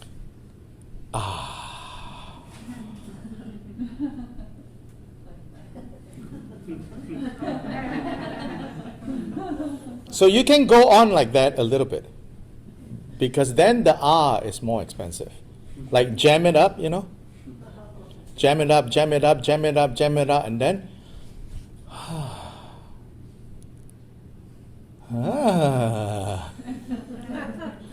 don't think about it. Yeah. Then the moment you start thinking, is it expensive enough? Then it's not enough. Then you have built some walls. Then you say, okay, I've built some walls. Bad me. No. Keep building. Build more walls. Think. Then until you exhaust. Through it all, you have to be present for the process. See, release is always happening. The problem is not whether the release is happening or not. Because no choice, it has to happen, this release, right? But when it is happening, we are not present. So then we learn nothing from the release. So all is happening is we get stress, we de-stress. We stress, we de-stress. De-stress, we de-stress. But with absolutely no presence of mind, therefore no lessons learned, therefore nothing will change. When we start practicing, it's not really that the stress will go away. At least not in the way that we think stress would go away or stress will not come. It's that in the midst of stress and release, right, getting jammed up and release, you are present. And when you are present, then it's totally different. Right? So in a more fancy philosophical way, they will say things like, as it is, as you are, we are already Buddhists. Whether we realize it or not is the only difference. Well, sounds really nice. What does it really mean? It means what I just said. You think that you or we all think, like, oh, I don't relax enough. Actually, there will be no choice. Otherwise, you have exploded. But because we don't know what to do with it, when the release actually happens, we're so exhausted, we have kind of passed out into unconsciousness. So then all we are doing is just this pendulum swinging back and forth. And no knowledge arises. But when knowledge is present, then you say, well, it's the nature of things to release when it gets too tight. Then when you begin to notice that, then further insight arises in terms of how things are. How things are, that is that they are temporary. Everything is temporary.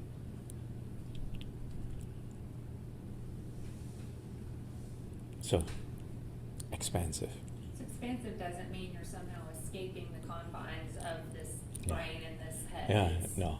That's how because you watch videos and it's like there's this white light that goes out into the and I don't Different tradition. experience that. Yeah, different tradition. Astral projection, la la la. And, come to Asheville, I'll introduce you to some people.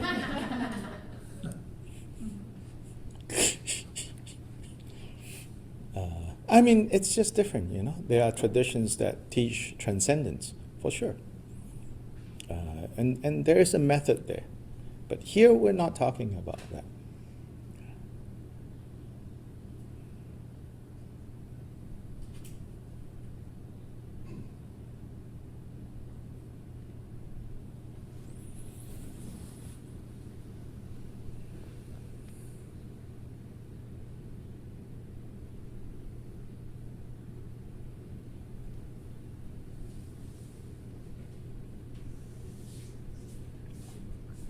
Diane, did you want to ask your question about the goals? Would you like me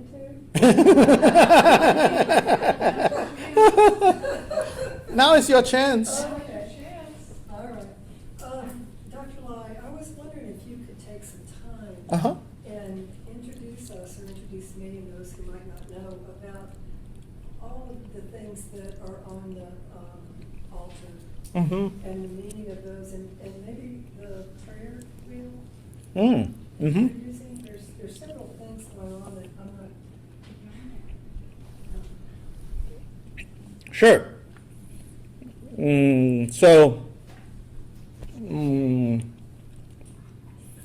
Ritual forms, ritual conventions. Ritual is basically a form of communication. Ritual is a form of expression. So, setting up a shrine, maintaining a shrine, it's a skillful way to manifest that principle, or at least on the outer level, to provide yourself a constant reminder of how we are now orbiting around the three jewels, rather than orbiting around our own confusion. So to be able to dedicate a space in your living space or somewhere to a shrine, So get a 5-foot Buddha, that's good. Hey, otherwise you're orienting yourself to your 60-inch TV. Hello. I forgot to tell you, I also sell Buddhas, so maybe there's a vested interest here.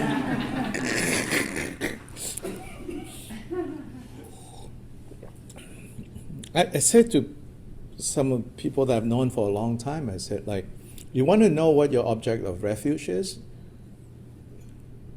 Next time you go home, you look around and see the most expensive thing in your house. Then you know where your refuge is. you know? It's like, oh, Buddha statue, oh, it's just symbolic. But it has to translate, you know? So don't get me wrong, I'm not saying spend a lot of money to become a Buddhist. All I'm saying is understand what's going on, right? And the reality is, no, I need the 60-inch TV because my husband, my wife, my kids, whatever, okay. So now we are still living with that as the most important thing, right? It's okay. There's no guilt or anything. This is how we train. But it's good, right, to have a reminder. So it's quite typical. People have a picture of a Buddha or anything like that. Again, joking aside, how expensive or not, beside the point. Then in the Tibetan tradition, we use bowls of water. And 7 bowls, sometimes 8 bowls. The 7 bowls or 8 bowls actually represent the 8 offerings, which is water to drink, water to wash, water to drink, water to wash, flowers, incense, light, perfume, food, and music. Water to drink, water to wash, flowers, incense, light, perfume, food, music. These are ancient Indian rituals of hospitality, not just to the gods, but guests, special guests that come to your house. You offer these things to them. Drink to quench thirst, to refresh their mouths, water to wash feet, dusty India. So these are rituals, right? And ritual, I said, is a form of communication, right? Of course, with a human guest, there's a practical reason to give those 8 things, Here, it's not. We don't think that the Buddha is going to go slurp, slurp, slurp, although there are stories of that sort. Here is a communication, is communicating that this is an important guest, There's an object of refuge. So there's this tradition. Then when the Indian Buddhist masters went to Tibet, one master in particular called Atisha, when he got to Tibet, he was so impressed by the water quality in Tibet. This is in the 10th century, 11th century, that he said to the Tibetans, he said, your water is so amazing that you can just offer a roll of water. You don't need all those things. Water is because water is the basis of life. If the basis of all the other offerings. So that water, its nature, its symbolism, right, can represent all the wonderful offerings in the world. Right? So they say, right, future wars will be fought over water. So 7 or 8 bowls of water is to represent that. And, the quality of water, its flexibility, its power, its use, all of that is present. So that's the 7, 8 bowls. Yeah. So daily shrine, we fill the water bowls in the morning, and then empty them out in the evening, wipe them dry. Then the next morning we fill them again.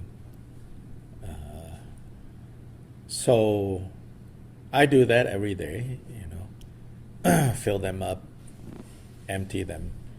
Although I don't empty them at night. I change them every morning. Empty them out, fill them back in, empty them out, fill them back in. So these conventions that have been taught and recommended, from generation to generation, are they essential? Maybe, maybe not, Can they be helpful? Yes, they can. Recently, I shared this observation. I said, when in the West, and I said, in a general, with other people, not at the Buddhist center, or just in general, I've noticed that if I say Buddhism, or mention Buddhism, people instantly will say something like, oh, I like meditation. Or they will say, oh, I can't meditate. Then when I'm in Asia, you mentioned Buddhism, people will say, oh, I'm very bad at doing the rituals. Or, oh, I like rituals. In both cases, wrong. That's not what practicing Dharma is about. It's not about rituals, it's not about meditation. Practicing Dharma is about changing mind. It's about freeing ourselves from those 8 mundane concerns. Ritual helps, meditation helps, but it's quite pointless to say, I can meditate very well. Oh, but you're still the same jerk. I can execute the ritual flawlessly. Yeah, still same jerk. Not very useful. But these conventions can be very helpful.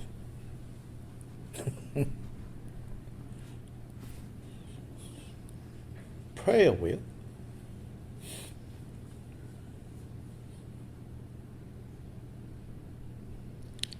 It's the only form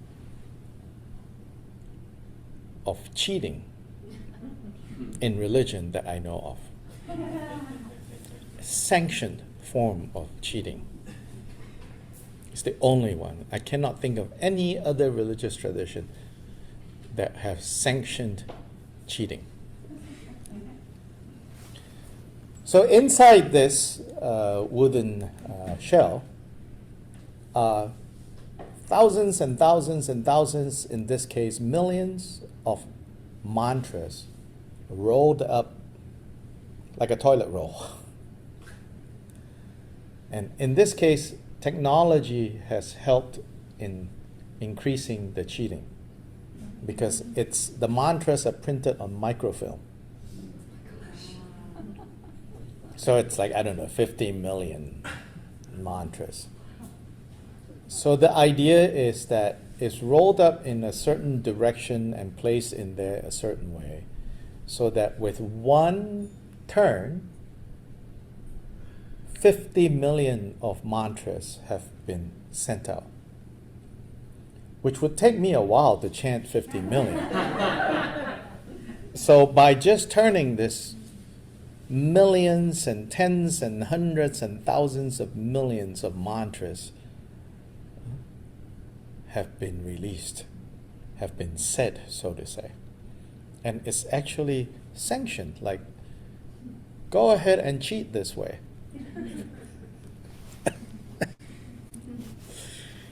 Of course, they don't say it's cheating.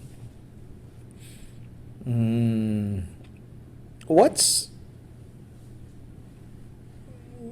really going on is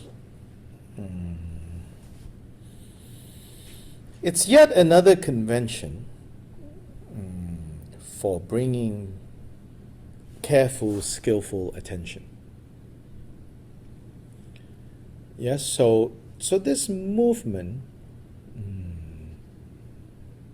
so I'm talking right now, of course, we're spending time talking Dharma, discussing Dharma, but for many, especially older Tibetans, they are doing this constantly while they go about their daily activities.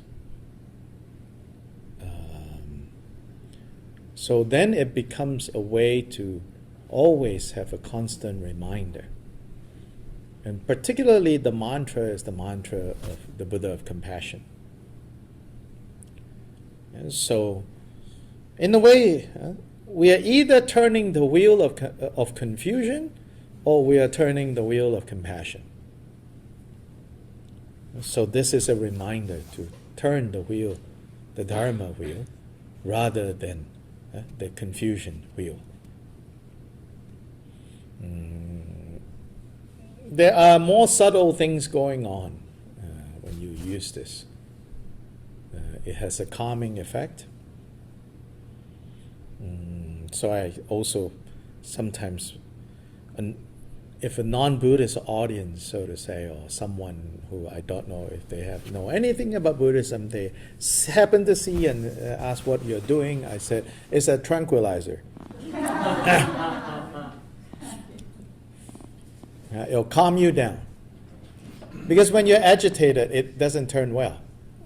You're like, or just, if you're agitated, it doesn't turn well, And then you say, well, if I'm agitated, then I should not turn it. No, actually, when you're agitated, start turning it, then it will slow you down, it will calm you down. Then and then when it's turning, you see, my hand is barely turning. So very subtle movements, right? Very subtle. And that subtle movement, you have to turn your mind to it. And actually, the actual training in the actual training of the heart or training of the mind is really not on the level when emotions have already turned up very blatant and very obvious.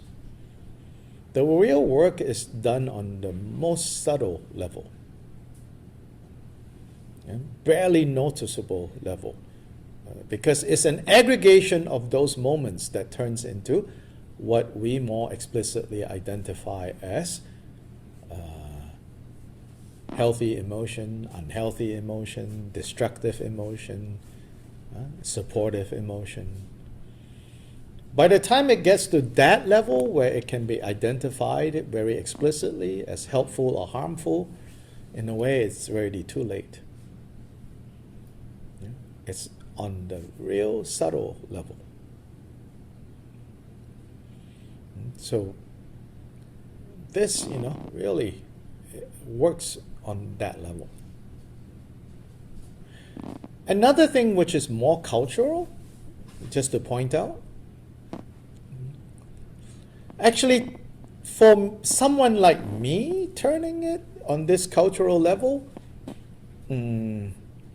believe it or not, some Tibetans will say, oh, how pretentious. Like among Tibetans, if I was in a gathering of Tibetans, I probably would put this away. Because with you, it's like you don't think of it that way. And why? Because in the Tibetan cultural world, it is said that people who don't have much ability to do anything else should at least turn the Dharma wheel. Like how I don't understand all the emptiness, compassion, so I just do this, right? But then when a great teacher turns this, and if he is sincere, he's really saying, I only know how to do this. So then it becomes a very powerful, like, oh my God. So in fact, if you look in the Tibetan world, it's the old grandpas and grandmas that turn this, not the great lamas, the scholars. But then to subvert that, you have a high lama, like in our lineage, some of you know him, Gachen Rinpoche, and he's constantly turning this. It's his way of saying, this is the only thing that I do that I think is beneficial. The rest of what you all think I do is beneficial is all for show. This is the only good I'm capable of doing. Very humble. This is the only good that I'm capable of doing, is turning this wheel, hoping that at least some beings will find happiness.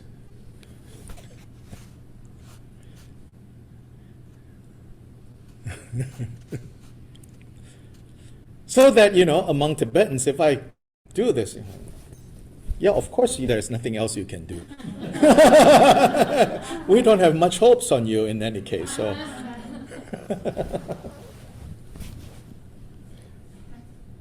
It's like the Dalai Lama saying, I can only teach you ABC.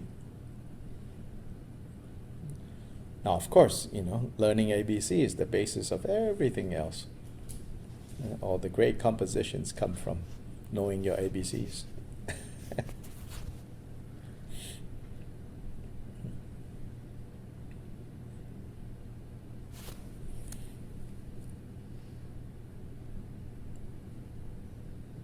cute.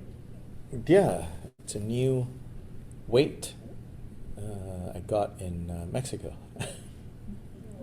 It's a Sacred Heart. Yes, beautiful. It's a blue Sacred Heart. It has just the right weight, and actually it makes sound. Angels. Da-ding-ding-ding. Very subtle too.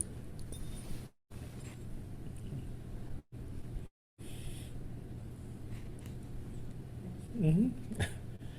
So it's 5:05, 5:07.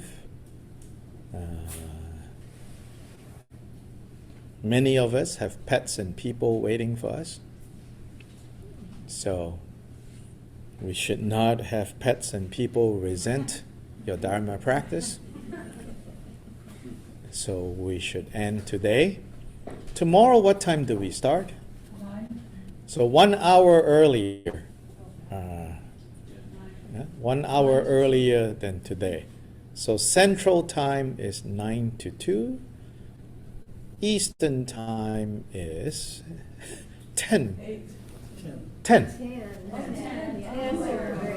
10 to 3. Yeah. Mountain Time is 8. California Time is 7. Basically, those of you who are on Zoom and in other time zones, 1 hour earlier than today is when we start tomorrow. And,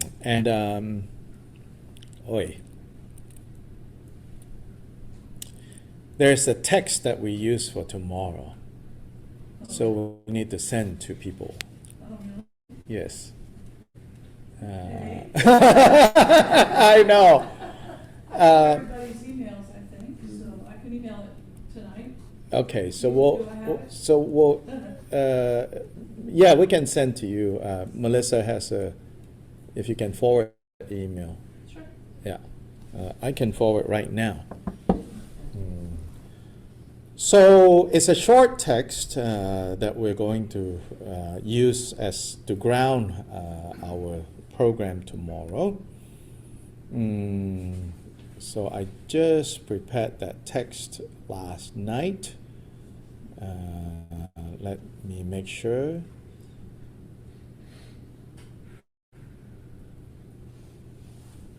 Did we print it and make copies for here? Yes, that's already done, yeah? Okay, that's done. So if you're coming here tomorrow, you'll get it on. Yeah, people here, no issue. This is for people on Zoom. This is for the Zoom. Yeah, this is for Zoom folks.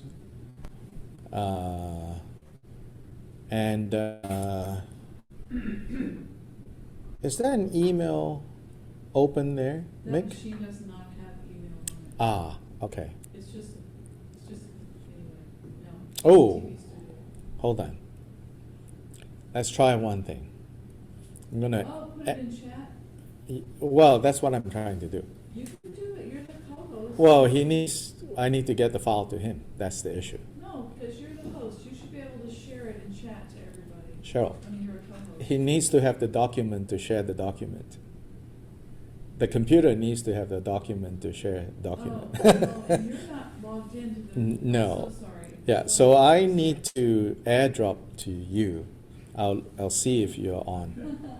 Yeah, technology. So let's see, okay?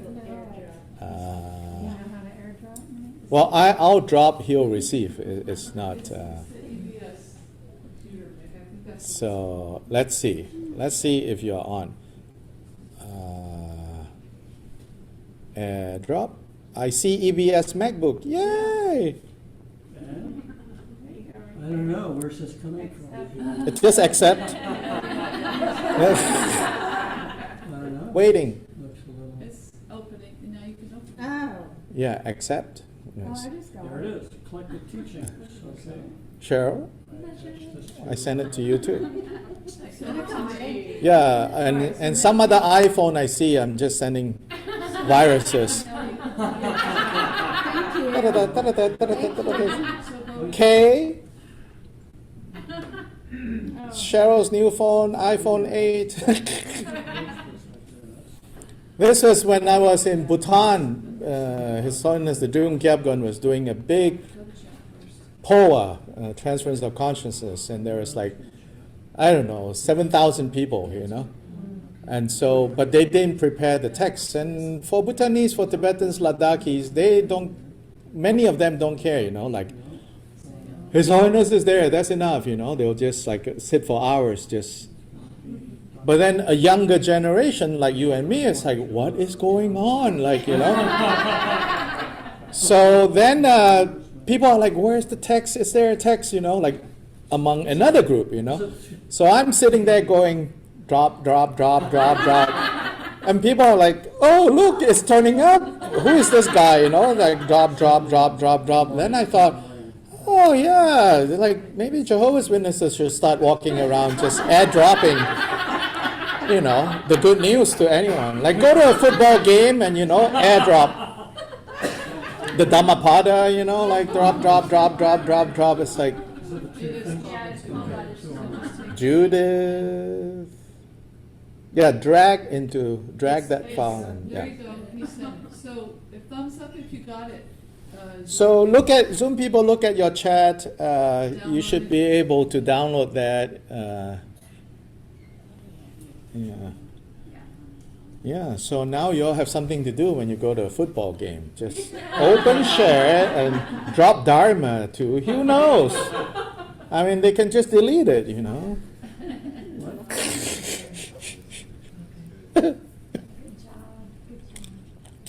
Yay! So everybody done? Yes? Zoom people have pronounced. It's hard to say. Melissa double-sided There. copied it, right, Melissa? I did. Mm-hmm. They're a taciturn group. We He can't- got a thumbs up from Okay, someone good. earlier. Yeah. I didn't- Okay. All right then. Alrighty. cool. And we have that all on the recording. Just say, if you want to make a teacher gift to Dr. Lye, there's a basket in the shoe room here. And the Zoom people, I have sent you a link that you can use that goes through PayPal if you want to. Do that before you forget. And already, I'll take this opportunity to kind of say, especially places like,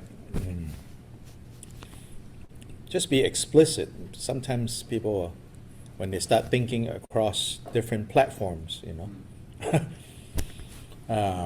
So I think I never really said it, but I should say, you know. At Urban Dharma, where my home center is, we're very loosey-goosey with registration. We will do things like register, and here's all the information on how to join. So some people register, some people don't register. So to be blunt, some people pay, some people don't pay. In that way, you know, it kind of feels good. Oh, Urban Dharma, so nice. They don't. But the reality of that is, if I didn't also teach at places like EBS and other places where they're more organized about registering, and in a way they are sort of the bad cop, they will say, you have to pay this much. But they are the people who are also making it possible for me and my center to say, oh, do whatever you like, you know? So whatever EBS collects, a portion goes to me. And other centers that I go to who are very good at, you know, registering and making sure people register, don't misunderstand, in case you're thinking, oh, we have to pay these people, but over there we don't have to pay. If the whole universe is just over there, we don't have to pay, sorry, like the power company doesn't accept Dana, the mortgage company doesn't accept Dana, the insurance company doesn't accept Dana, the airlines don't accept Dana, all of that. So it's sort of an interdependence of, like people who participate in the urban dharma freely, in all senses of the word freely, you all should be thankful and rejoice in the fact that places like EBS exist to support that. So your registration is supporting that. Yeah, it looks really great, on them, but it's an interdependence. So without EBS insisting so that you register, none of this can happen. So I appreciate this, and I'm very thankful. And we will meet again tomorrow, 1 hour earlier. But at the end, as always, we dedicate merit, taking a moment to think about how we all want happiness, we don't want suffering. Some of us have found some way of getting there, some way of reaching there. Many of us, and including ourselves, sometimes we find that we are not getting that we need. So now, whatever we have gotten, whatever we have received, whatever good, whatever merit, that's the language called merit. But this is fuel. This is spiritual fuel that we have gathered. But with this fuel that we have gathered, which is so precious, we now turn it over so that it goes into this universal spiritual fuel bank, the Buddha bank. We deposit this into the Buddha bank.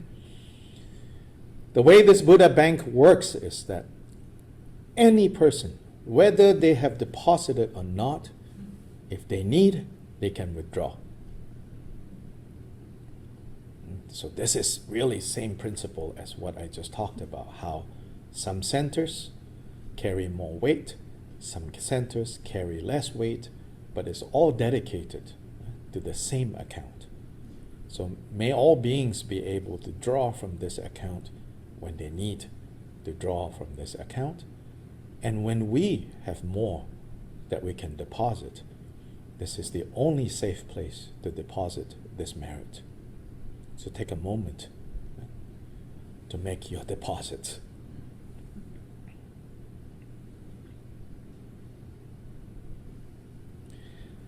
Excellent and precious bodhicitta, where it has not arisen, may it arise.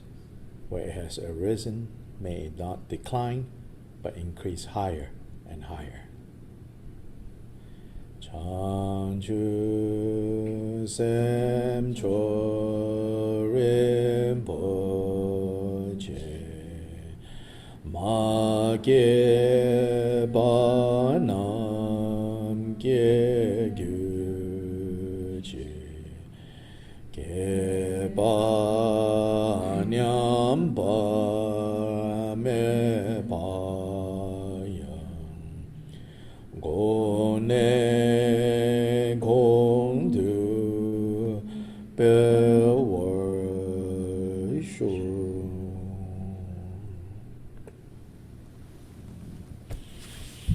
Have a good evening.